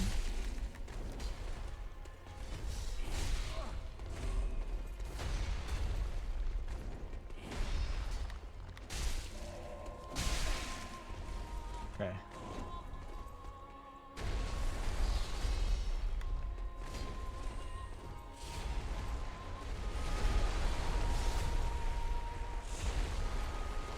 I'm gonna get trapped between them. Get out. He's gonna spawn in a second, I think.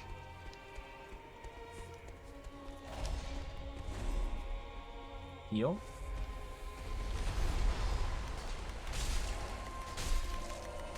Oh, there's one dead already. Okay, that's actually easy to kill one of them. He's gonna fight him. I'm gonna go get a backstab.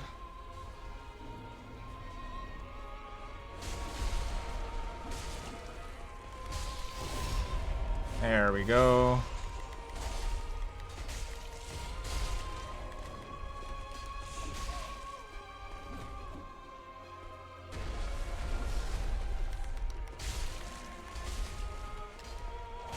Oh, what?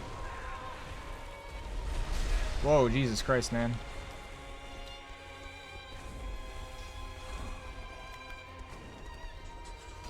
Okay, the bad one is getting back up.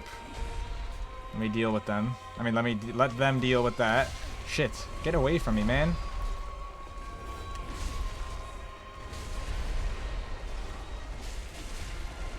What the hell is going on?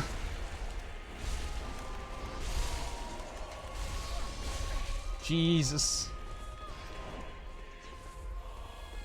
I'm almost out of this phase.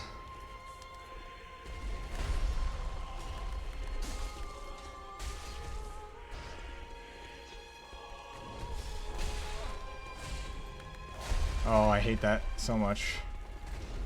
Jesus. I hate tracking, so like here I'm trying to be smart and just force you to roll through it. Like, how do you turn your whole body 120? Yeah, it's like it's a little bit insane when they do it too much. I think it's a necessary mechanic to an extent. Like, I find Artorias' amount is pretty good because it forces you to be way more proactive and to time your dodges more like precisely. But that one, that overhead from the Abyss Watcher is a little bit insane. That's a little bit too much, I think. Because I have to basically delay my dodge to the point at which other attacks would actually like already be hitting me.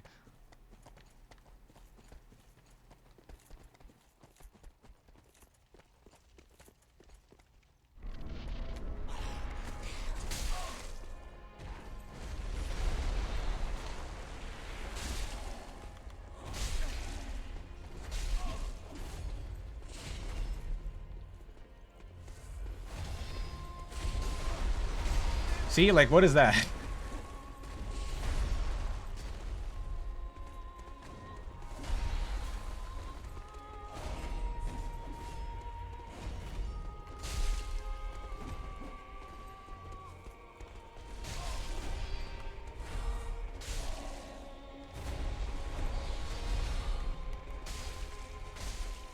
Okay, evil one.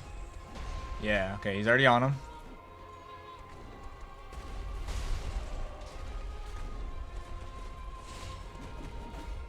Dude, what the hell is going on?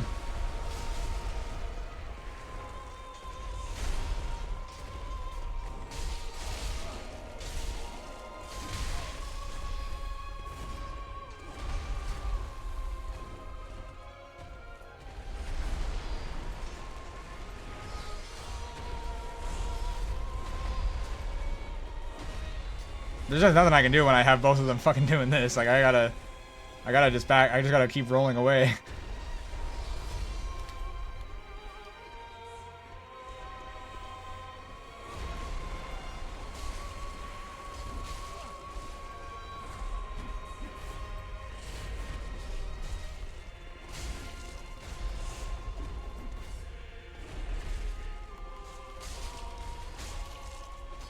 Good music on this boss.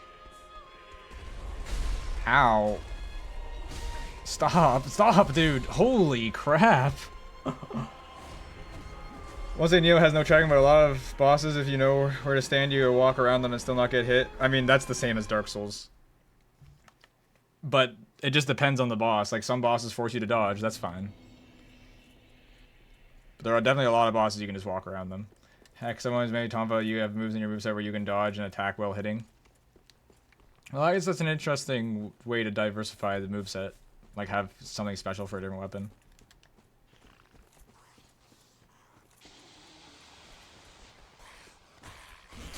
Oh. Feels like it's RNG whether or not you get hit by that guy on the way here. From the path that I'm taking, obviously. I'm sure I can avoid him 100% of the time.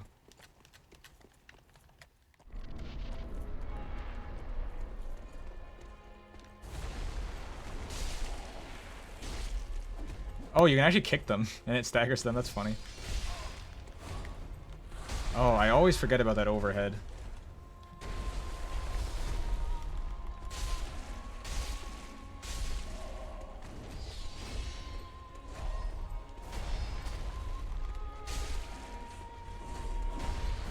Oh, that was close. Okay, evil guy, fight them. So there is a weaker Abyss Watcher. I guess I'll let him take care of the bad one this time, which is not the way that it would be preferable.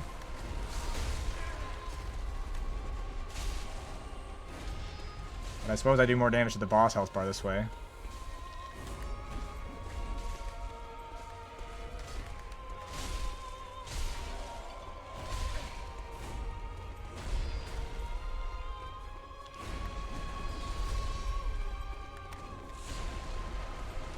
Bad timing. I was just about to end this. Oh, okay, good timing.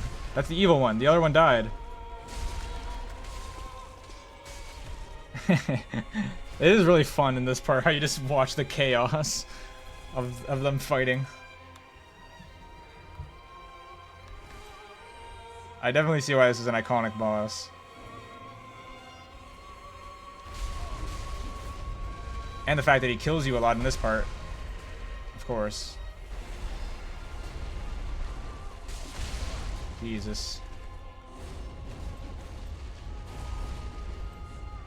Heal?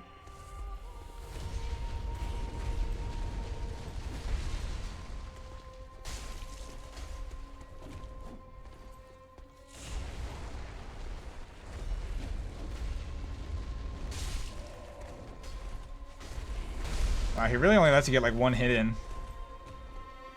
Maybe two, if you're lucky. No, I did not mean to attack a third time. Okay, heal.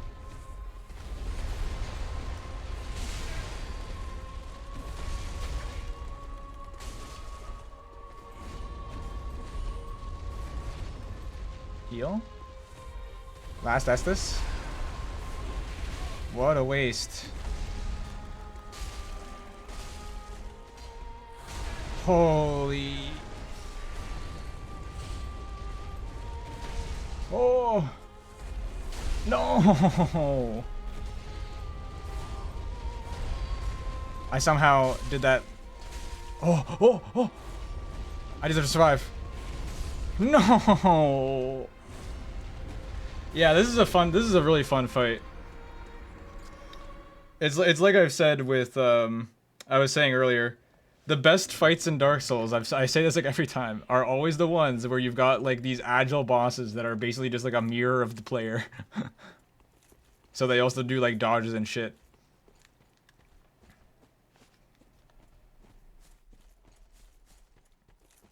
Of course, there are a lot of great bosses that also don't fit that rule, and that gets sometimes old. Yeah, that was so close. So close. Manus was really great. I think I do like Artorias a little bit more just because Artorias has, like, I guess the lore element for me. Manus was a pain in the ass. I think Manus, personally, I think Manus is a bit overtuned. I think his fight itself is all incredible. His design for the fight, all that, amazing. But I think his actual statistics themselves, like just the insane amount of damage he does, is like a little bit ridiculous. Kind of two different elements of the fight. The fight itself is amazing. He is definitely one of the best bosses of Dark Souls.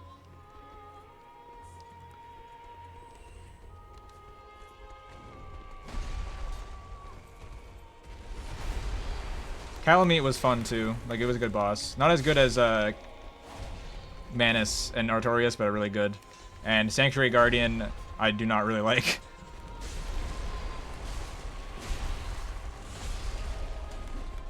But that's the DLC. This is the DLC boss from Dark Souls 1. The DLC bosses do tend to be the best ones. Is Slave Knight Gale a DLC boss in this game, actually? Because I think now I'm connecting the dots, and I think I thought he might be this fight when I was coming up to it, but I'm thinking now that he's not even in the base game. Jesus. Okay. Now that I know the pattern of this, it's not too bad.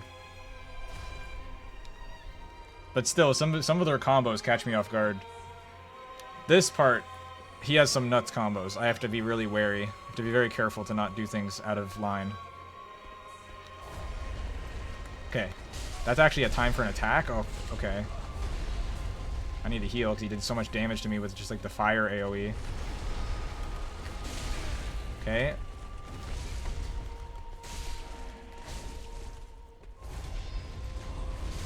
Jesus.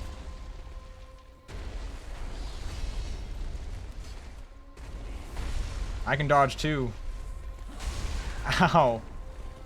I take it back.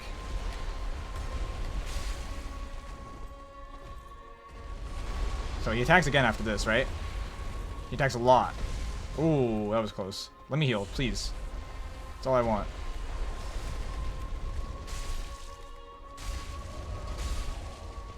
Okay. I can do it.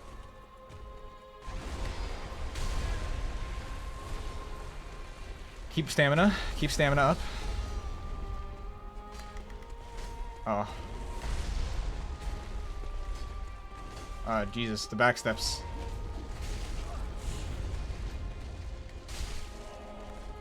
No, don't kick. I swear to God, that does not happen to me in any other Dark Souls game. Is the kick is the kick a thing to this, with the way it's bound or something? That has never happened to me in another Dark Souls game. Or Elden Ring. I win.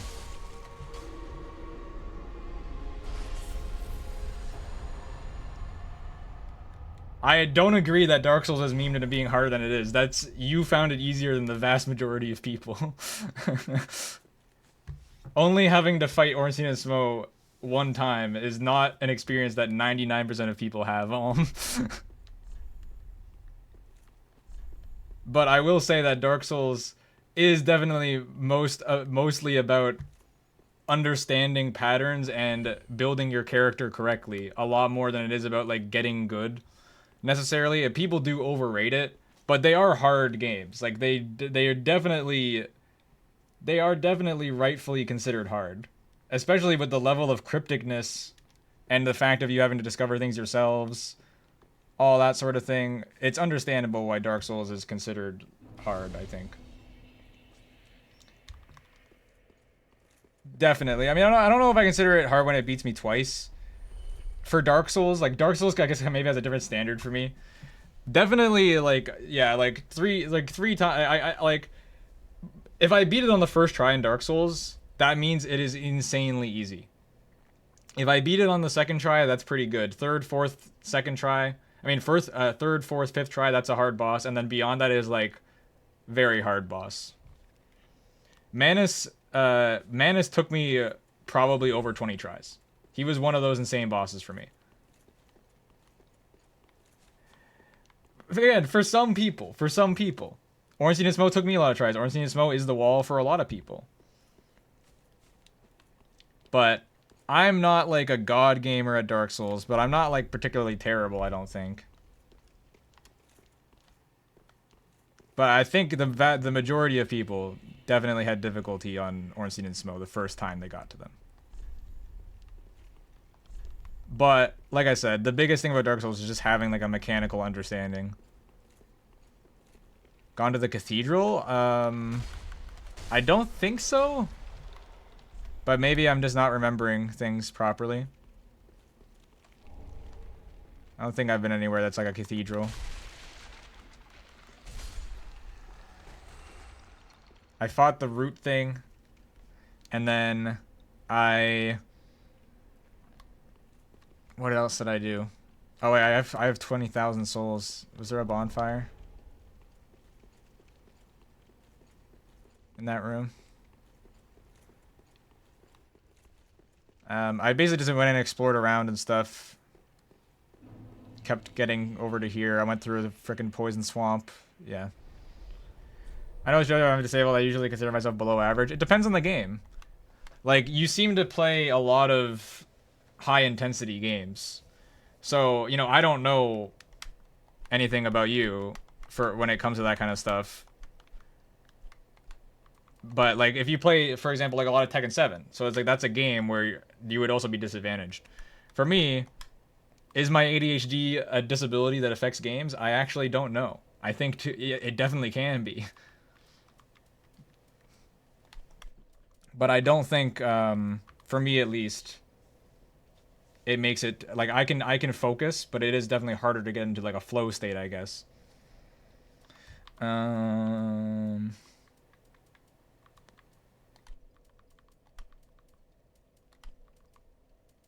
Oh yeah, Firelink. There we go. Crystal Sage at Road of Sacrifices. Oh, okay.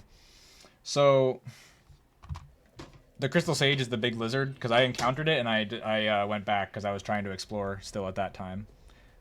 But yeah, I didn't fully explore the Road of Sacrifices yet. Between my hands in trouble with fast precise ambushes, which is admittedly not the reason I'm considered disabled. Okay. Well, I am terrible with fighting games on that. Like, I also have very bad... I have very bad coordination on doing fighting game inputs. That was always the hardest thing about fighting games to me was getting used to doing that. Okay, it's a witch. I didn't encounter them yet then. I'll have to look around there. I should just go there for moving forward. Yeah, that does make sense. The catacombs is usually a kind of hard area.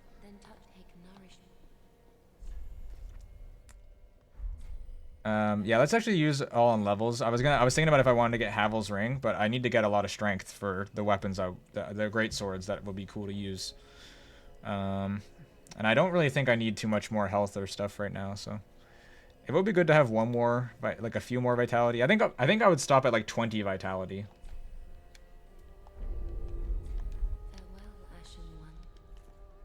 But ADHD definitely does affect hand-eye coordination, or I guess just like motor function, fine motor function.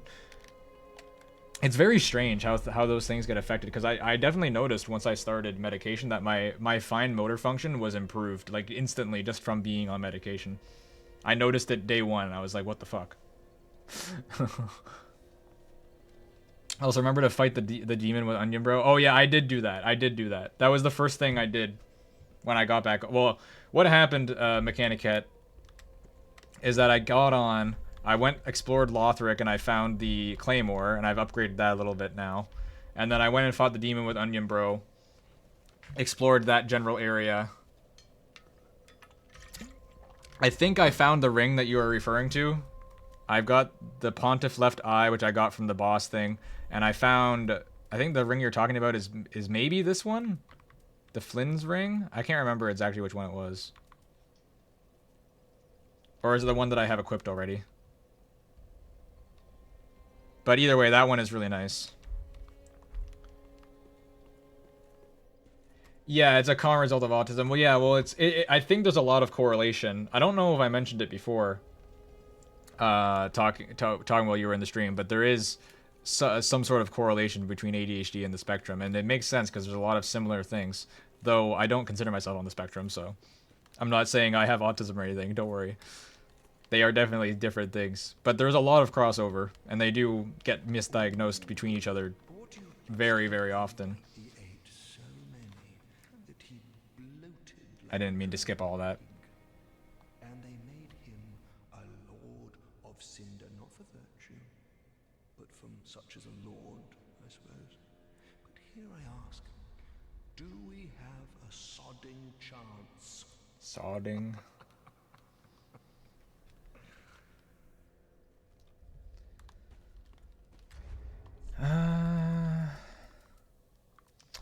So yeah, I'll go check out that place. Actually,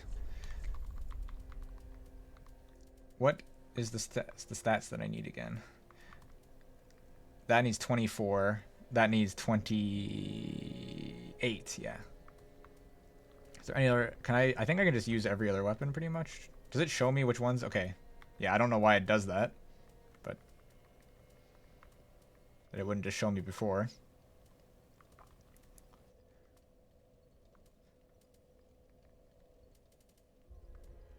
Well, my Claymore still obviously does way more damage than other stuff, but I still want to try using the scythe a little bit just because it's cool. So I just figured I wasn't obviously suffering from any other condition at the time, and there's nothing to medicate. Yeah. There's a lot of weird little things that can be the result of like a not expected diagnosis, right? I've noticed I found out all about a lot of those things with ADHD of strange things that it affects that you would not think of at all that are like confirmed things.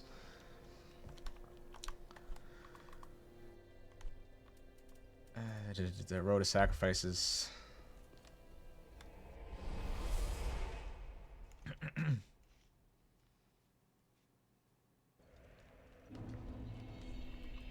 I should definitely equip more rings. Well, no, because I'll up my equip load over. I probably should get Havels once I get 5k souls again. That'd be good. I now look like my Elden Ring character. I just realized that.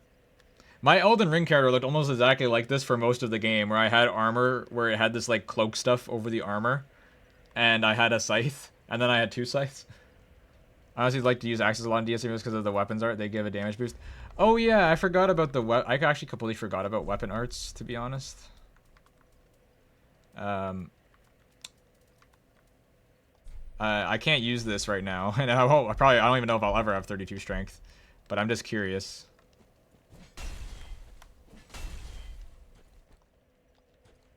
Oh, I didn't mean to drink.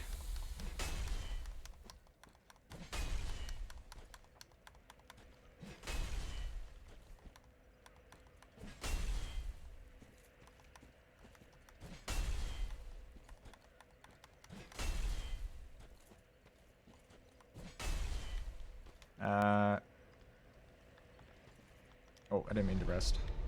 Great axe, my beloved. Yeah, this does seem like a fun weapon. I need just way too much strength for now. The twin blades are cool as well. How do you... What? How do you take out both of them? Do I have to equip them in both slots?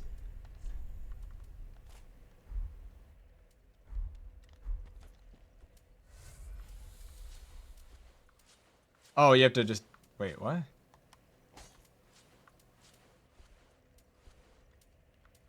Okay. Why is it the twin blades? Do I need to actually find the other blade?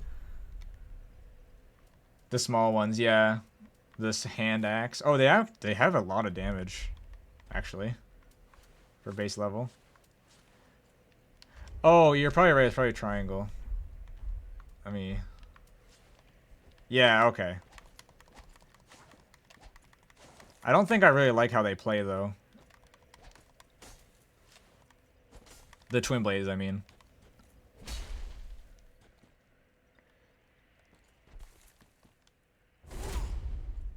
Yeah, okay. Oh, it does give you damage. That's cool. I think I would be annoyed by how small the reach is on that one. For sure. The Brigand Axe might be a little bit better. For some reason, you have more reach when using it two-handed.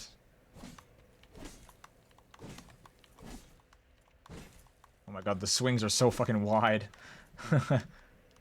And yeah, this one only gives you weapon art. I completely forgot about the weapon arts, honestly. I should probably check out some of the other ones. But I'll check out the site for a little bit. I don't care whether people stuff dinos or stuff dinos won't change any for me. Yeah, I mean for me it depends. There's definitely a certain amount of it you should do, you need to do in order to figure out you even have something if you're an adult and you suspect it, right? But if people have the access to the healthcare, I think they should, one of the first thing they should always absolutely do is seek out a diagnosis. And I find it pretty irresponsible if somebody is claiming that they have something on a self-diagnosis for a long time and they're not actively seeking out diagnosis for it. If there's circumstances that make it that there's a reason for that, then, you know, that's all good.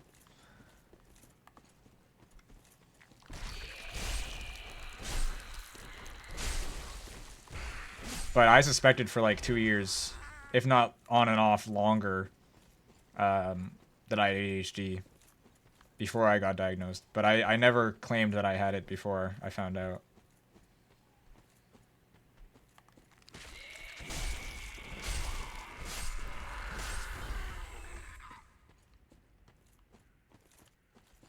Axes are incredible, and because no one uses them, people have no reaction for them in PvP. Yeah, because you're not used to the pattern.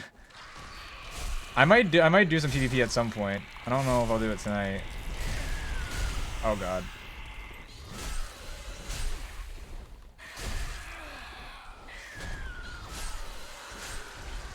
Probably won't do it tonight. I'd probably do it another time.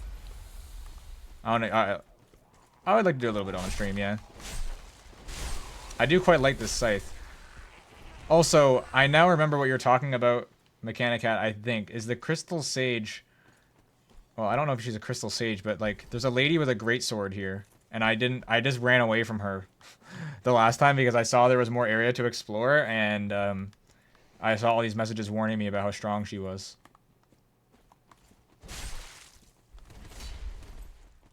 Oh, the Sage is a boss, I see.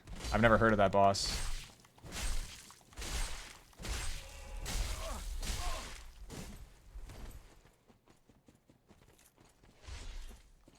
Oh shit, she's sharpening. Oh, wrong direction. What is the scythe weapon art?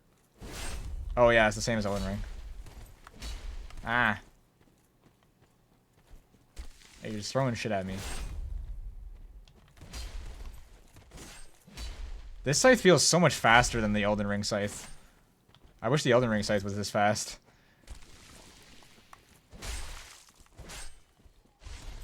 They were so fucking slow in Elden Ring. It made Melania impossible. I had to switch weapons.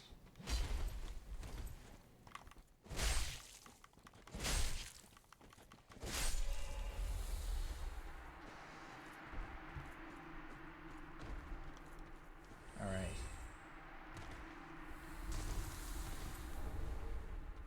Never finished? Damn. It took me a long time because I was working at the time. Like, I had a 9 to 5 basically, and it was hard, but I basically only did work and then would come home and play Elden Ring for like 3 months. It took me 150 hours. I explored like everything. I did almost every single boss. I made a tier list of every boss in the game. I should probably I want to do that again sometime actually. I want to do a stream where I just do a tier list of all the bosses. That's probably how I'll end my marathon of this. I'll just do a tier list of every Dark Souls game bosses. Every Soulsborne, I should say.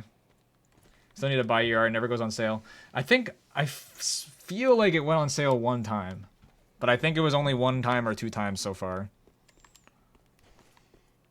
Was money for a channel that plays Souls like 2 months of constant ER made me sick of it.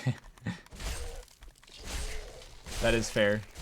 I didn't really watch much Elden Ring content because I was just occupied by playing it, and it's like I didn't really want to watch much Elden Ring content after I was done playing it because I played it for 150 goddamn hours.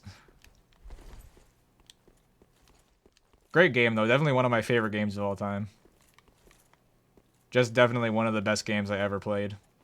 It was a really incredible experience, especially the first time I ever saw Astel. It was just like, goddamn, what a boss.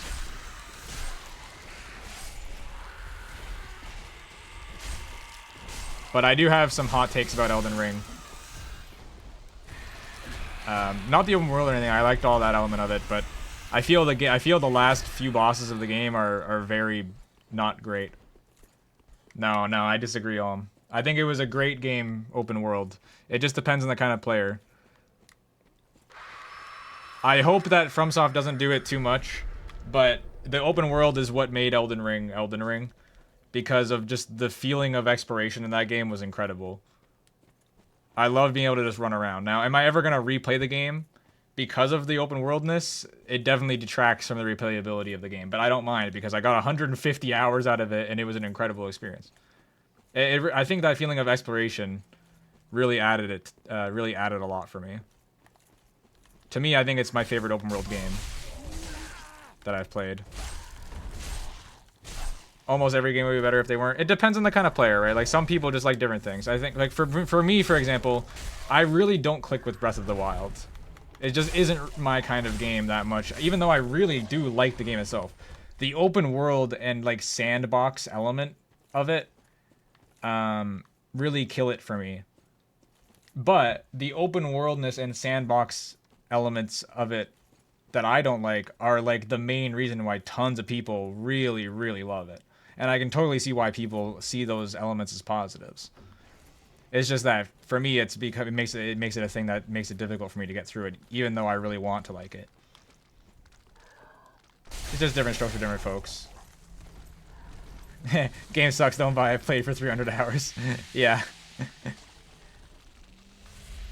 That can definitely be true with a lot of multiplayer games if they go downhill. Like, that's how I am on Rainbow Six Siege, where it's like, don't play this game anymore.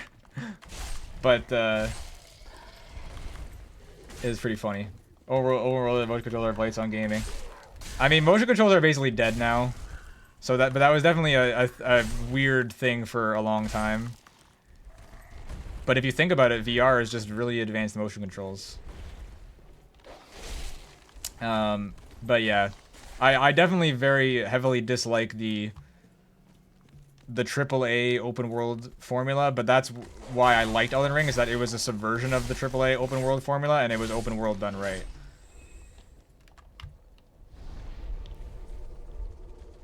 I can't stand the Ubisoft style of open world anymore.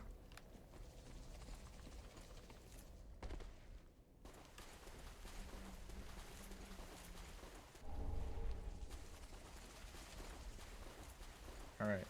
I've been in this area before, but I don't really remember where this led. Well, it led me into the poison swamp, which I already went and did.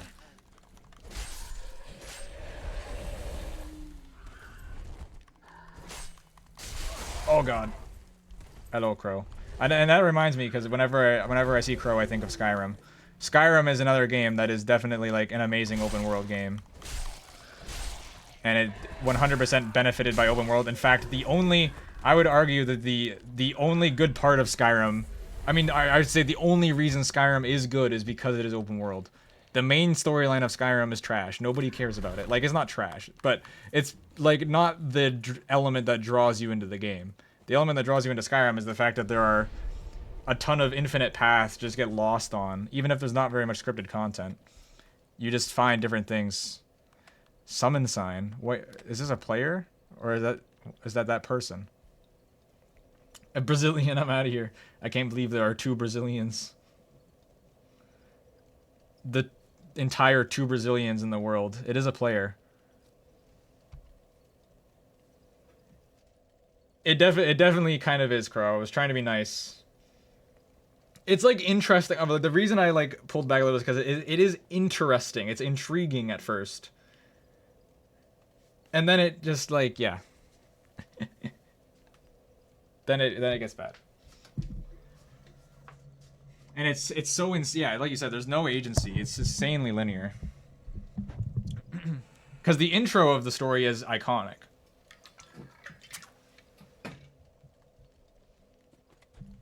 Do I summon them? Like, I don't know whether I don't want to just explore this area for no reason. So yeah, it just falls flat. Mechanic, would you mind pointing me in the general direction of this cathedral? Because I actually have no idea what I haven't explored. I know there is one spot, actually, that I can go to. But, it's probably wrong. Like, there's that area, basically. Ends up being busy work. Well, that's how I feel about Breath of the Wild. In Breath of the Wild, it does end up feeling like busy work to me. It just depends. In Elden Ring, the reason why it doesn't feel like busy work to me is because there's actually not really much to do in the overworld that is like, you don't have to look for all these little tiny things and just spend hours agonizing over it. A lot of people go the opposite way and say like, oh, Elden Ring's open world is empty, but to me it's perfectly sized.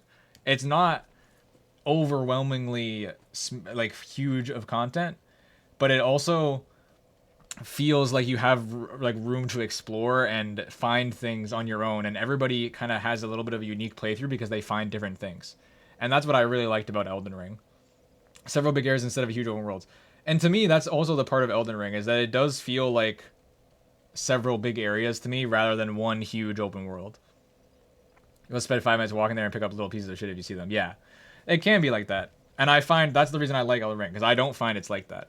I find there's not little random pieces everywhere. It's mostly that there are interesting things here and there. You can pick up things from your horse, and if you go different places, you're not really going to miss anything essential. And then you get those like dungeons broken up with by you get like I don't know what to call them, but you get the areas that are all right, thanks Mechanic Cat. Go down and to the left. You get the areas that are more condensed, like the Caria, like the Ryu Lucaria and stuff, broken up by the sections where you have more freedom to explore. Because sometimes when you're going through a linear thing, you're feeling like you're not exploring, right? You're feeling like you're just following the golden path, and that you're being forced to do things a certain way, and that you just are following along the game's hand, and you're not really, having control over something. And obviously different games are meant to do different things. So open world games definitely add a unique element, right? For being able to have that level of freedom and feeling like you can just explore. The place where you fight the hollows, the basic enemies with no rows, sage is there, path is close to enemies, so they choose magic. Okay. Oh god. Oh god. The scythe is not good at killing these guys at all.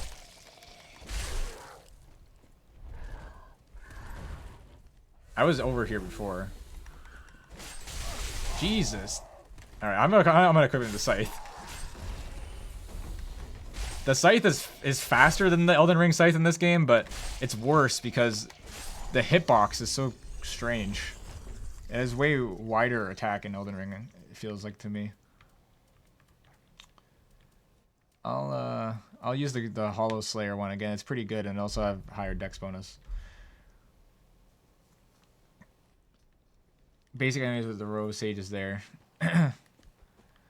I do remember seeing some of them. Oh, here. Oh wait, did I not kill this? I did kill the enemies in this room, and then I realized there were more things to explore around here, and I didn't come back yet. And I forgot that I had stuff to explore here. Jesus. What the fuck?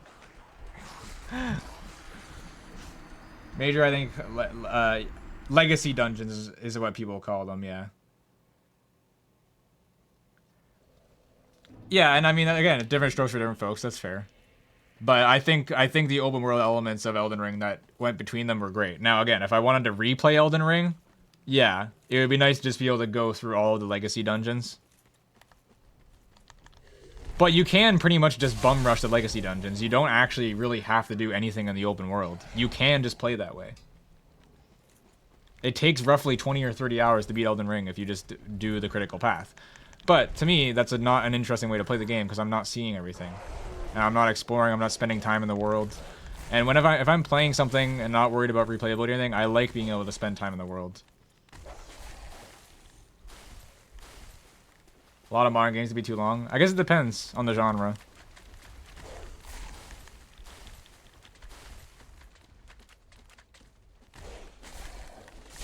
Some can be, but it just depends. I thought Hi-Fi Rush was perfectly paced. I still haven't played Last of Us 2. I probably should. I've been missing out on all the discourse. Last of Us 1 was perfectly paced, though. But Last of Us 2, it does seem like a really long game. I think it's longer than 1. Now, I'm going the wrong way. I'm already lost.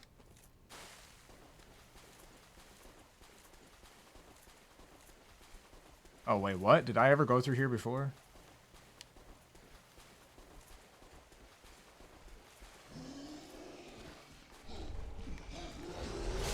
Hi, Faust.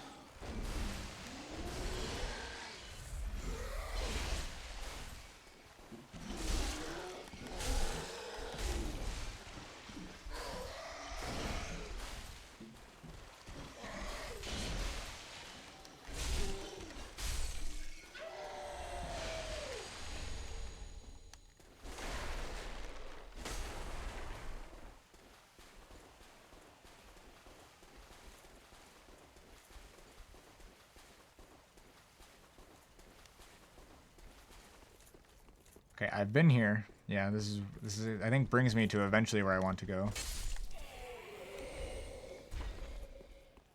I believe I was here before. As in, like, yesterday. Or, I mean, earlier today. Oh, there's a hole there. Wait a second.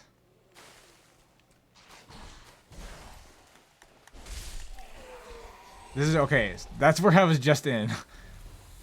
With that guy that I found the other way. Lovely.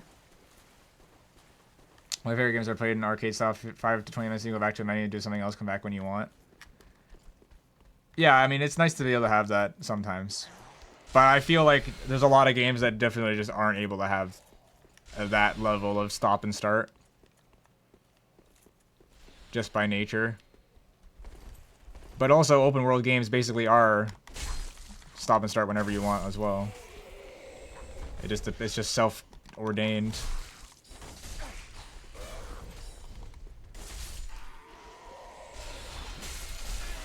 Ow.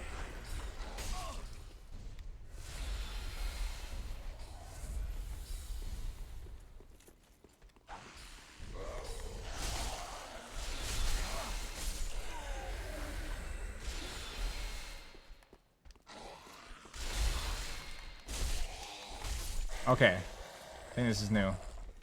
No, I don't use any magic on my first run.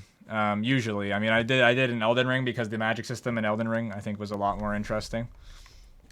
And there was a lot more well-balanced magic. But, no, I usually just go pure sword. Okay, this is the sage thing.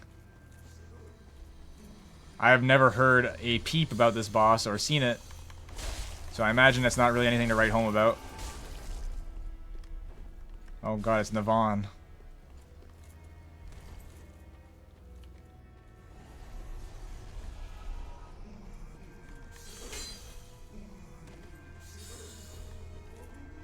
What the hell is that attack? Oh, did I like let her charge up? Oh, I did.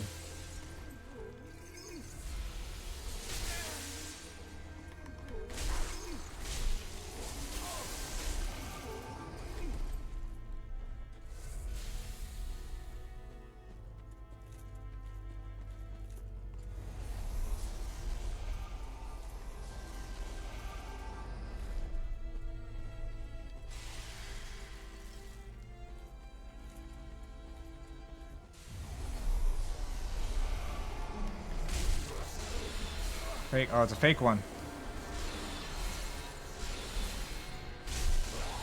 Fake one again. Oh, that's the real one. That's pretty obvious.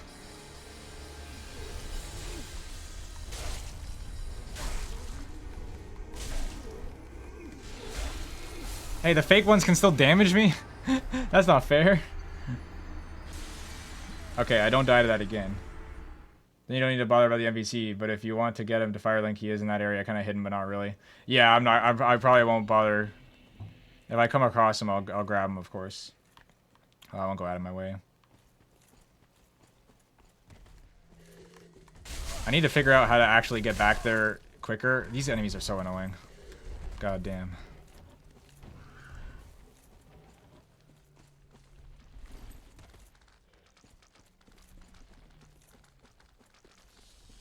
There wasn't much anime this season, but I ended up picking 3 shows.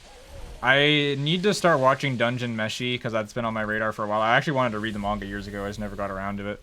But I'm definitely going to watch that. I don't know anything else that's airing right now that I'm interested in.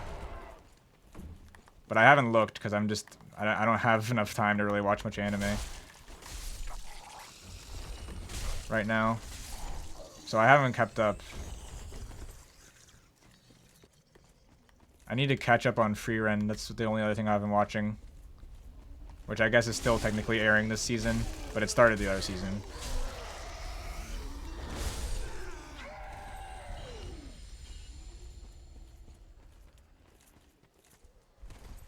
Now. This is where I already was before one time. I think this bonfire is probably better. Oh. Oh yeah, solo leveling. Yeah, I'm not really too interested in solo leveling, just personally. It seems fine. I don't have anything against it. It's just not really a concept I find interesting.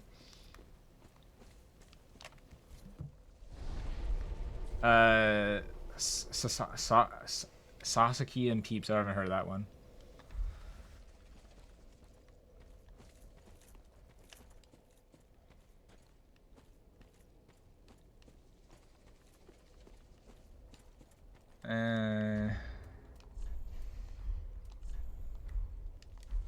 Okay. I will bumble my way around to eventually finding this boss again. It was close to here. So from... Okay. Jeez.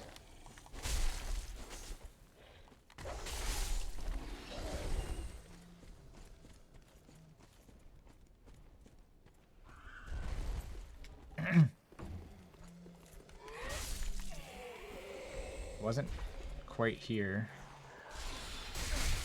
What the hell?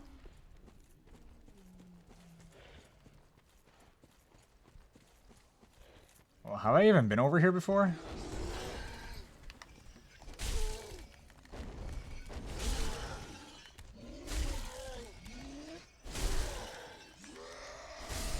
I like how their attacks are always slower. Wrong area. Nope. I have not found this swamp area, including the poison swamp, intuitive to navigate at all. I have really not had a good time.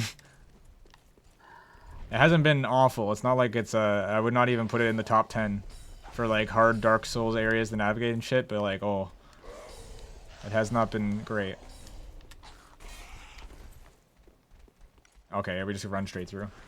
First episode goes office drama, isekai, and battle manga. Then episode 2 is a SWAT drama. Interesting. Is that solo leveling or Sasuke? Because the office drama part fits what I have like seen of solo leveling a little bit. Okay, Sasuke and Peeps. Yeah, I never heard of it, but that's not the kind of name I would expect for something with anything to do with SWAT. Oh, that did so much damage. What the hell?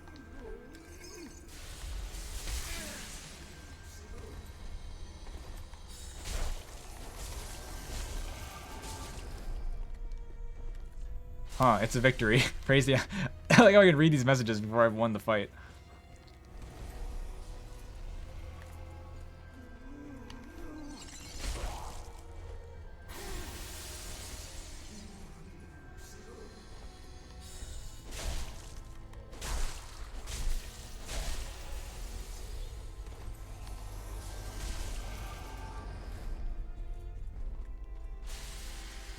Definitely got it this time. I just need to kill the illusions before I go back over to her.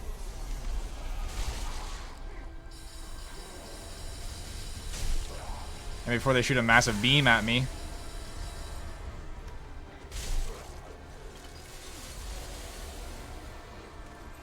Okay, shoot your things. Oh, okay, you have a sword now? Maybe you should have used that earlier. Okay, I'm just gonna be safe. Oh, do I have to fight the illusions again? I'm just gonna go straight for her. It might be a bad idea, but...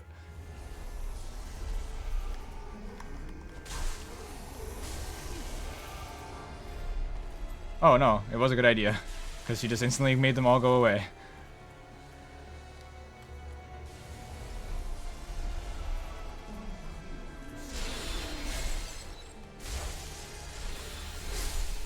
Yay. Also, I've seen countless manga ripping it off, but I never watched the thing proper. Yeah, it's been really massive for a long time. I remember, I think the author died, though. It's pretty crazy. Like last year.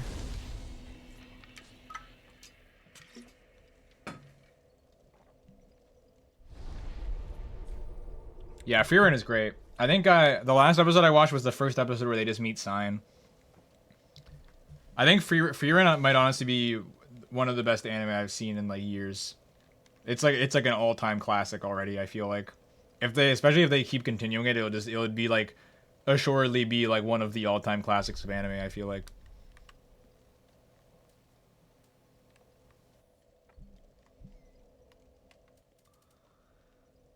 All right, so that's here. Is there anything? Yeah, up here. I got 10,000 souls. I think I'll wait till I have a little bit more. Visions of Pointless. Yeah.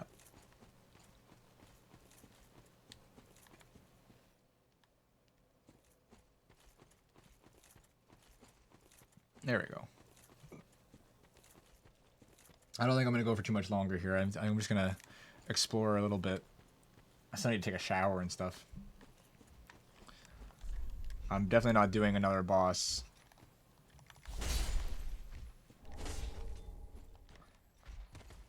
Just going to get to a good stopping point. How long has it been? It's been 5 hours, and it's about the same as yesterday.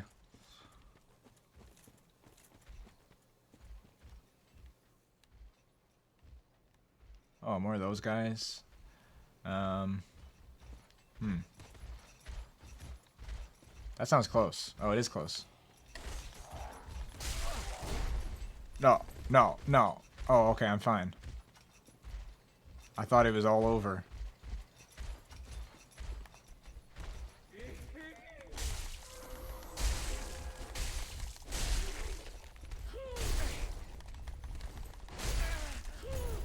Let's not die to this guy.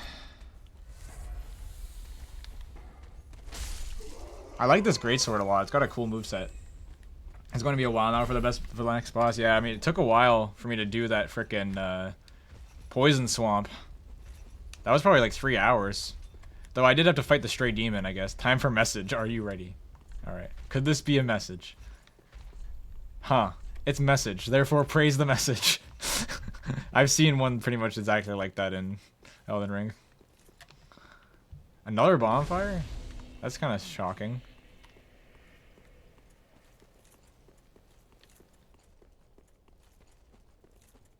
There's like a weird transitionary area back there. And also, what is this? The color grading is changing. I'm going into a new area. Oh. Oh, there's like something up here. Oh. I'll go talk to that NPC that was in front of that bonfire.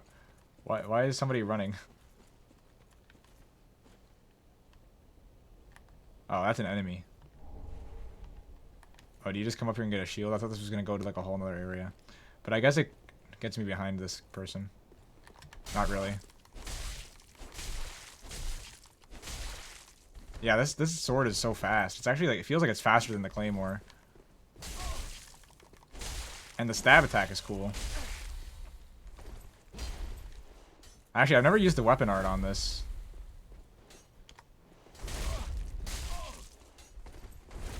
Is it just blocking? Whoa, whoa. Oh, that was the person that was walking around.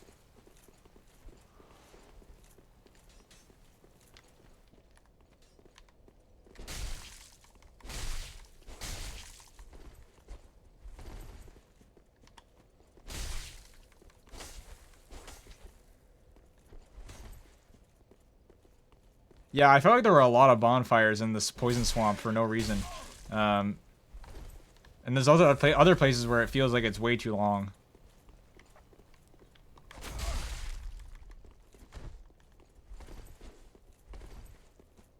Though I do like having, like, I like the Elden Ring choice of basically having a bonfire right in front of all the bosses and getting rid of boss run-ups, because boss run-ups are just tedious and annoying.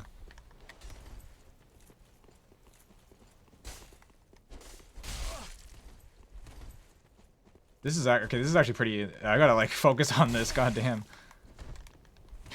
This is just get out of here. All right. At least the other one's kind of leaving me alone to deal with this.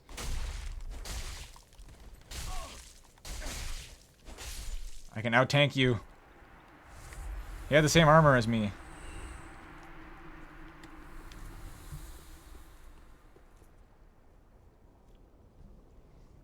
Are levels huge, or is Roman just dodging them all?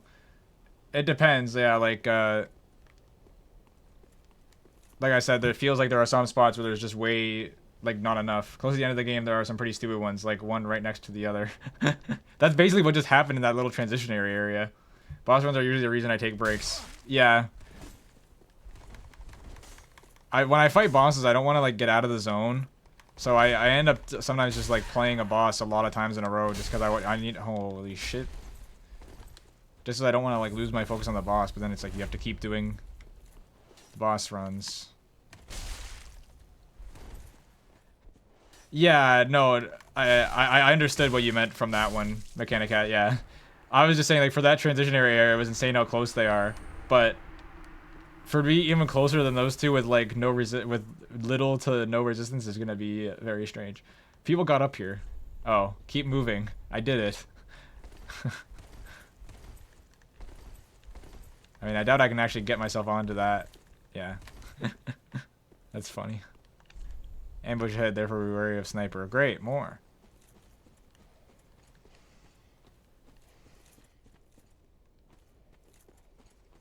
Oh. Ah, I see. Multiple snipers. Also, this sword still has the classic spin attack. Oh shit. Okay, I need to take care of these dogs first.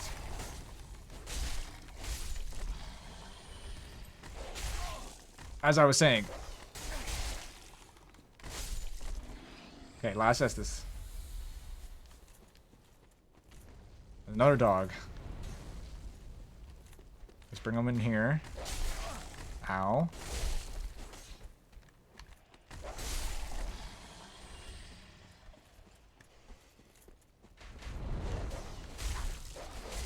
Another dog.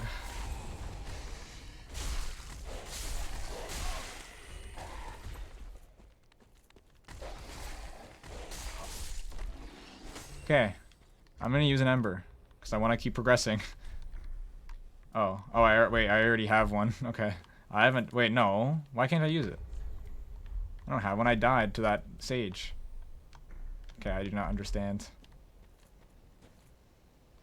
I keep fighting the boss Super Meat Boy style. I'd probably beat those games in a setting. Yeah, no, for sure. The biggest thing about Dark Souls 1 and the main reason I would find it very hard to replay certain parts of it is the boss runs. Like Bed of Chaos. Bed of Chaos would have taken me like probably 30 minutes if not for the run. Nope. Okay, here's the cathedral.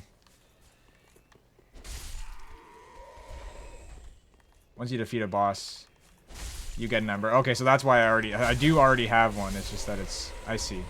Makes sense. Okay, Estus Shard, nice. Let's go up here into the graveyard of the cathedral.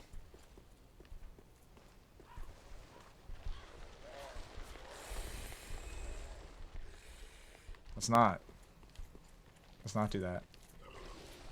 This is another side area? There's probably a bonfire, like, over here.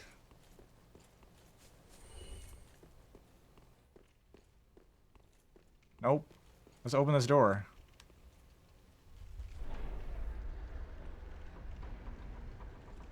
Okay, there's a bonfire right here. Okay.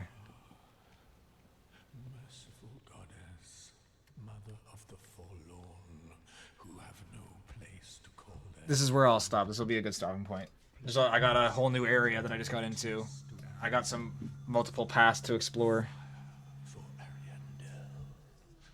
Fire for Ariandel. Ariandel, that's a DLC.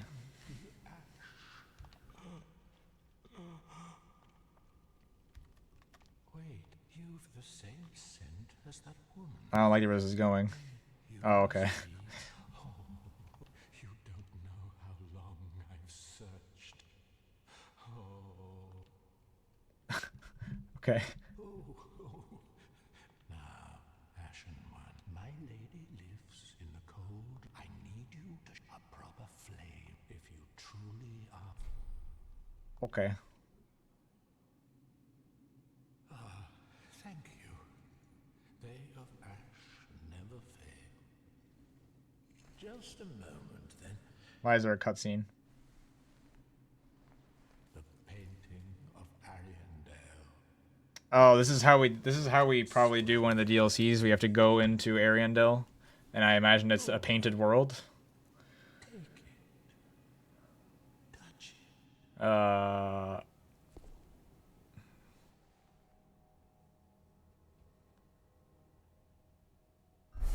Oh, we're just getting sucked into it right now. Okay.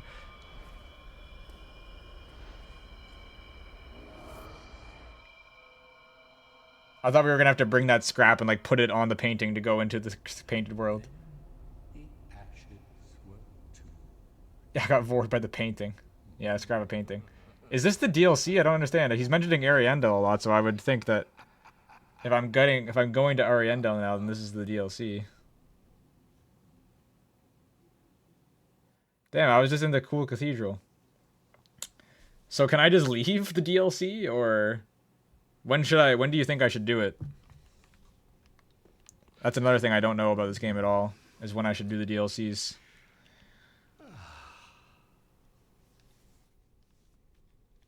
Huh? Have you just arrived? How very unusual. Just how long has it been? Why does this guy sound like Choose C3PO? one, friend. For this is a true haven of the forlorn, the cold and gentle painted world of Ariandel. Quick, go along. Find one for yourself, a sweetly rotting bed to lie. I don't remember, but I say you should do them after getting a little closer to the end. Yeah, that's what I would figure, because I mean, and in Dark Souls 1, especially doing the DLC, trying to do the DLC early enemy, trying to do the DLC before the first half of the game, before you're done with the first half of the game, is going to be nearly impossible. Oh, such a cool area, though. I love snowy areas. Agony ahead? Yeah. Seems like I probably don't want to do that right now. So that's cool. That is nice that I found it, at least.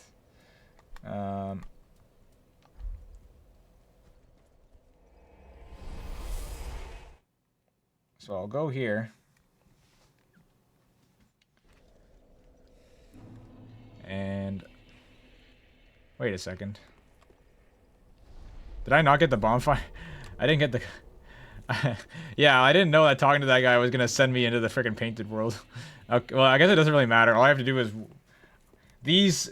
Not only were there 2 bonfires, like in that little transition area, there's that bonfire that takes you from there to just walking through this area to get to the next one.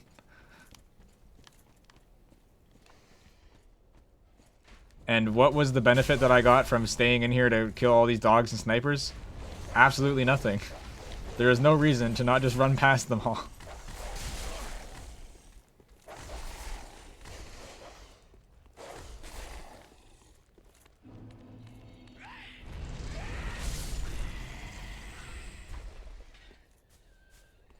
Yo, man. I'm back. Oh, he's not here anymore. Guess to be expected.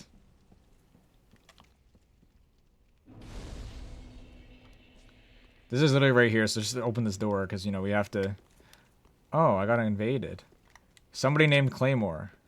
That is surely a player.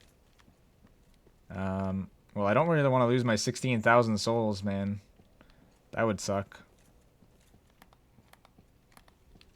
I have a Claymore, too, but I don't have it equipped. I probably should equip it for this. Oh, that hit him. This is definitely a player.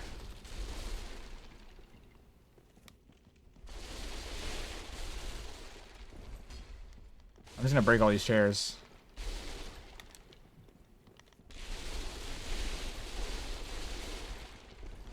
Yo, dude, I'm just trying to break the chairs, man. This person seems kind of clueless. I say that and they almost kill me.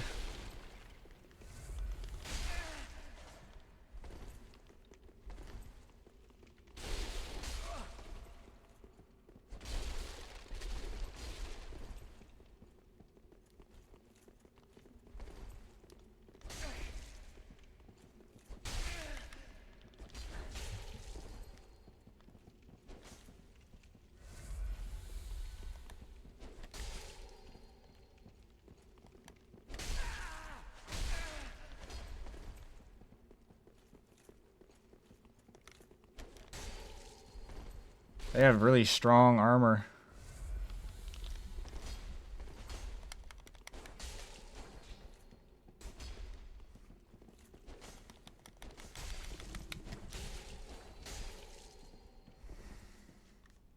Damn it.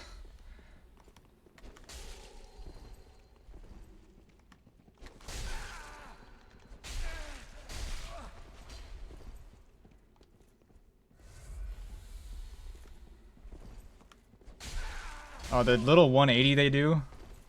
I hate that.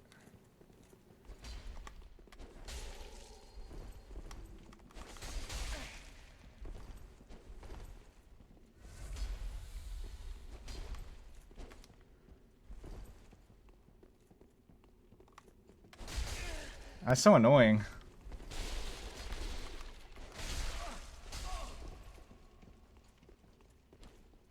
You'd think they'd do better. Can I equip my own claymore here?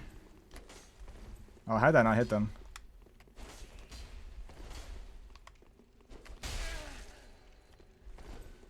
My heavy attack on this sword does about as much damage as their heavy attack. I mean, as their light attack. I don't think I can equip the claymore right now. Alright, you probably win.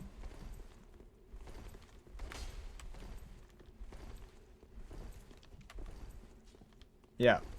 Cool.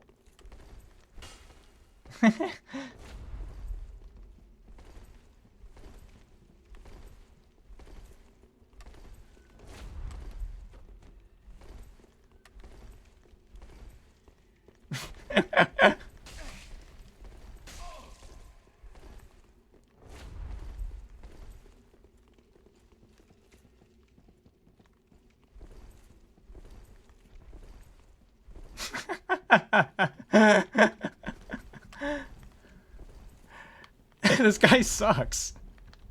How is he beating me?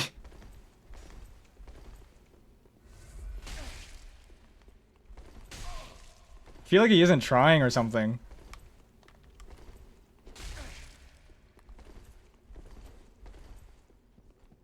Oh, I'm out.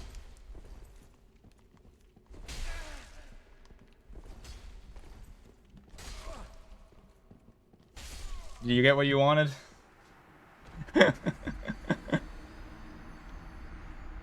Yeah, I need a faster weapon for dealing with somebody like that. Oh my god. That was funny though. Like honestly, that was a victory in my book. I just wasted like 5 to 10 minutes of that guy's time and made him look like a fool. Like if you can't finish the kill that in that long, that is a problem.